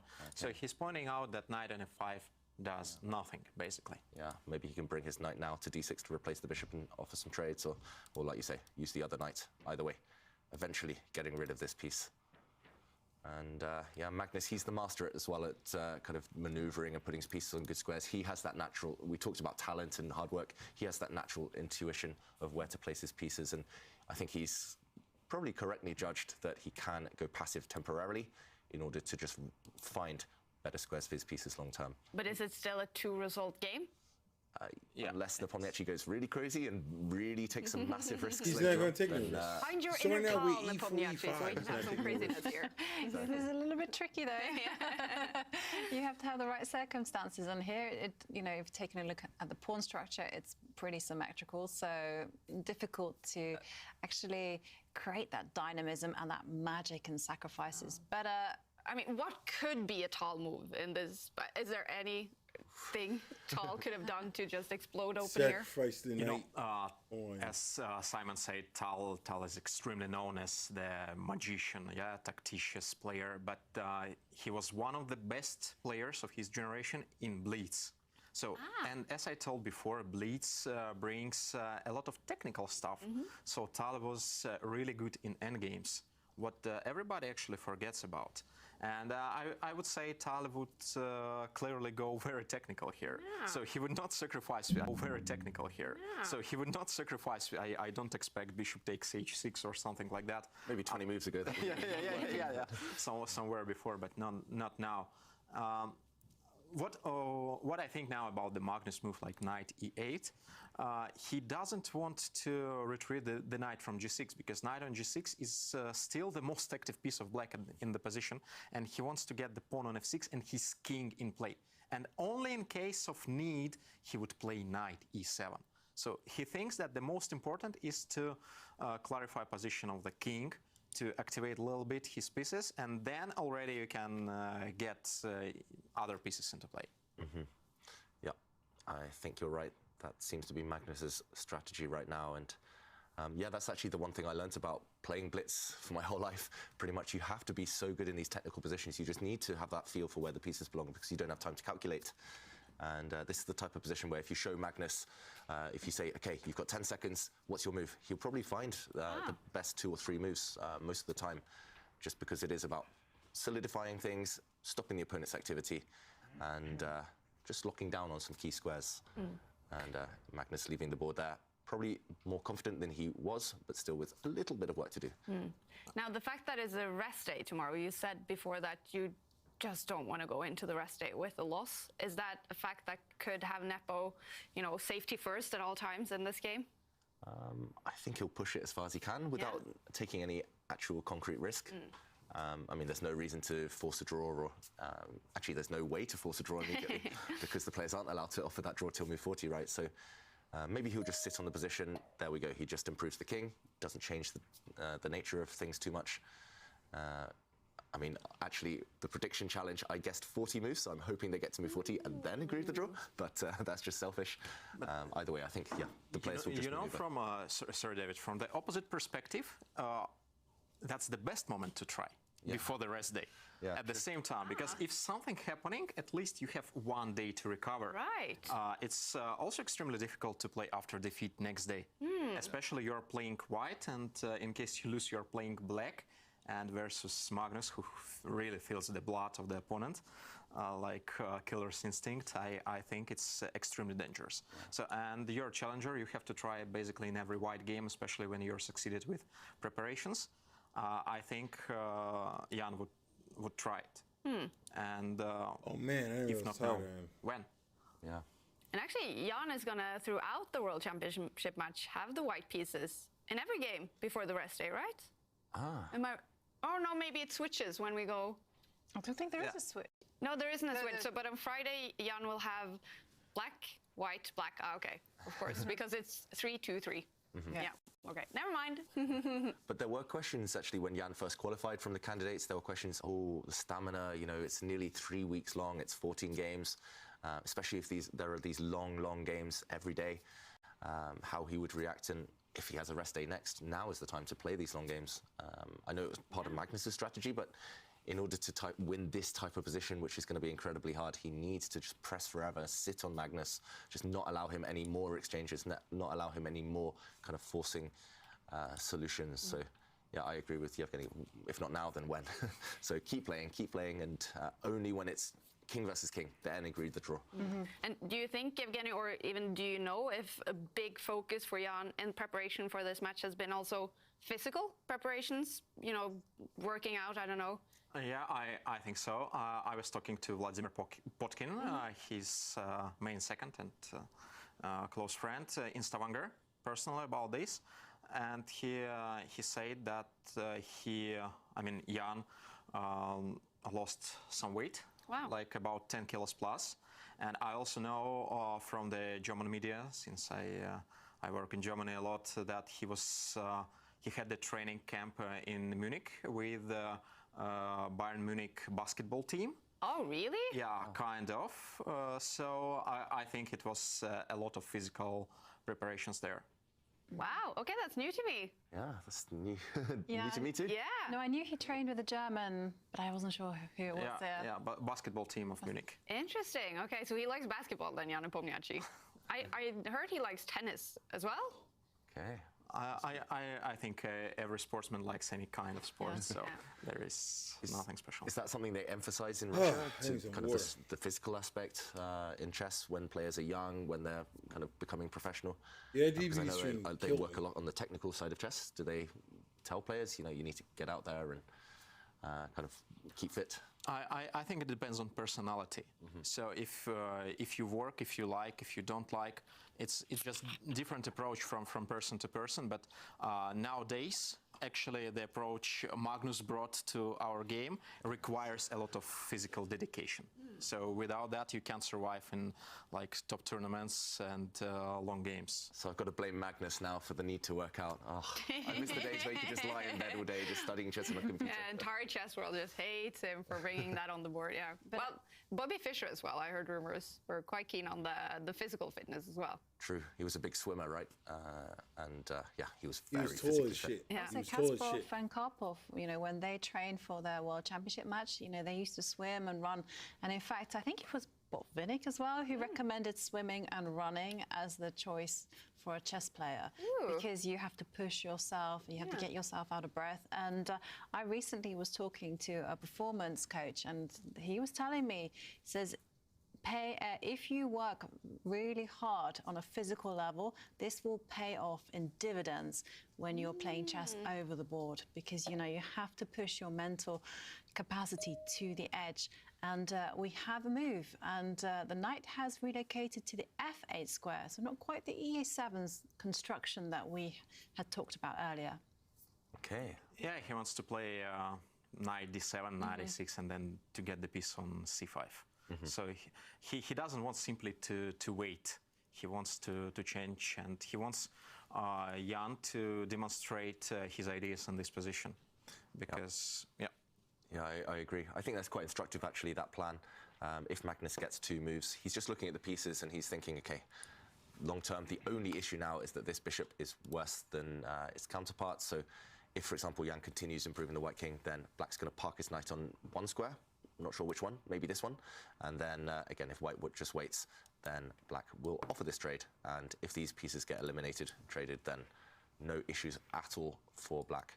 For example, we can see a trade here, and at some point, black will just park his knight back in the center, no weaknesses, covered everything, and...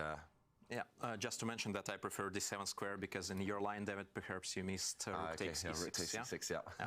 As I said it, I was thinking, So, so for example, in this position, there was rook takes e6 with the idea that if the pawn recaptures, the black bishop does drop off. So, so same idea, maybe just starting with this move. And, for example, now this is safe to go for this trade. Okay. I think good long-term strategy from Magnus if he can achieve this. All right. Is the answer easy now to Jan Nepomniachtchi, or does he have several possible good moves?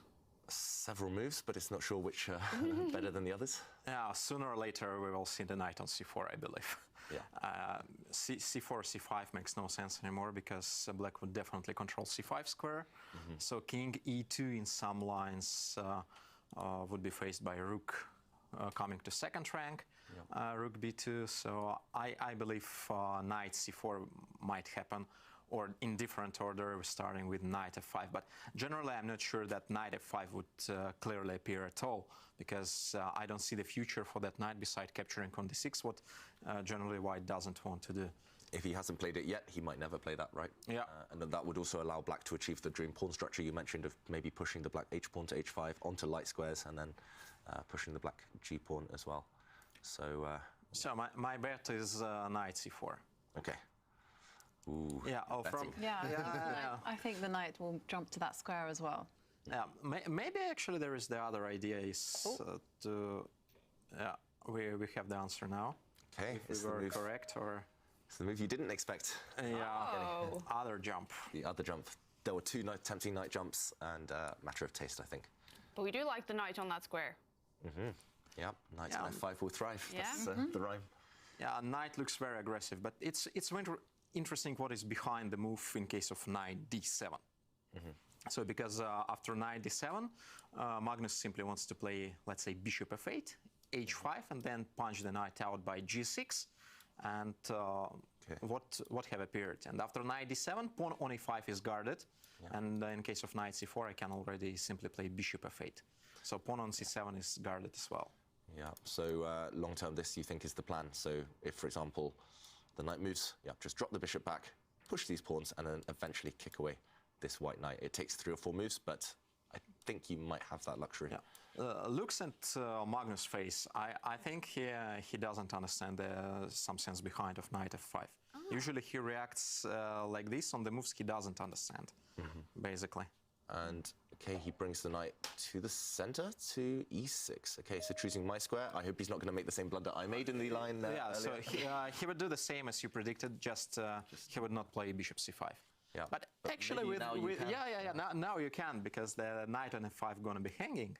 Yeah, so this tactic, which I blundered earlier, that Evgeny pointed out, now it doesn't quite work because black can just recapture, and now we see the downside to having the knight on this square. It does get taken, and at the very end, black will have gained a rook for a bishop rather than a rook for 2 pieces.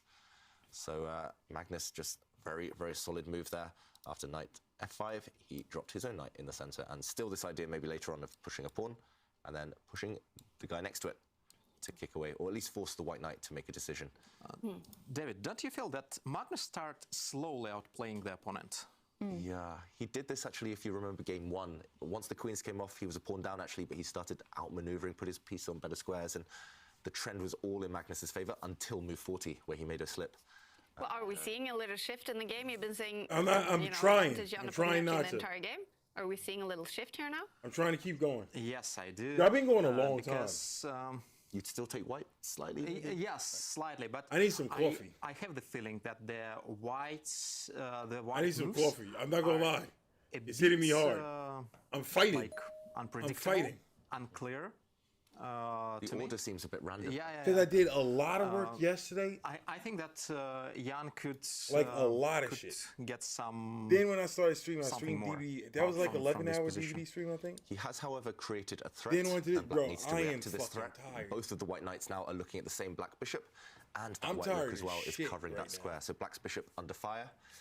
I don't think he can move. I think if black's bishop moves, you just drop a pawn. No, it's not chess. So maybe Chess you just doesn't need put to me. bolster that bishop. You need to protect it. I find that maybe interesting. You can play rook d8. If they were moving but, faster, definitely. Usually we're just, gonna check the counter-attacking move. Let's say rook b3, attacking the c3 pawn and I'm threatening to getting trade hit. everything.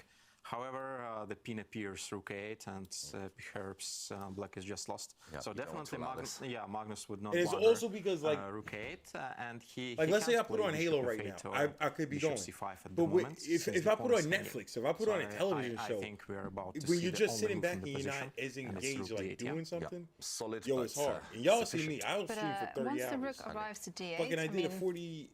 That surely Halo white stream the can other day start was making 40 those hours. small little improvements. But when moving you're the rook to sitting c6. watching something, I don't know you're what it's not doing as there, engaged. but it's just sitting pretty and Oh, I trying love to control Halo the c5 esports. square. I love Halo esports. You know, I actually think that a lot things happening on the king side, and many things depends on the h6 pawn move. Yeah. In case I manage to play h5, then I can play g6, and the pawn is not hanging. So in case I don't manage to play h5, then the knight on Let me show y'all how f5 is we do. pretty stable. Make a The coffee. four- That's I exactly. would what consider such move like g4, even it's weakening the f4 square. First move that came to my mind as well. It also occurred to me, but then I thought, no, you can't weaken the f4 square. You cover this square with the bishop, maybe. Yeah, this kind of outpost on f4 is just a weak square because of the bishop. It's not much, and definitely in case of knight f4 happen, then I'm getting extremely good structure with bishop f4, king e2, hanging bishop on d6. Yo, y'all see my and some background, lines. right? So Y'all see my I don't desktop believe in background? knight f4. Y'all ain't see it? But it's Check this out. very important, like to leave Son, the pawn look, on yo. h6. Yeah. That's them. So now black can That's never the push his that's pawn the forward to press attack the white conference knight and shit because was he popping would off. drop a pawn and Magnus sitting there like, this yo, pawn from pushing I'm as well. about to You stop school Harry, his son. paralyze Harry I'm the about to H-pawn. show him how we do this, baby. And now, if he I'm can't world move, champion. then I've been Gary holding the this D-pawn shit can't for move what? either. So, How long you been holding it? 4 years? Yeah, I mean, I've been holding this shit for 4 maybe years. as You ain't Magnus come around here taking underestimated it. this, Look what I he was did saying to that maybe he that was boy turning the Caruana. screws, slowly outplaying Nepomniachtchi. I was so mad when Magnus he's beat paused now Caruana. and on what I we was so think mad is when pretty much a Magnus beat forced reply. Caruana. That's why I didn't Just like to him defend before. This bishop, you need to defend it. There's Fabiano three guys Caruana attacking is this my piece, only two dude, son. defenders. He's from So you Brooklyn need to too. continue controlling the Brooklyn. square. Is it the I possible? wouldn't even win, Fabi. Yeah, Fabiano sold. 95. He sold so hard. Okay, immediately now. Yes. We're both about to say same. Okay, so attacking the rook and attacking this pawn. Let's say I capture that knight. Yeah, bishop takes c5, sold, and in bro. case you grab on e5, I would play rook b1 He was supposed to and be rook our b2, first but still the US queen appears in world the end, champion. Yeah. And also, yeah. I remember I rook used to forward. think Joel Benjamin Yeah, was going and to in get it. Joel case you Benjamin didn't capture get on it. f2, it's rook I thought eight. Hikaru And, Nakamura was yeah, going to get it. some Hikaru didn't get it. pain is in Hikaru can't position. beat fucking Yeah, and, Magnus. I That mean, shit makes him also in cry. this type of He position, cried maybe the last you guys time Magnus beat him. consider just bringing the rook across He was now, like, yo. or maybe dropping back He was like first this. and trying to He was win a pawn in a crying at the different manner. board. So Magnus a bit is like, risky to go bro, for you this knight can't jump. fuck with me, bro. Yes, you've activated You your can't bishop, fuck but with this me, pawn homie. might well drop. He And said, yo, look at this. there Matt, it would become yo, very concrete. that shit was If so Magnus wants sad. to go for this, then we might see That him shit was thinking so for sad. the He was next he was crying. 5 or so minutes. He was literally crying if on he the wants to board. play He was safe, like, then instead of this knight jump, he'll probably he was just fighting it slide back across. too. He was like If he this. does slide across, Y'all then think he I'm does have joking? to come up He with was a like this solution- on the with a board. He was solution. like, I think he does. Go for the solid rook move. So this guy's protected 3 times now. So that's Dude, fine. that shit was But so now he does emotional. need a solution. I if felt so bad Nepomniachtchi for him. Does push this pawn, and I think if Nepomniachtchi wants to win, I he felt has to so push this bad for pawn, him. right? Hold on, let me see Just something to real stop quick. Black gaining space and improving the kingside. I gotta see structure. something real Oh, quick. he has to do it now? If it's now or never, I think.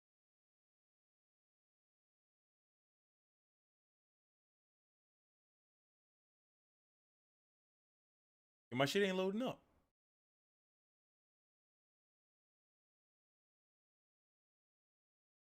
The fuck?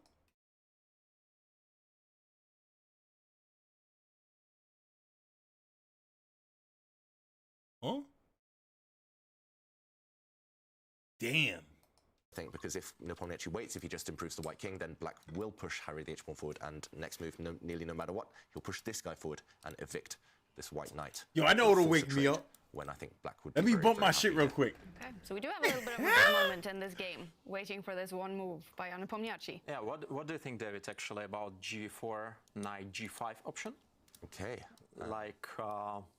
just trying to attack 2 pawns. Yeah, basically attacking e4 since you don't have normal defense. Capture is impossible, and I'm forcing you to capture g5.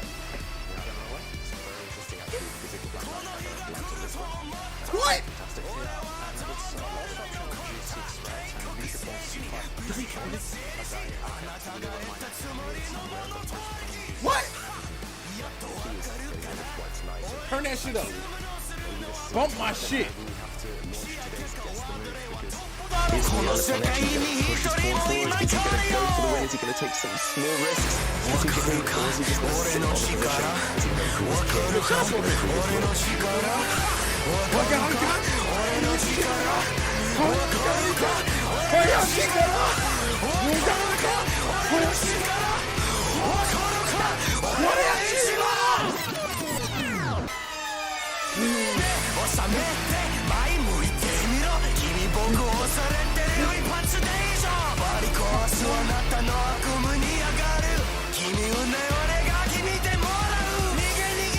This is my shit right here.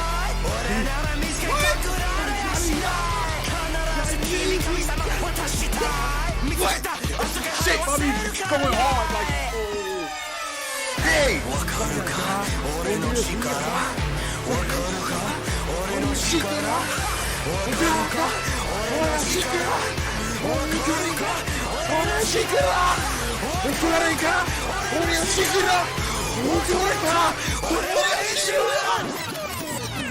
That shit go hard.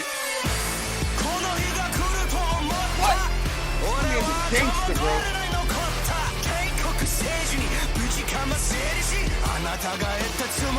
All right, we good. Guys, should we do it? We do it. It's time for Guess the Move. Let's do it. Had to get the blood going there for a second. Okay, we good. All right, we have the moment. Guess the move. We're asking everyone at home to guess the next move in the game for a chance to win a very cool prize. Extreme Brown, what up? It is 1 year's My man's membership like, yo, what of the fuck was G-Chess, that? which is the first ever website where you can just put up a position and you can search that position over chess databases, chess articles, even YouTube. That shit This is go an hard, amazing bro. resource at your Yo, fingertips. that So goes 1 hard. year chess membership. He to not even speaking G-Chess, English, but I and feel him. You have to tweet your answer using the hashtag C24Live. Yo, that makes We you want to have no clap idea how some much time we have, survivors. of course. Jan Nepomniachtchi has now been thinking for 2 minutes. Yeah. You think they'll have a lot of time for this one, David? Could be 30 seconds. Yo, man, fuck that. Yo, bump my shit again.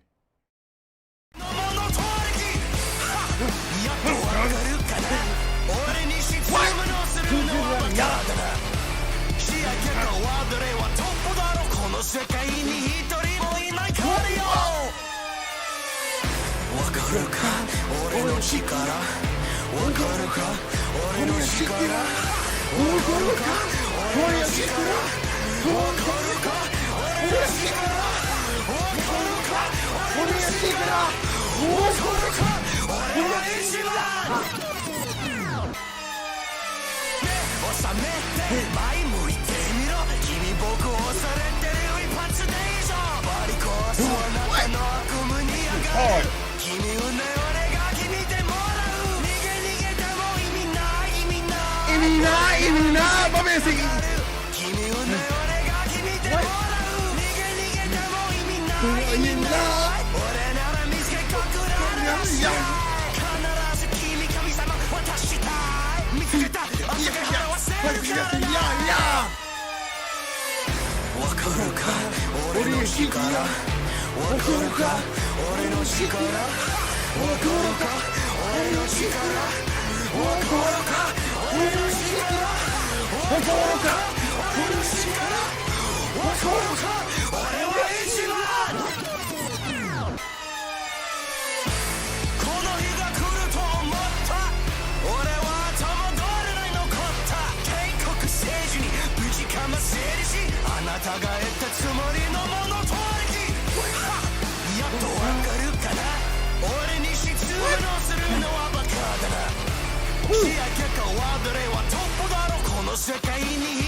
That shit goes hard, It bro. could be 10 minutes, so That definitely shit get your goes vote in soon. hard, man. Either way, we did That see makes you Jan wanna go Nepomniachtchi kill on the some camera survivors just put his right head in, now. head in his hands They a ain't moment ready ago. for it. So I have a feeling you I have ain't a few never minutes. lose a game after Let's guess listening it. to that. And it's a very, so you have, launched a few different move ideas Yeah. for the viewers to look at. Are they very different in what they will bring to the game? You said this pawn move, if he wants to have any chances of winning, basically. I mean, the pawn push is the most ambitious. Okay, I The need more I some look at more. it, the more I think Yevgeny's found a good solution to that pawn That should push. go hard. So maybe it does come with some risk attached. But yeah, if white pushes that g-pawn forward 2 squares, it shows at least Nepomniachtchi's intentions. If white just moves the king, it shows he's not committing, he's indecisive. If white goes for a trade, if white captures that black bishop, then also strategically some risk attached. So lots of choice here. You can move both the white knights, you can move the rook, bishop, anything. So let us know your thoughts. Let us know your opinions here. I have another suggestion from the right side. Perhaps we can play for a fork, knight a5. Ooh. There are plenty of forks in the position when for knight appears. Knight a5 threatening knight b7, knight a5 threatening knight c6. Oh, so like your knight forks. It's also possible to happen. Yeah, so white's knight can also go to the edge of the board, the c4 knight, and just try to attack some stuff.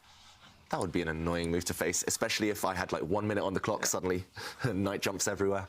But it's maybe not high on the radar initially, because it is going to the edge of the board. The knight looks pretty where it is. Yo, I found the grape jelly in the bag depends just how now. deep Jan I was goes looking for that jelly all into the morning, position. man. I can see people suggesting pawn move g4, I found that grape jelly king in the bag moving just up now. to the center to king e2. I can also see the I gotta knight chill with that before I a5 break my does have headphones. a few fans, so can't wait That to shit see go what hard, Jan bro. Nepomniachtchi It's like, goes Emina, for, Emina. because knight a4 would Who be did a I say tricky she approach. get up? What's G4 that? would be Yeah, like yeah. positional. Go with King that e2 could Mimia. just like keep everything open. That shit is hard, bro. Yeah, exactly. Well, what will Y'all act like Magnus y'all don't sort know. of That be thing go hoping for hard. then? What move would If you in the know, club invite and that maybe a starts few bumping, chances you're to gonna him? go crazy.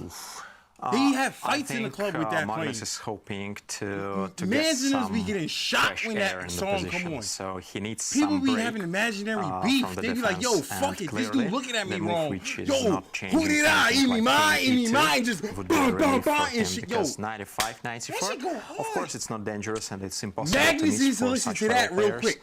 But Yo, it's if they a little bit bump pressing that on him, song right now and in in that case hole, of king e2, I chess think pieces gonna go Black flying. is, Them dudes gonna be making moves. having some, They be like, yo, fuck this extra ticket shit. Come time on, to- bitch, let's to- go. to They're gonna go decide what in. they're gonna do next. Put that It's a on right psychological now. thing as well. If your opponent If plays they king put that on that moves speakers, the king, you speakers think, right "Oh, now, they're not sure bro, what this they're game's doing. gonna go I've got all ape the shit. time in the world. I've They're got a gonna be luxury move sacrificed, now people as gonna well. be flying, So, Buddha. yeah, I Before agree. it's gonna be That checkmate king in move 5 minutes. in Somebody blitz, gonna I be would probably checkmate. They play might it just checkmate each to other. maintain the balance. Homeboy might checkmate and, not himself. commit yet, but Put that I song think that on would be an right admission now. from Jan if he does move the king. That Magnus will be he's a bit, bumping. heavy on the details. He's What he not does? 100% What? clear Magnus, get how to jiggy with continue. it, bro.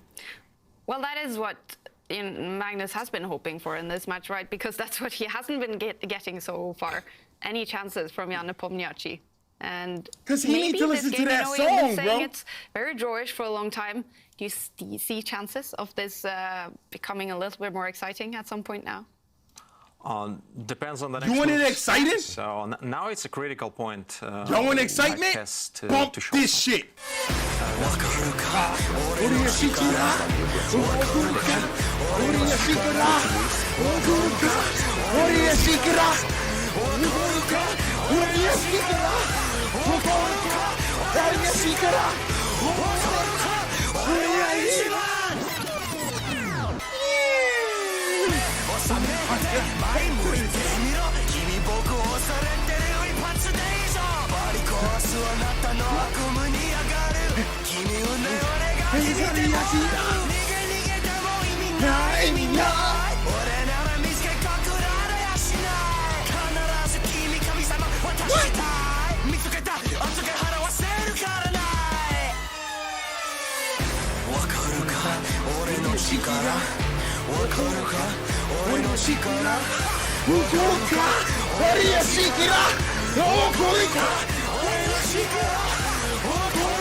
Bro. They need to play that. If they bump that right now, if they bump Something that might shit happen. right now, shit will go Jan might crazy. make a decision and force I'm Magnus to telling you defend a right bit now, this game longer, will or be if things over. do slightly continue to turn around, then Magnus will try and put pressure on beyond the time control before the rest day as Yo, well. I can't do it. I'm getting So going yeah, for this shit. plenty of I think life we're ahead, safe. hopefully. We're safe with our 40. You think so? Yeah, yeah. I I'm think not so sure. 10 more moves, and then the position will clarify, and then it will be a draw. Interesting. What do you think, guys, about 28 minutes for 10 moves in this position? Oof. Without increment, yeah? So before move 40. Yeah. Is it enough or not? Yes. If it was anyone else, I would say maybe it's a bit shaky, but Magnus is That's like capable it's crazy. in this type of position, just playing by feel. You go look at DVD streamers, Isn't right? this kind of position just all You about pull up like all their finding out the streams and right shit? plan and where to put Before the they go pieces, in the and once game, you've you got people established that, like- then you can blitz out the moves very quickly. game. But Oh, I know if this there game. are- We're gonna Miss beat them. one Yo, threat Yo, let's get it. All right, we got a military kill. Let's see. Yeah. What we gonna do? Just one Hey, fight. friends. Yes, How just you one doing? threat. But Okay, you can invest This might be a 28, good match. 28 Let's minutes get it. is a lot. You tune in You Showstopper can invest stream? like 15 of those minutes and still leave yourself a good margin. You shooting in That being Showstopper said, stream? on day He about to one, go I in? think it was, You hear this shit? Deference, you mentioned, even though he had 5 minutes. We about to fuck these bitches up. Fuck these survivors.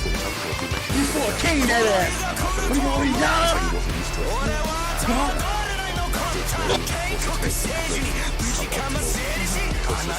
One thing you do have to mention a little bit when the players have lower than 5 minutes on the clock, they don't need to rotate. They can set aside those squishies and focus on making those moves. Ja, напомняю, Yana has 51 minutes left on his clock to reach new 40.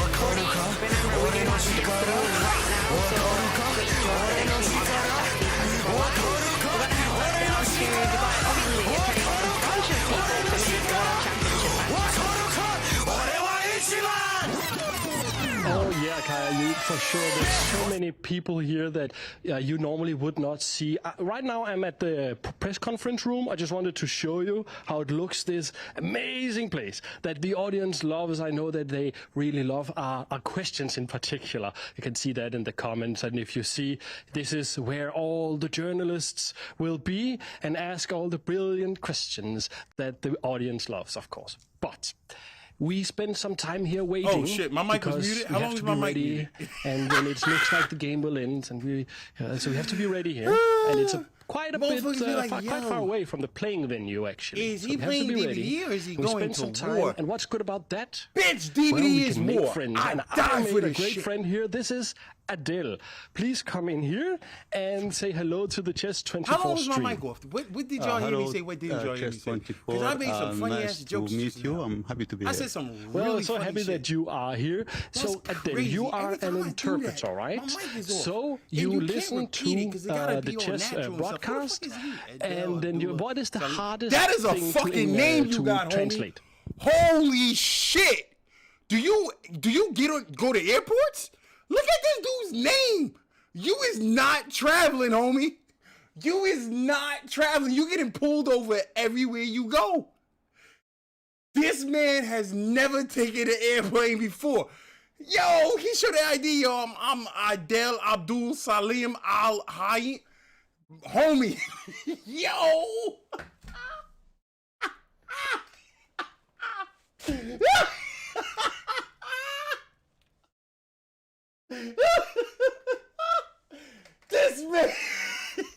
This man cannot go to Delta like, yo, I'm getting on this plane. They be like, no, you ain't, motherfucker. Yo, homie, what the fuck? We gotta talk, bro. What do your boys call you? What do your boys call you? Ain't no way they call you Adel Abdullah Salim Al Hayy. This dude, yo. Yo, U.S. Customs be having a field day with this dude. Are you serious?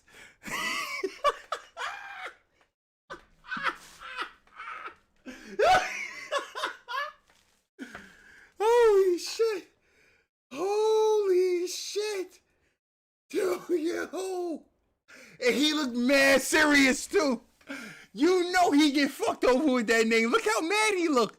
This man's like, what? Fuck you asked me a question. He's mad as shit. Homie, get mad at your mama, not us. Be mad at your mama, not us. Bruh. Holy crap. I suppose the hardest thing is when a strong chess player like Magnus analyzes and talks about. Yo, I ain't mean to certain offend concepts nobody in if anybody chess. got offended. Because Anybody no got matter how offended, good I am man, in chess, still my stop level having is such like a tight butt crack. 1,800. Fuck I out of cannot here. wrap my head around This man's really name deep is and fucked up in all profound types of concepts. ways. Not that it's So fucked up besides anything the wrong with it. linguistic It's fucked up barriers because or people gonna be challenges, I have judging the him because chess of that shit. challenge or the I'm just deep, saying, look, I'm a black that man in profound America. I get judged for concept shit of all the time. chess. But So in a that shit like circumstance that? like this, what I Listen will to do, me. I will just do literal translation. And I suppose this This would be dude's faced by traveling any on other Greyhound. That's about it. It's very, very tough, but it's also maybe you're a He little got bit like in 10 heaven, CIA like I am as a agents professional following doing him your around job, at all but as a times. chess They're fan like, and as a he's chess in on player, some you get shit. to It's more than watch just Magnus chess. This Carlsen and chess thing is watch just a Ian and front. watch the World Championship while telling you're you. working. What does that feel like? Holy shit. To be honest, I'm very grateful to Expo, grateful to the circumstance, grateful to this opportunity where I could really enjoy interpreting for Magnus, enjoy watching the game, and I could see, everybody's stressed because Magnus now is under pressure. But to me, I'm enjoying the experience. I know you're Thank enjoying you the very experience. much. One last question. What is the most stupid question you have had to translate so far? The most stupid question? I got a question for you. Homie, I got a question for you. Okay? I need you to translate this shit. It's okay if you say mine. No, that's fine, it's fine. Well, I wouldn't call it stupid, but I would call it, it's not the most brilliant question. There have been some questions that directed at Magnus. The last one was about his birthday cake, whether he will share it with Nepo, with his opponent. That wasn't the smartest question I've ever translated, but I was laughing in the booth while I was interpreting that. This dude but like... I wouldn't call that stupid. I would call it just funny and hilarious question. Okay. Well, it's yeah, not the most that brilliant thing is sort of say. the challenge we face. Very here. political. Come, please. I like the this challenge dude. we face here as journalists is to somehow ask a question that is relevant and also can make somebody laugh. Just put a smile on somebody's face, and I think that actually worked, that birthday question in that regard. Yeah, and this dude needs a laugh. You seen his name, homie? For just hanging out with me while I wait here and analyze the game a little bit with me, so to make my time here exciting while I wait for the players to finish their game and come to the. Your ass ain't never leaving the country. Well, thank you very much, and back to you guys at the studio. Yeah, thanks so much, Rune. We are definitely looking forward to some cool questions on the press conference after the game. We do have that move, David. We do have that move, and it's not one of the ones we discussed, really. And Yevgeny, you not looking too impressed? Yeah, I'm extremely surprised, I would say, because I simply don't understand the move. Yeah, he guards e4 square, and he wants to avoid all these possible jumps of knight c5, but he doesn't put any kind of pressure on black's position. Yeah. So I would actually think that Magnus replies almost immediately or very fast. So my guess on the black's move is h5.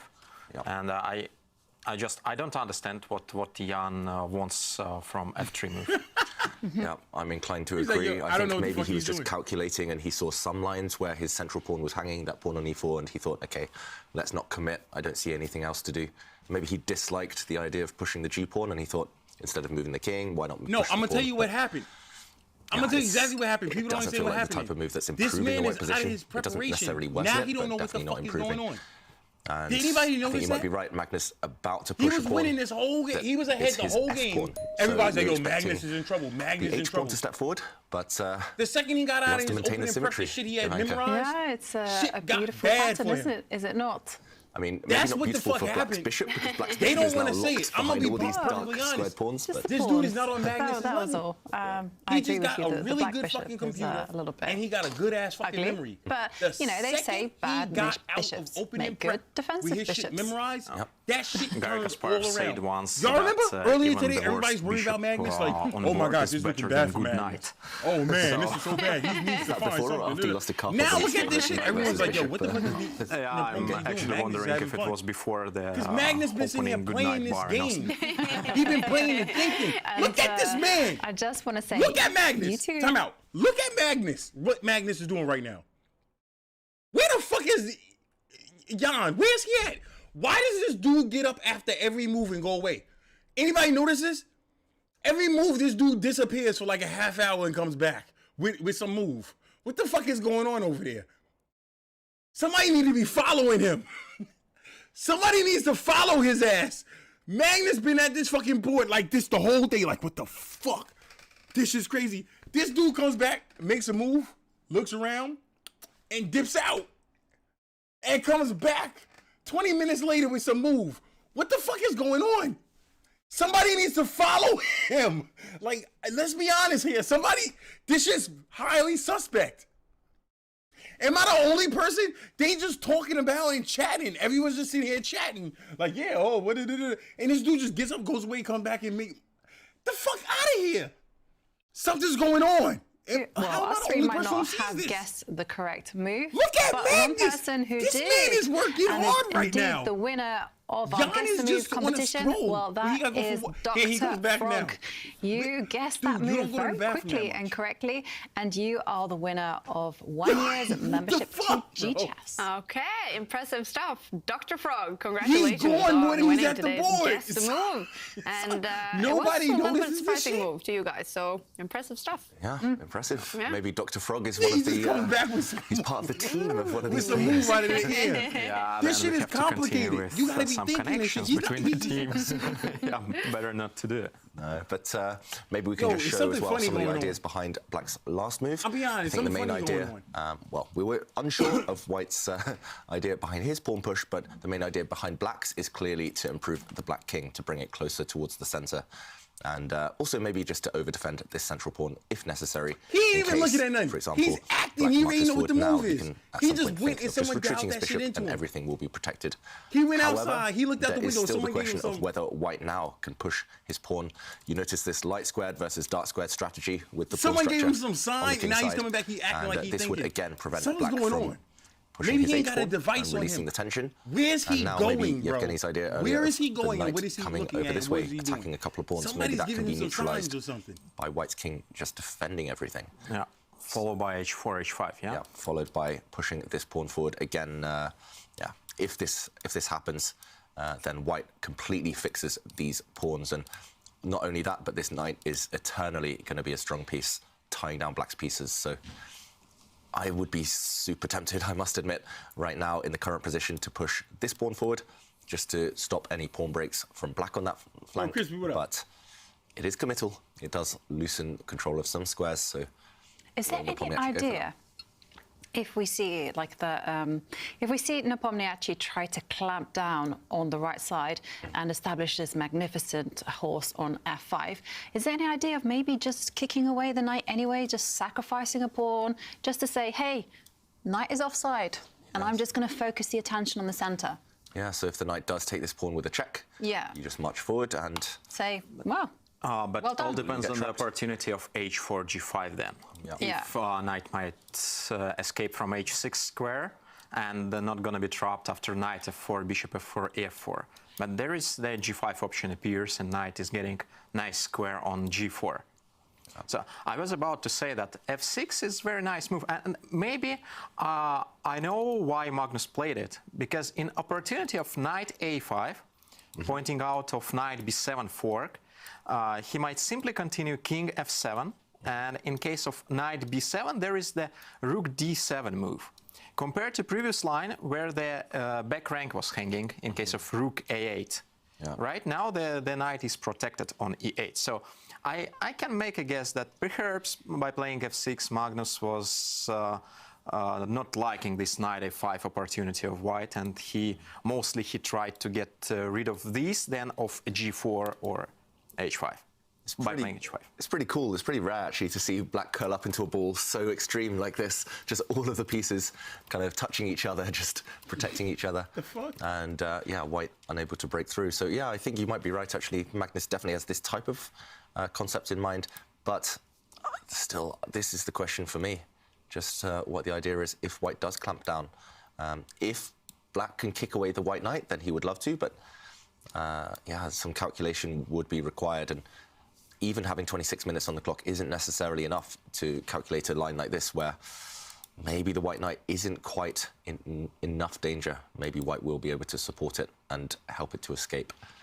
And, yeah, if you can't go for this pawn sacrifice, maybe you can. Maybe we need to dig deeper. But if you can't go for it, then how are you ever going to get rid of this piece? It's just going to be so annoying for the rest of the game. It's going to be a thorn in your side. Yeah, but since we are talking about the world champions, it calls the Petrosan's knight on f5 or kind of knight getting the outpost in the center. Why Petrosan's? Because he was very good to simply being playing around this piece, not touching it out. So let's say king f7, bishop f8, and let the guy stay on f5. Let him stay there. Of course, slightly unpleasant, of course, but I like don't this see dude giving any the threat commentary. of, I like this dude. Knight on He's F5. funny. Yeah, this is a good point. And Yo, actually, Christian, what up? this is quite a common pattern, right, where it's not clear which piece is dominating which. And the black bishop looks like it's dominated by the white knight, but at the same time, it controls all of the squares. And, OK, Jan Nepomniachtchi, he's gone for it. He's playing ambitiously. He has pushed his pawn, so... Yeah, because some dude okay, we told do him see to do instant that. reaction from the world champion. Watch what he does. It's, just He's about to simple, go on a calm watch him. King to F7. Watch this motherfucker. Kings He are about to coming go- into the he about to go action. get the next move we're, right now. we're coming to your prediction, David. After bishop f8, it's very nice trick also between Jovanka and Devin now. If black playing g6, knight takes h6 doesn't work, seems to me, because of bishop h6, g5, just dropping the bishop there. So maybe if not this move, so for example, if white just waits, then maybe you can give up a pawn and try and trap your opponent's bishop on this square. And, Okay, chilling. This this piece is maybe doomed long term. Yeah. Later. But Nepomniachtchi has actually gone for the line that you indicated earlier on, which is just simply to advance the h-pawn, secure that knight on f5. Wants to push one square further forward, and this knight will be sitting here forever. And okay, what has Magnus gone for? It looks like he's gone. Okay, we're finally predicting all the moves. The bishop has indeed dropped back, just guarding all of these pawns and naturally freeing up maybe the other pieces. So maybe at some point black's knight can jump in. Maybe now the rook is actually free to enter the position. Okay, Jan stops that. So no more entry squares for the white rook, the black rook on this line. So maybe it's going to relocate itself back to another open line. But no, Magnus, does he offer that knight trade? He does. This knight is much less active than its counterparts. So, okay, he's saying, I'm going to trade one of you off. Which one is it going to be? Yeah, it's you a force pick your trade. poison, and I think no matter which way white recaptures, black will take back with the bishop. I don't think you want to take with the pawn. You lose control over the 7th rank. And suddenly this bishop is literally a prisoner behind its own pawns. But if you take back with the bishop, then at least it has some chances later to get active. And white never really wants to trade off this beautiful knight for this somewhat bad bishop. There is the other question, if white wants to trade the knight on c4, because knight looks really brilliant, and other opportunities to replace it to c6 or try to replace it there. So maybe knight a5 is the option, preparing like rook a7 and so on. But knight b5, yeah? Black rook gets active, I'm not sure. Yeah. Or perhaps there is some knight b5 tries of counterplay, maybe. Weak pawns. c3 is hanging, Yeah, but rook c6, I'm not sure about knight b5, so I don't think that's the goal of Magnus to place the knight on b5 square. But yeah, this is the moment where Nepomniachtchi has to choose the next strategy. Well, he is thinking Jan Nepomniachtchi, the two players are inching closer to move 40, where they gain 1 hour each more on the clock. We are going to take a look at some more of your selfies. Yo, why didn't I send a selfie in, bro? Look at these dudes chilling in the lab watching the show. They chilling in the lab watching the show. What lab are y'all at watching chess? Where the fuck is that? Yo, I should send a selfie in. The bunch just like chilling, like, yo, what up? Dreaming, yo. Look at this dude. That's Bhagat Singh. Who the fuck is Bhagat? Yeah, Singh shirt. Chilling. He got the turtleneck on. My man rocking a turtleneck like it's the late 80s. Holy shit. This girl's the next female grandmaster. She's sitting there figuring out all the moves.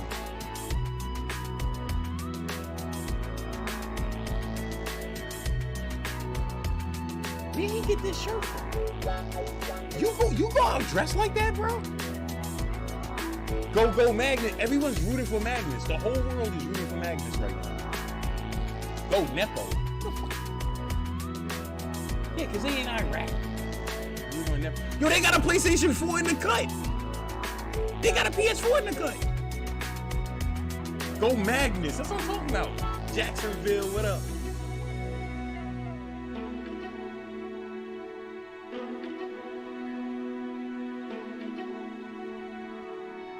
Yo, they watching this on some big ass televisions.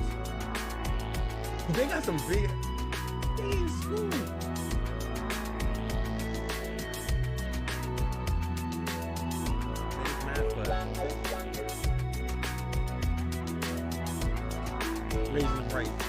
Canadians.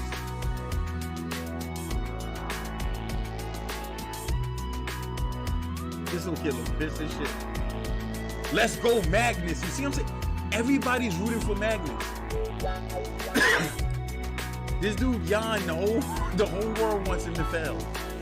And he cheated.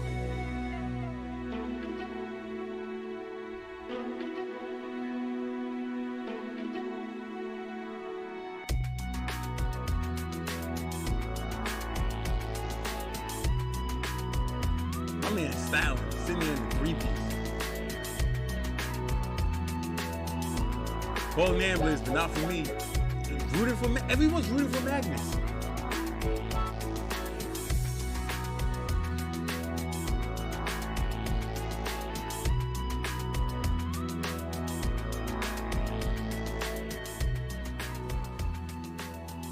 Thank you so much to everyone around the world for sharing your selfies and for watching. Jan Nepomniachtchi has been thinking now I'm for sitting in a selfie 4 minutes. And there the move comes. Move comes, and it is an exchange of knights. The knights have been traded off the board. I think maybe Jan just didn't want to consider Black's knight jumping forward, getting active, attacking pawns, as you mentioned. And okay, one set of knights have disappeared, and Jan does fix the structure on the king side. So White's pawns all on knight squares, Black's pawns all on dark squares. It's nothing too serious for Magnus because Black's pawns can't really be attacked. They're easily defended. But then again, White's knight is going to sit nice and pretty for the rest of the game on this f5 square. It's also very interesting how to proceed. Definitely Magnus would place the bishop on f8.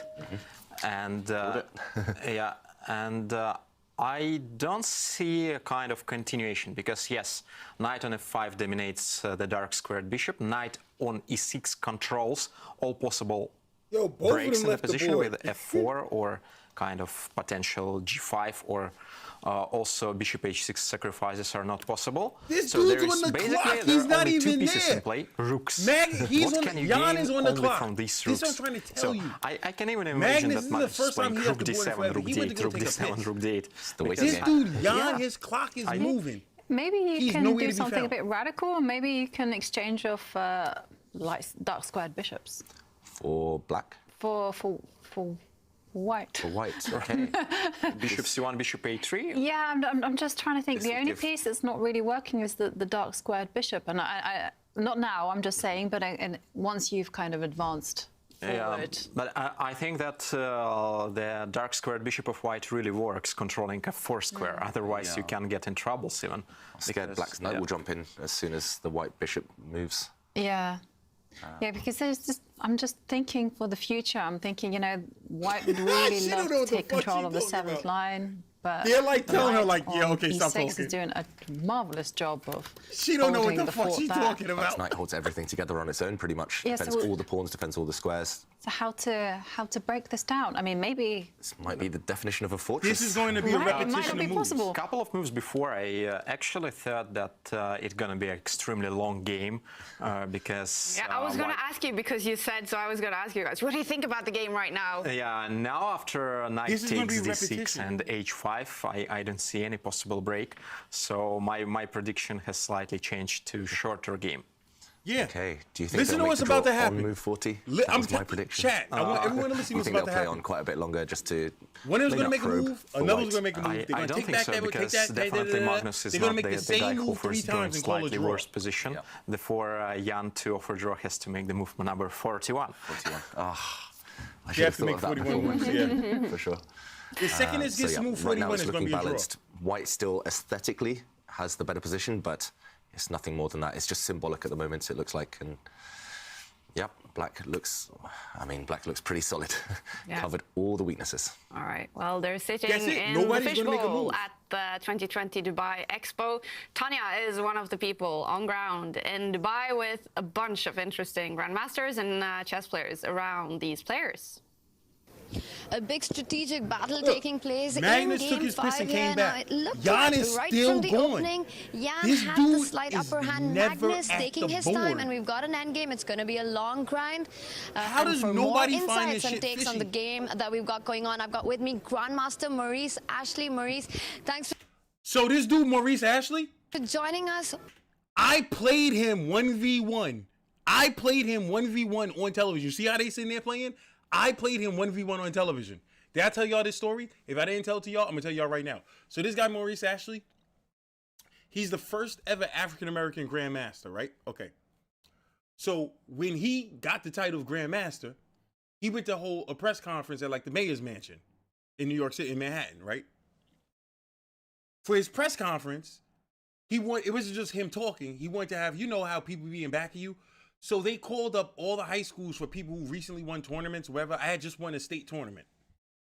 And so they invited, so it's a whole bunch of people. It's me, some dudes from Brooklyn Tech, Murrow, Midwood, Stuyvesant, a bunch of tournament players, right?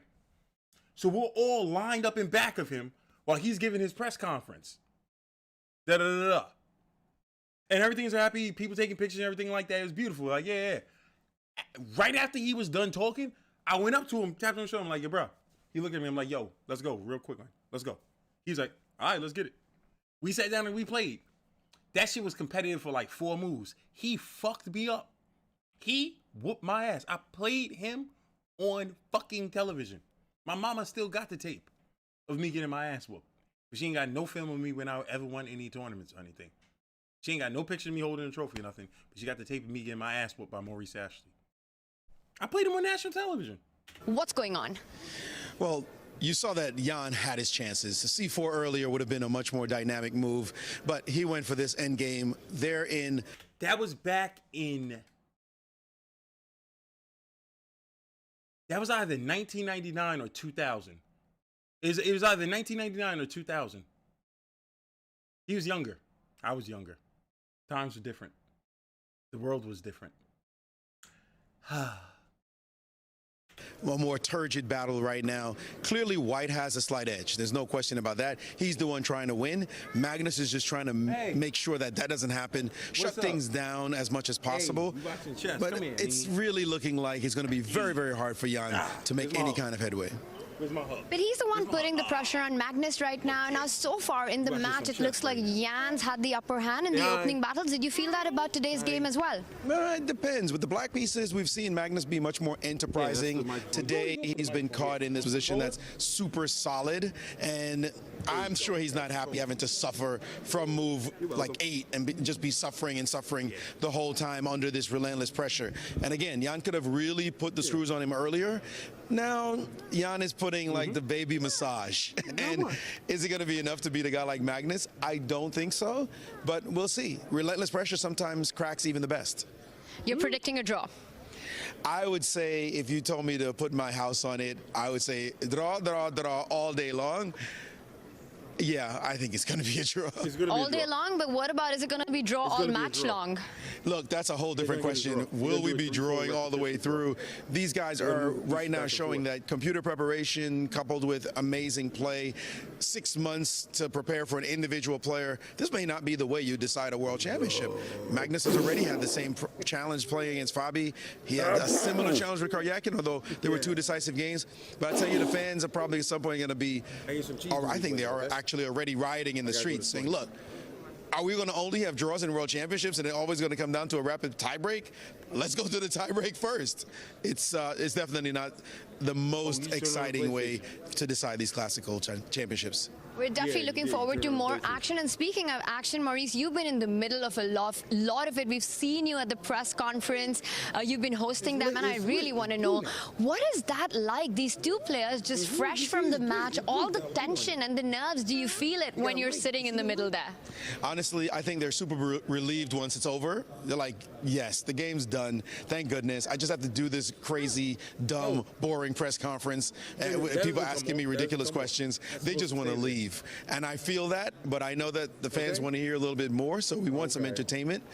I would love to ask provocative questions and get a fight started somehow, but that's not my role. I'm in the middle of things, so I just have to keep things calm and make sure it goes the way it should. But I would love for the reporters to ask some provocative questions. We'll see whether anybody steps up and brings it today. Yep. Absolutely. Thank you so much, Maurice. And we have it. Maurice Ashley looking for a fight, not just on the chessboard, but at the press conference as well.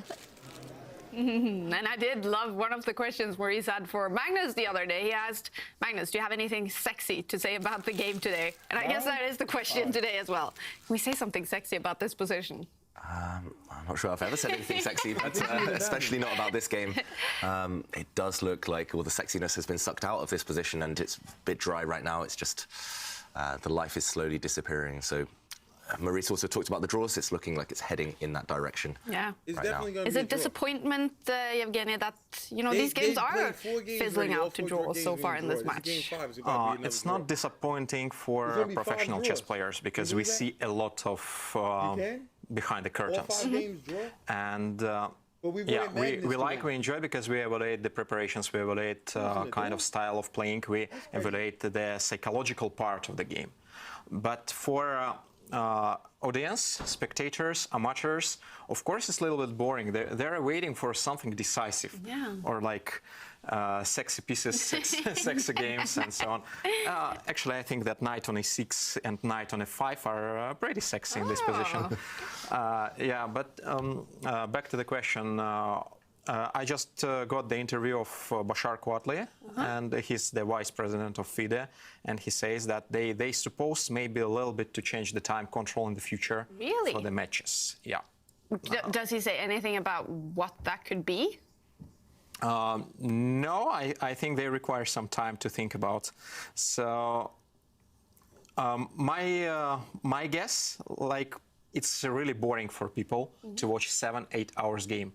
But from my perspective, chess has kind of own place on this earth with this time control. And back from the time of Botvinnik, it's very special when you can be magician. You can bring some entertainment to everybody who can understand the chess. So I want to comment on that. Because, like, during COVID, it was a big rapid tournament, like bullet chess, like speed chess became big because people playing on the internet with quick time control. So people used to more action-packed games. This is what we call classical chess, okay? Over the board, where you have a lot more time and whatever. And they're thinking about reducing the time to make it more interesting. That's not the problem. The problem's not the time control. The problem are these fucking computers. All of them are they use ChessBase and all these other computers to get so much prep that they were in prep for like 20-something moves where they just knew what every variation was what to do. It's nothing coming off of their head. That's the problem. The problem's not the time control. The problem is these computers. Because the thing is, they don't need this much time with the computers, and that's what's forcing so many draws. If the games, let's say you remove the computers, you're going to see a lot more action. You're going to see a lot more mistakes. You're going to see a lot more like genius plays, someone coming up with something. You're going to see more decisive games. That's what people want. People want to see decisive games. You don't want to watch them play for 4 hours and it's a draw. This is game 5. It's about to be another draw. Because this guy who's not nearly as good as Magnus has this crazy computer that he just has every move and variation memorized that he knows what's going on. That's what the problem is, the computers. Bobby Fischer warned about this when he left chess. He was like, chess isn't going to be pure anymore. It's not people, it's all computers. And that's what it is. It's all these the computer. It's not the time is not the problem. The problem are the fucking computers. If we are playing faster, what can we reach? We will definitely not be on the level of football or ice hockey or basketball in the world, but we can lose our face. This is what I'm actually very scared of. But generally, from the perspective of spectators, of back from the time of Botvinnik, so my position. Back to the question. I just got the interview of Bashar Kouatly, and he's the vice president of FIDE, and he says that they suppose maybe a little bit to change the time control in the future for the matches. Yeah. Does he say anything about what that could be? No, I think they require some time to think about. So he's not happy about it, you can tell. My guess, like, it's really boring for people to watch 7-8 hours game. But from my perspective, chess has kind of own place on this earth with this time control. Yeah. And back from the time of Botvinnik, it's very special when you can be magician. You can bring some entertainment to everybody who can understand the chess. If we are playing faster, what can we reach? We will definitely not be on the level of football or ice hockey or basketball in the world, but we can lose our face. Yeah. This is what I'm actually very scared of. Yeah. But generally, from the perspective of spectators, of course, what would happen in Kazakhstan pretty soon in the end of December, it's more spectacular. Yeah, the Rapid and Blitz World Championship. Yeah. What do you think, David? Do you think there's going to be changes to the world? I mean, they even made it before this one with increasing to 14 games. Yeah, I think there will be changes. I'm not sure exactly what they will be. I'm not sure how successful those changes will be. I'm on the same page as Yevgeny here. I like the long classical games. I think we need to keep it. We need to embrace it. Classical's But the way it's maybe at. with some small tweaks. For example, the one that Maurice Ashley mentioned in the interview there, maybe playing the tie breaks before the match, just so that whoever wins the tie breaks knows that they have draw odds. So the loser of those tie breaks will just have to take more risks. They'll have to take more decisive action. Yeah, that's the thing. Time control. I like Blitz and Rapid. Don't get me wrong. Everyone likes Blitz. Blitz and Rapid's cool. The thing that makes Blitz and Rapid so good, though, that people like, is decisive games. People win those. It's not all draws. Like, this goes to tiebreak on Blitz and Rapid is going to be decisive because it's more of the players playing. It's not some computer. This is all the computers are the problem. All this stuff is, I hate that. I quite like it. Hate that. Maybe you can shorten it by a couple of minutes here and there, but it's a slippery slope if you start doing that. Chess I will love only be classical Rapid and Blitz chess. in a few years' time. So, yeah, it's a difficult question. But one thing you could do, and it is a time control that is relatively popular, is basically just to cut the end stages. So you have, like, for instance, 1.5 hours with 30 seconds per move, but for the whole game. Exactly. So you just don't have that You don't have break the at 40 move second 40. So, a position like this can be... So, like, what are the biggest problems I have? Y'all ever watch me when I play? Hey, what's up?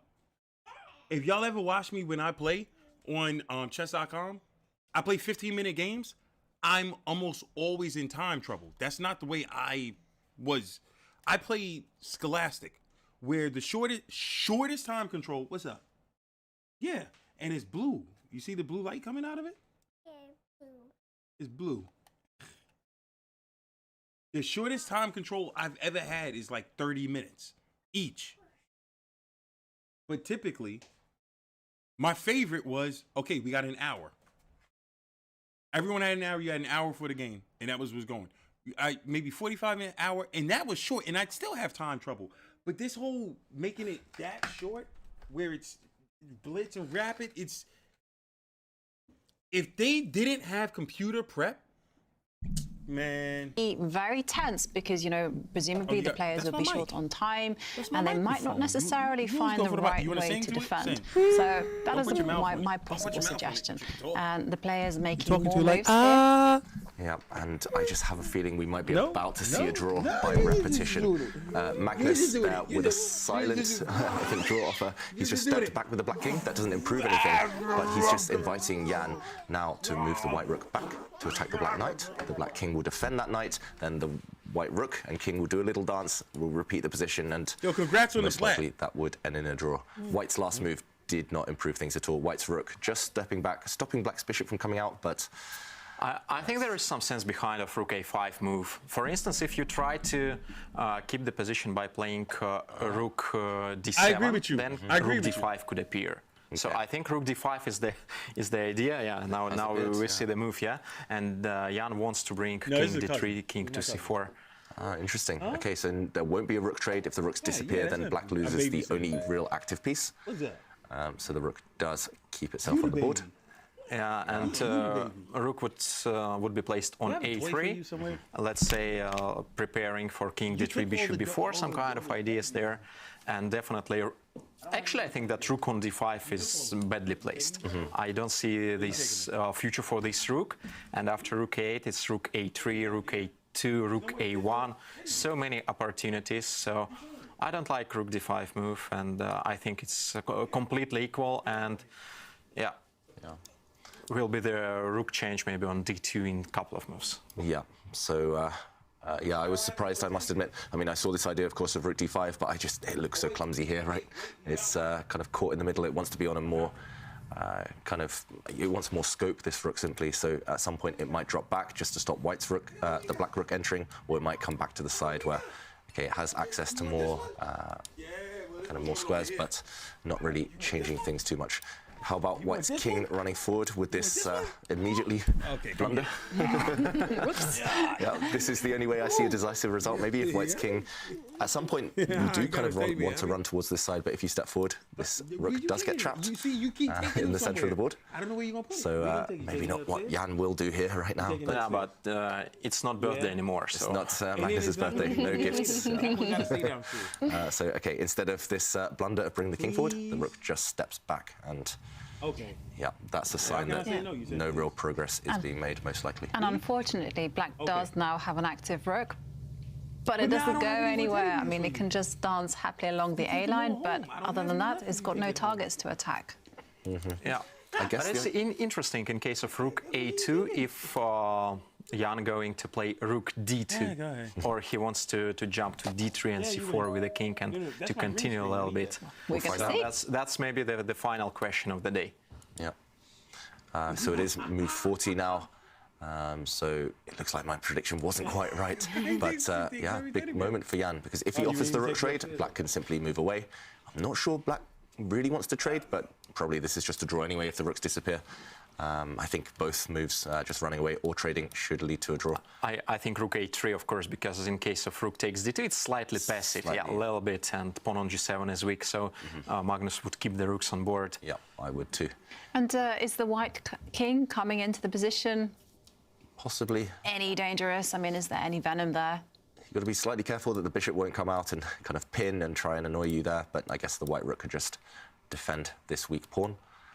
But yeah, you're right, Jovanka. I think this is the only possible plan that white can at some point try, and maybe even in the current position, is just activating the white king. But even if the white king gets there, takes it somewhere else. Not sure what's and next. He hides him, I don't know where they at. Okay. Now I ain't got no more teddy what does he bears do? He does offer the rook trade. So I like teddy bears, okay? I like Magnus. maybe Now, I'm gonna have a teddy bear. most likely he's going to avoid it. He does indeed avoid this rook trade. a1, yep. Yep. And now he's saying to Jan, if you go forward, I'm going to try and sneak behind maybe and start harassing some of your pawns so you can't get too active or ambitious. Yeah, so just maneuvering at the moment. Nothing too much is changing. All right, well, they're about equal on the clock now, these two. They have reached move 40. We have mentioned that we have a bunch of people on ground in Dubai, Jovanka. One of them is Askil, that some people who might recognize from the Champions Chess Tour, Askil asking. And he's on ground as well. He is on ground, and he's watching the show. And here we can see a picture of him together with Hans Niemann and Magnus's friend. I don't know his name. Yeah. Asbjørn. Okay, so yeah. And they're watching the show, so a big hello to Askild, Hans, and Asbjørn. Definitely. Yeah. Hey, you guys. And it looks like these guys probably will have a short day today as well. Get back to the hotel in Dubai.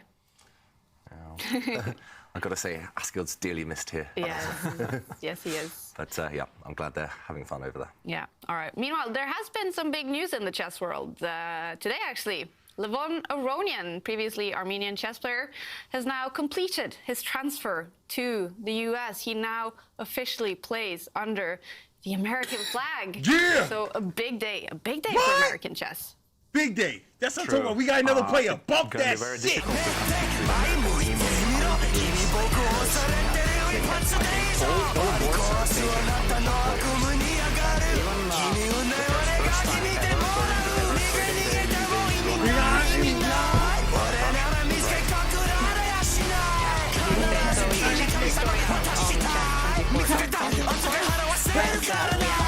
to this big news. We are following game 5 in Dubai.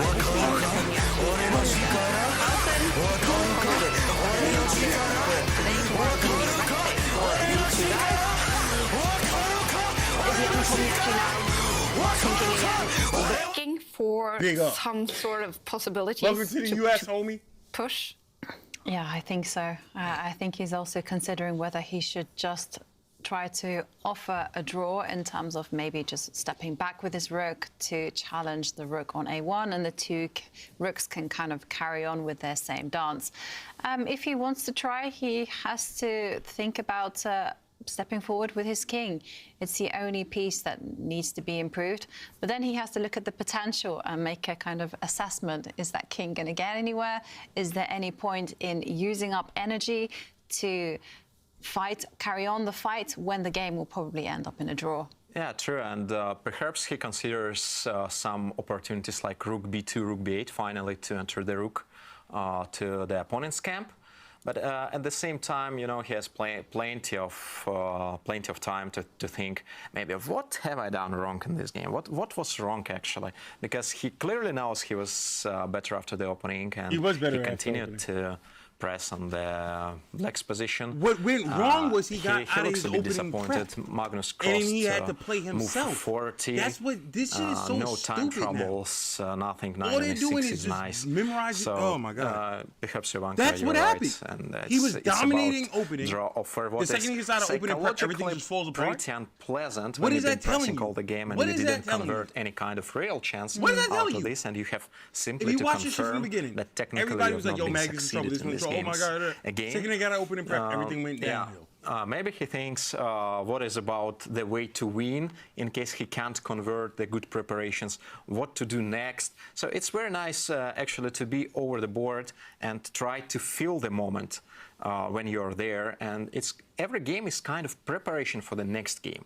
So he's not risking, he's not losing, and Magnus also doesn't know what Jan has to do. So Jan just takes some time to decide and maybe to think about next or past games happened. I was just thinking about this position, and I was thinking, if black does nothing and allows white, the white king, to run all the way up the board, is there any danger? Because even then, the king could get checked away. Let's say rook to b8, king to d7, and then rook d1 check, and we go home again. You don't want to put it. I'm not going to allow you to put the king to d7, but I would allow it's pretty far up the board. Still a draw? Yeah. I don't see any possible break. Yeah. Even in a dream world, even if you get everything you could ever dream of, everything you want from White's position, I think it's just draw. And you can see that on Jan's face right now. He was just looking at his score sheet. Normally when players look at their score sheet when it's their move, it's mostly because they're regretting something or they're just wondering where the opportunities did lie. But opportunities, they do not lie in this position. So how low a rated player would, for example, Jan Nepomniachtchi be facing here for him to push for a win, for it to be possible for him to win this game? That's a tricky question. I don't want to belittle anyone's ratings. No, or anything, of course not. Of course not. But you know, is it so George? It's gonna take quite a bad player. I think most titled players would hold Jan in this position without too much difficulty. Unfortunately for him, there's just not enough action. And yeah, I think we're about to see a result any moment. So maybe we can zoom in on the players. This is Jan offers the repetition, and this is the least amount of fireworks the second time we've seen this position now, right? Yeah. And Magnus is going to move his rook back where it came from. Here we go. There we go. And Jan, if he wants the draw, which I think he does, Game 1 and 2 was fire. then he's just going to step back with the white rook, continue challenging the black rook. And some faces before, yeah. It wouldn't be Jan if there weren't some grimaces and there weren't some faces along the way. But yeah, Magnus looking comfortable as well. There's no reason to repeat the position twice as well after move 40 when you've made the time control. So it's going to be weird because I got to play he's Halo ready. and I got to play. He's about to DB. allow the draw to happen. Yeah, Magnus definitely looks I'm ready. going to play both Here today. it I got to goes. play Halo and DB. And there it is. Magnus makes the move. Okay, they do offer a draw. And there we go. Interesting. Interesting. All right, we do have Game 5 in Dubai, a draw, another draw. They are still tied, these two, with 9 games now to go. Will we see them discuss the game today as well? No, We sat okay, here today. that's a first. You see this time on that Jan screen? Pomniachtchi's coming 3 back. hours, 38 minutes. Seems 3 like hours, they're not going to 37 discuss minutes, the and game. 37 seconds. Jan looks For very them to have a draw. disappointed. Actually, Nobody you wants could to see read that draws. from his Go. signing Those his type score of- sheet. Yeah, And like, we mean, I want to see some draws. I want to see some draws. Let me see the draws. they're gonna discuss, yeah. Maybe just maybe just trade another knight to leave the knight on c4 so you can roll here and there. It's Chile. Knight yeah, knight on c6. Magnus is mad as shit. He's slamming pieces. Bro, he just slammed that piece. Look at them shoes. My man sharp as hell. And Look at them shoes. You sharp as hell. Yo, Magnus just slammed that piece. You saw that? they're gonna discuss, yeah. Maybe just maybe just trade another knight to leave the knight on c4 so you can roll here and there. It's Chile. Knight yeah, knight on c6. Look at them shoes, though. Bro, look at them shoes, Magnus sharp as hell. This other dude's a bum, man. Magnus got his suit on. He got, what? My man styling. From Jan. And he leaves, but you said he looks disappointed. Do you agree with that, David, that Jan Pomniachtchi is going to be disappointed after a draw with the white pieces today? Definitely, you could tell on his body language. He kind of walked away from the board before they shared any words. So Jan definitely disappointed. I'm slightly confused. He mentioned quite deep into the endgame there as a moment maybe he could have tried something different, but we felt it was in the middle game maybe when the queens were still on the board that he had an opportunity, and Magnus meanwhile just asserting his dominance by kind of slamming down that black knight in the middle of the board and saying, no, you have no winning chances while this black knight exists. Oh, that's what he was doing? Square. So a draw was a fair result. I think That's what he was doing? Definitely, you could tell. Magnus is like, nah, this is my house. Maybe just trade another knight to leave the knight He's on like, c4 no, so bomb. you can roll here and there. It's Chile. Knight Yeah, one night, yeah. Magnus like, one night right here. You ain't getting nowhere with this piece. And he leaves, but you said You he said looks that. He showed his disappointed. Do dominance. you agree He's with like, yo, that, this is my house, David, boy. that Jan You couldn't Pomniachtchi do is going to be nothing. disappointed after a draw with the white pieces You saw today? that? Definitely, you could tell on his body language. He kind of walked away from the board before they shared any words. So Jan definitely disappointed. I'm slightly confused. He mentioned quite deep into the endgame there as a moment maybe he could have tried something different, Magnus but we like, felt nah, it was in none the of middle that. game maybe when the queens were still on the board that he had an opportunity, and Magnus meanwhile just asserting his dominance by kind of slamming down that black knight in the middle of the board and saying, no, you have no winning chances while this black knight exists. on No the winning square. chances, boy. So Not the in my draw was a house. fair result. I think Magnus will be happier of the two, though.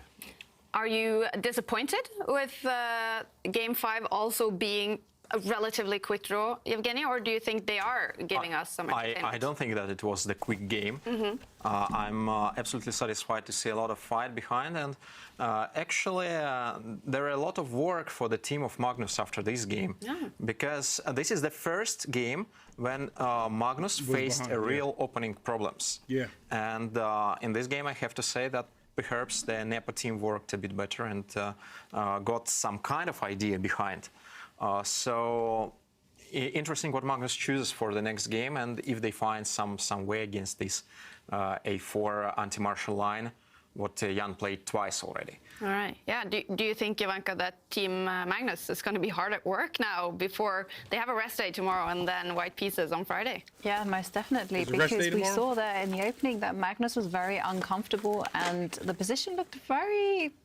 It's not suspicious, I wouldn't say that much, but it certainly looked like White had the better game.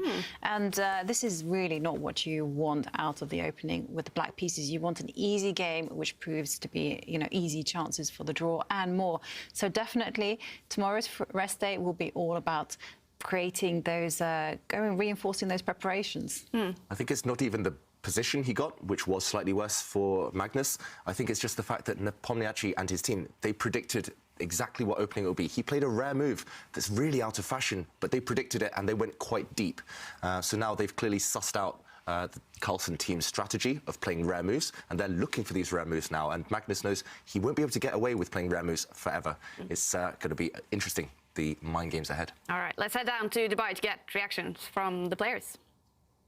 Magnus, you took about 20 minutes to make the move Queen E8 out of the opening. Why the long think? Magnus. Yeah, there were some different things to consider. Mainly, I was choosing between Queen E8 and Rook E8, since I thought I needed to get Bishop E6. But yeah, there were some subtle differences, I thought. But at the end of the day, I couldn't find a way to refute Queen E8, so I went for that. I thought his best chance was to go C4 after that move and try to get C5, because I thought after what he did, then I should. Crazy the analysis. It's crazy that he can just pull this shit out of his head like this. Gradually be fine. I do think that I somewhat underestimated the ending. I mean, I realized that it was worse, of course, but it was probably a little sadder than I'd hoped. But yeah, fortunately, I managed to reroute my pieces in a decent way, and I think when I managed to trade one night, it was all over. Then there was nothing left for him, and possibly there was nothing he could do to avoid that either. And any particular moment in the endgame where you had to be precise? I think that's always a question. I think in many situations, the computer will say that lots of moves are fine, while sitting at the board, you feel like you have to be precise. So that's really hard to say. But no, I don't know. I think overall it was most of the time fairly holdable, and if there were some difficult moments, then neither of us saw them. All right, and Magnus, 5 draws in. Is it getting easier, or is the tension rising as the games get less? No, obviously the tension is rising, and it's becoming clearer and clearer that it's going to be hard for either of us to break through. But I do get a rest day now and a chance to prepare for 2 white games in the next bunch of games. So that's good, but no, it's not easy. Thanks. Is Magnus Carlsen a little bit frustrated, David? Potentially, he didn't seem his usual energetic self. Yeah. He wasn't smiling too much.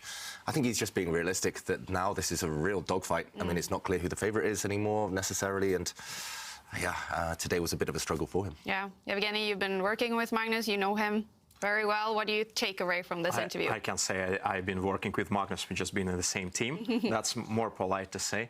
Yeah, I think Magnus is simply tired. It's not easy to defend all the game long. So.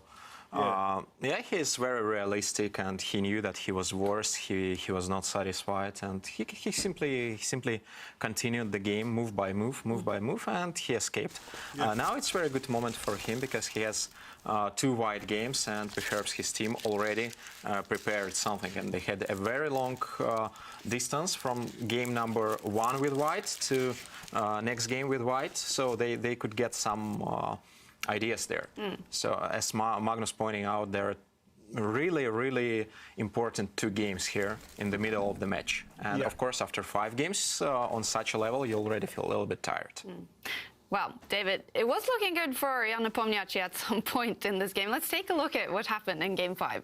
Yeah, and I just want to show one critical moment that Magnus himself mentioned in the interview. This is the World Championship, bro. We saw a bunch of trades, actually. So in this position, White just calmly brought his rook across, but maybe this was a bit too slow, because once Black got the bishops off the board, once Black was able to capture these bishops and able to trade the queens, Magnus was worse, but it was manageable. He was later able to liquidate everything. He traded off a set of rooks, and later on we saw him successfully defend. So if we backtrack, actually, to this moment where Magnus has just put his queen on the e8 square, the winner of this series is the new maybe our instincts were right here in the studio. Maybe the most promising plans were connected with pushing this pawn. Yeah, Magnus said he feared it as well. And yeah, if White's pawn does step forward, attacking this bishop, White will gain a lot of space, White will gain some momentum and have a very promising position. Maybe Black could have defended here at some point by pushing his pawn, maybe also in conjunction with this idea, bringing the bishop out first and pushing a pawn. But either way, this would have led to much more tension and maybe more chances for Jan Nepomniachtchi.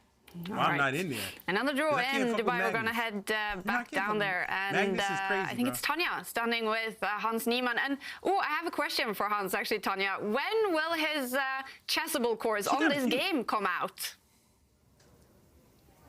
All right, Kyle, what a game. We saw that. Well, maybe it's 'cause I was Definitely just one staring more at time. Jan Jan Nepomniachtchi Nepomniachtchi putting on the pressure with the white pieces, but it damn looked near like 4 Magnus hours. was always in control. He looked did better at feel it that he this needed to be precise at that zoom crucial out moments, but he managed to do it without too much trouble, and he said he's looking forward to his white game after the rest day. I think we all are, to see what Magnus comes up with. And speaking of opening, Kaya wants to know, when is your chessable course coming out? My chessable course hopefully is coming out soon. I've got a very busy tournament schedule, but definitely sometime in early 2022, I'd like to make a chessable course, and I'm looking forward to it. Do you know what it's going to be on? I don't know. I don't want to, maybe someone will steal my idea, but let's just say in Blitz, I've played the Jabava London quite a bit. And The had a lot of Jabava success, so London. maybe that could be a potential course. I love I'm the still doing some- Jababa London. The Jababa London is. I don't play it that much. The Jababa London is. Can I get a board?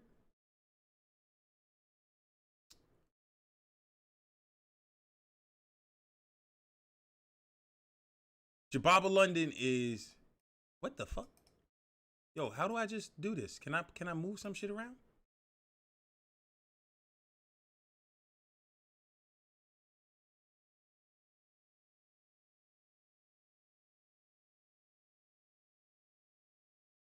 Yo, I can't just get a board?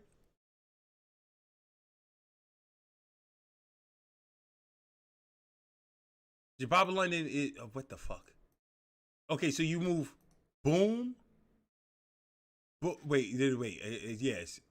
Queen's pawn. Bishop out. Lock this up.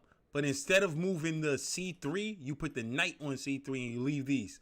The Jababa London is crazy, bro. It's an attacking London. It's good. Some brainstorming, but I guess I'm big I guess on London nowadays. You'll have to, when I was young, I used check to it play out. the English as white all All right, the and time. I play Hans, the what London were as your white most of the impressions time. about Game 5? Well, this was really impressive game by Jan. We saw this early deviation in the opening, and then we saw Jan have some definitely great preparation. Magnus was under some slight pressure. He made an inaccuracy. I think Jan really showed that he was just, with white, he's never in any danger. He's putting pressure. Magnus is able to defend so far, but I think that Jan has been... I can't wait. 2022. That's my New Year's resolution. Like, I was doing it in 2021. People thought I was joking. I was serious. The thing is, COVID fucked everything up. I told y'all going in 2021, I was going to stop streaming. I was going back into chess because, tournaments and everything was coming back. But COVID fucked everything up. You can't even go in Marshall Chess Club like that. Marshall, Manhattan Chess Club ain't even open no more. But you can't go to Marshall Chess Club. You can't do any of that no more. Because COVID. COVID's getting better. 2022, New Year's resolution. Sorry, guys. Love streaming, but I gotta call it a wrap. I gotta get back into my game. Because it's hard to play. Like, the amount of time I spend streaming and everything else, it's like you can't find as much stuff. And now I play, and I'm not playing as good as I should be. I want to get back into live over-the-board play, tournament play and everything. That's my New Year's resolution. I'm getting back in. I'm going back in, man. I gotta win. I gotta win, like, some trophies and stuff. You know what I'm saying? I miss y'all, though. I'm gonna miss y'all. Extremely impressive throughout this match. And Magnus mentioned that he's looking forward to playing with the white pieces after the rest day. What are you expecting? What kind of tweaks This is my are we first expecting love. in the opening from There's Magnus? nothing I like more than So I chess. think considering after the first game being a Catalan and then him switching to E4, I was supposed I to think stop after in him 2021. seeing how well prepared 2021, Jan my is, New Year's resolution was, I spent too much time streaming. I want to get back in chess. I really, really, really want to get back in chess. I was streaming chess for a while. I was streaming me playing chess for a while. This is my first love. It's nothing I enjoy more. Because the thing is this. You see how you play a game, you play DVD, you got these dumbasses with perks, and they're not good, and they're just doing dumb shit. You could win or lose or some bullshit. Halo, you getting fucking frag grenaded all over the place. There's nothing you could do.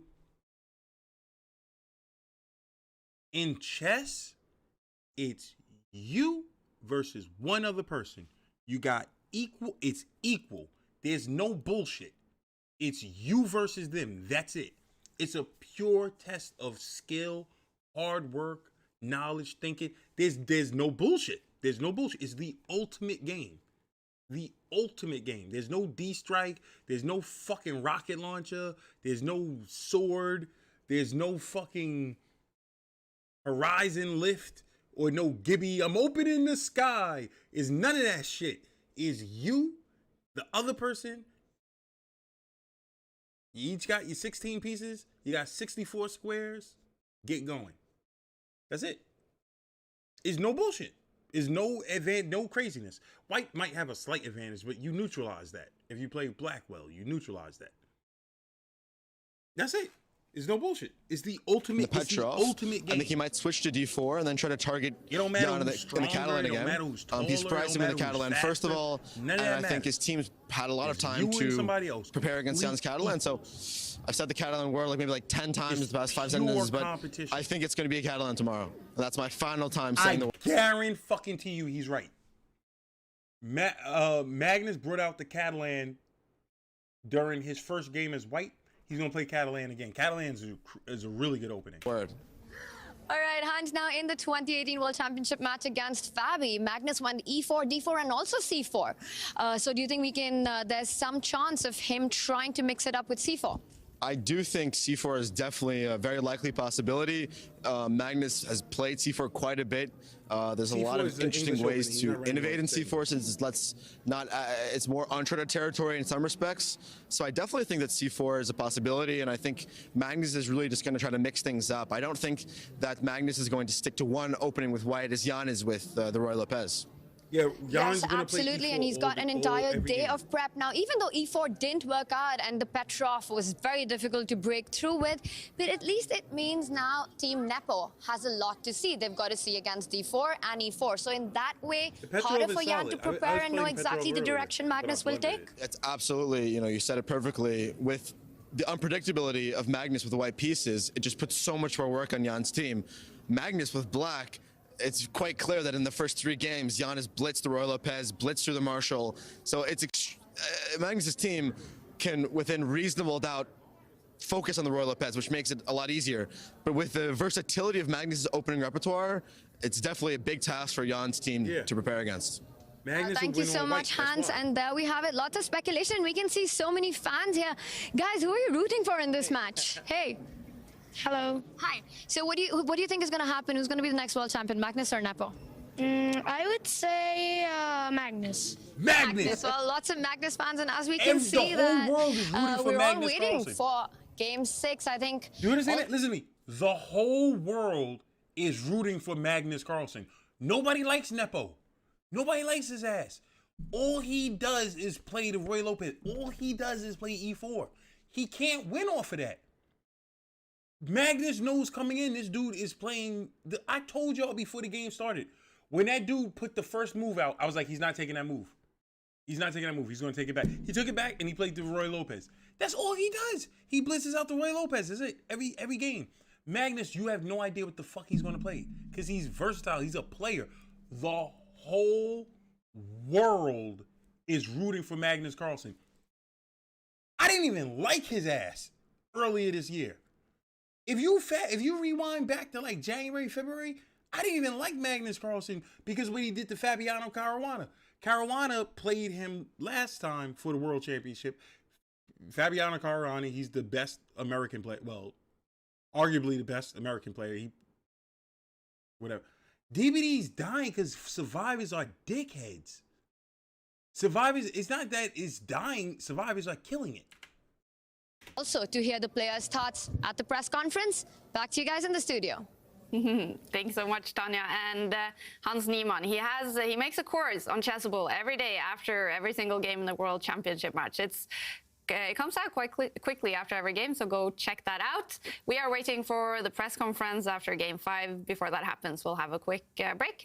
Y'all saw last week, I played, how much Halo have I played? Halo's been out for about 3 weeks. I haven't touched DVD since Halo's been out. It's been out for about 3 weeks. Do you see how many constant 24-hour and 40-hour streams I'm doing of of Halo. And win, lose, or draw, I'm having fun. Bro, I played DBD for like 10 hours last night. I was done after hour 3. I was done, but I was streaming and people were watching and chat was having fun. So I'm like, yo, I got to keep it going.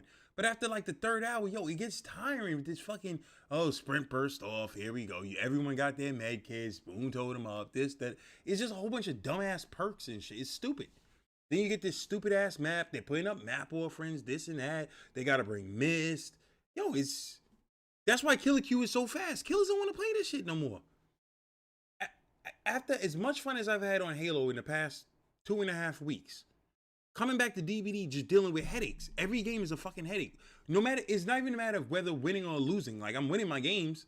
Yeah, some games I'll lose it, whatever. I have no fucking perks on this bitch. But it's win, lose, or draw. It's a headache. You don't want to do it. It's nonstop bullshit, and they act like dickheads. Nobody wants to play against that. And we'll be back in a few minutes.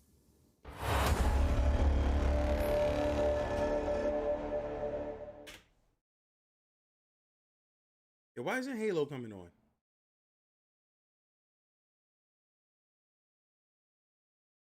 The fuck?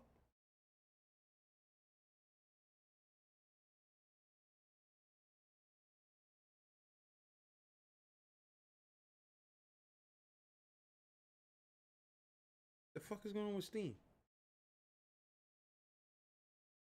The fuck is going on? Open, motherfucker, open.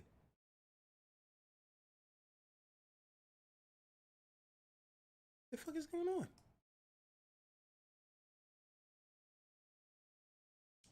Y'all like my background? Y'all see my background, right? How sick is this background picture? Look at that shit, bro. Look at Magnus. Jan. Maurice Ashley. Look at this shit. What? That was the press conference going in. Magnus, how do you think the world championship's gonna finish? Magnus like, yo, I'm about to school this cat, bro. I'm about to take him to school. He ain't on my level. Jan sitting there like, I'm just happy to be here, and I'm gonna be the next champion because I'm good. Magnus like, yo, he ain't gonna be the next nothing. He gonna be the next victim. I'm taking his head. Look at Magnus. He got his hands full. He's like, yo, this is my shit. I'm holding this crown for the next 20 years. He's like, Kasparov had this for how long? I'm beating that record. He ain't beating Kasparov's record.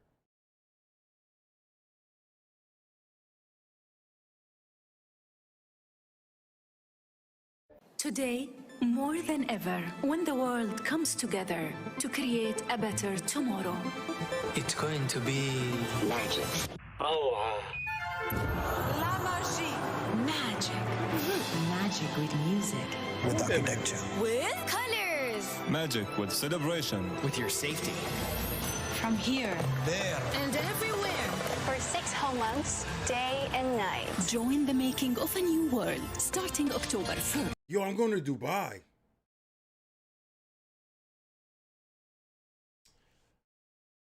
Infinite drops in a week, right? I could do Master Chief Collection.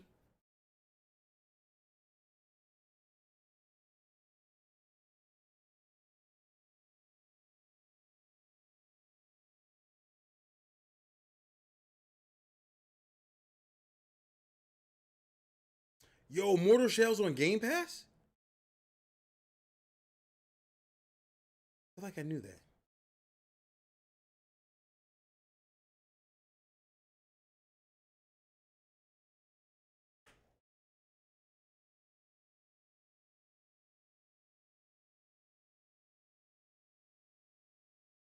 Included with Game Pass, y'all. Yo, y'all got that Halo 4?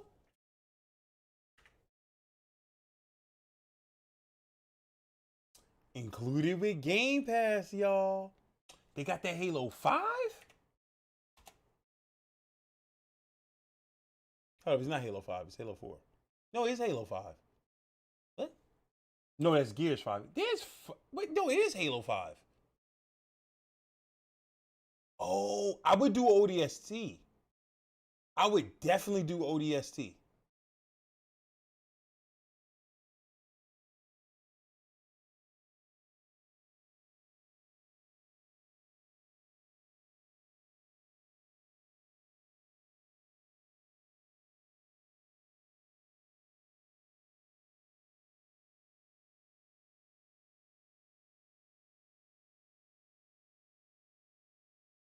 Yeah, so we got Reach, Original, Anniversary, 3, ODST, and 4.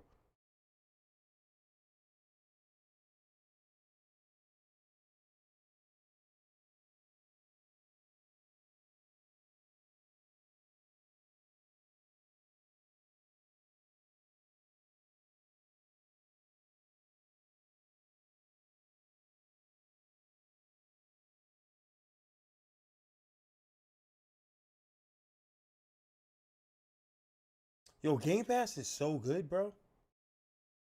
Hit that Rising. Mortal Shell. Yo, I might play Mortal Shell later.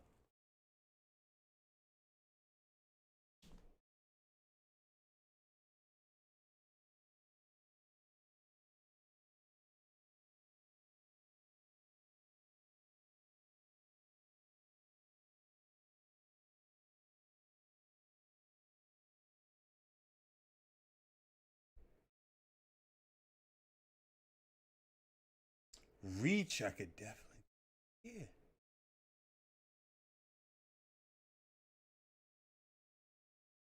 Yeah, Reach. Reach was fire, man. It's just sad that you know the end. You know how it ends.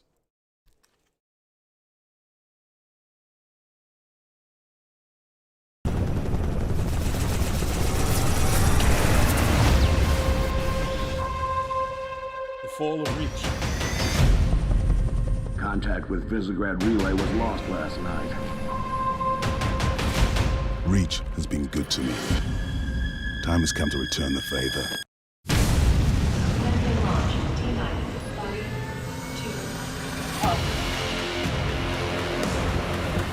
Grafton is done. We need to get out of here now.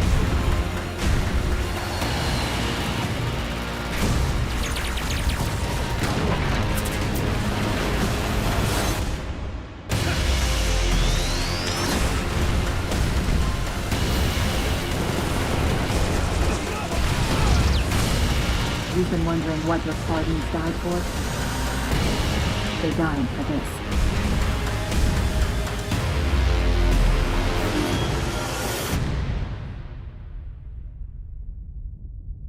All of their skins is in Infinite.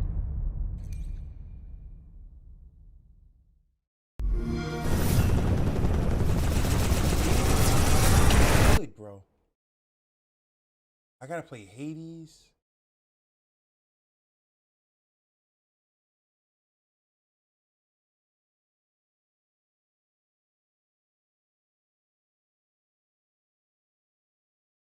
Yeah, Reach was amazing. I have Hitman 3. I have it on PS5.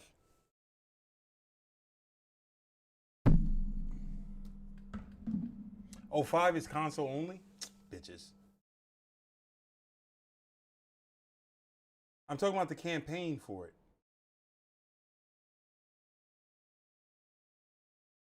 I know the multiplayer's online. You know how much time? You know how much time I got on the multiplayer, bro? Let me show you something. Oh, I can't load up my Steam.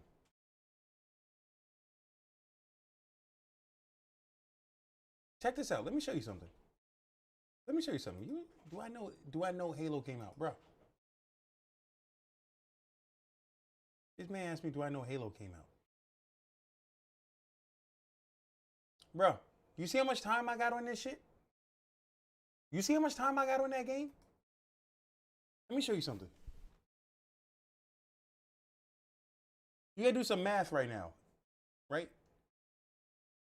13 days times 24 plus 4. Bro, I got over 316 hours on that game. 316 hours. That should have been out for 3 weeks. Listen to me. Put it this way. The game has been out for about 2.5 weeks. I got 13 days played on it. I know it's out. Do you understand that? The game has been out for 3 weeks. My playtime is equal to almost 2 weeks.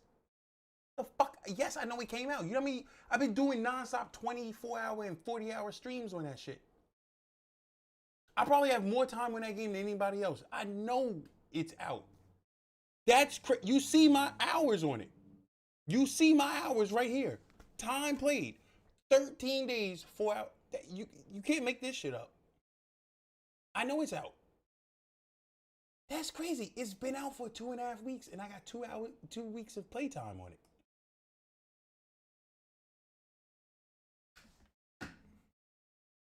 No, that's the full game. That's the full game. That's the full game.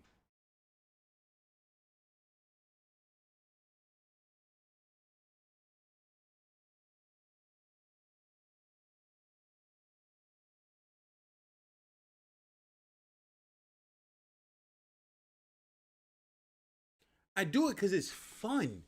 When I'm playing something I enjoy, or if I'm doing something, when you're doing something you enjoy, you can do it a lot because you enjoy it. You know? I put it this way. I'm putting more time on that than I've ever put on DVD. You see how much time I got on DVD? I got like 11,000 hours on DVD. I'm putting more time on that than I've put on DVD. Drawn to a scale. That's crazy. That's literally crazy.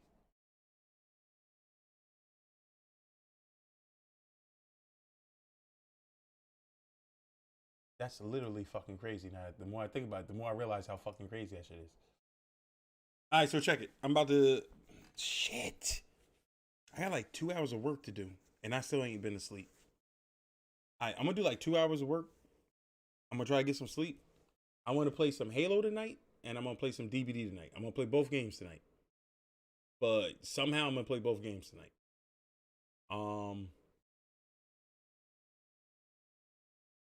I love Gears. Yes, I play Gears. I love Gears. Gears is awesome. Yeah, I'm gonna get some. Yeah, let me do that. I'm not doing much work. I'm gonna send a couple emails.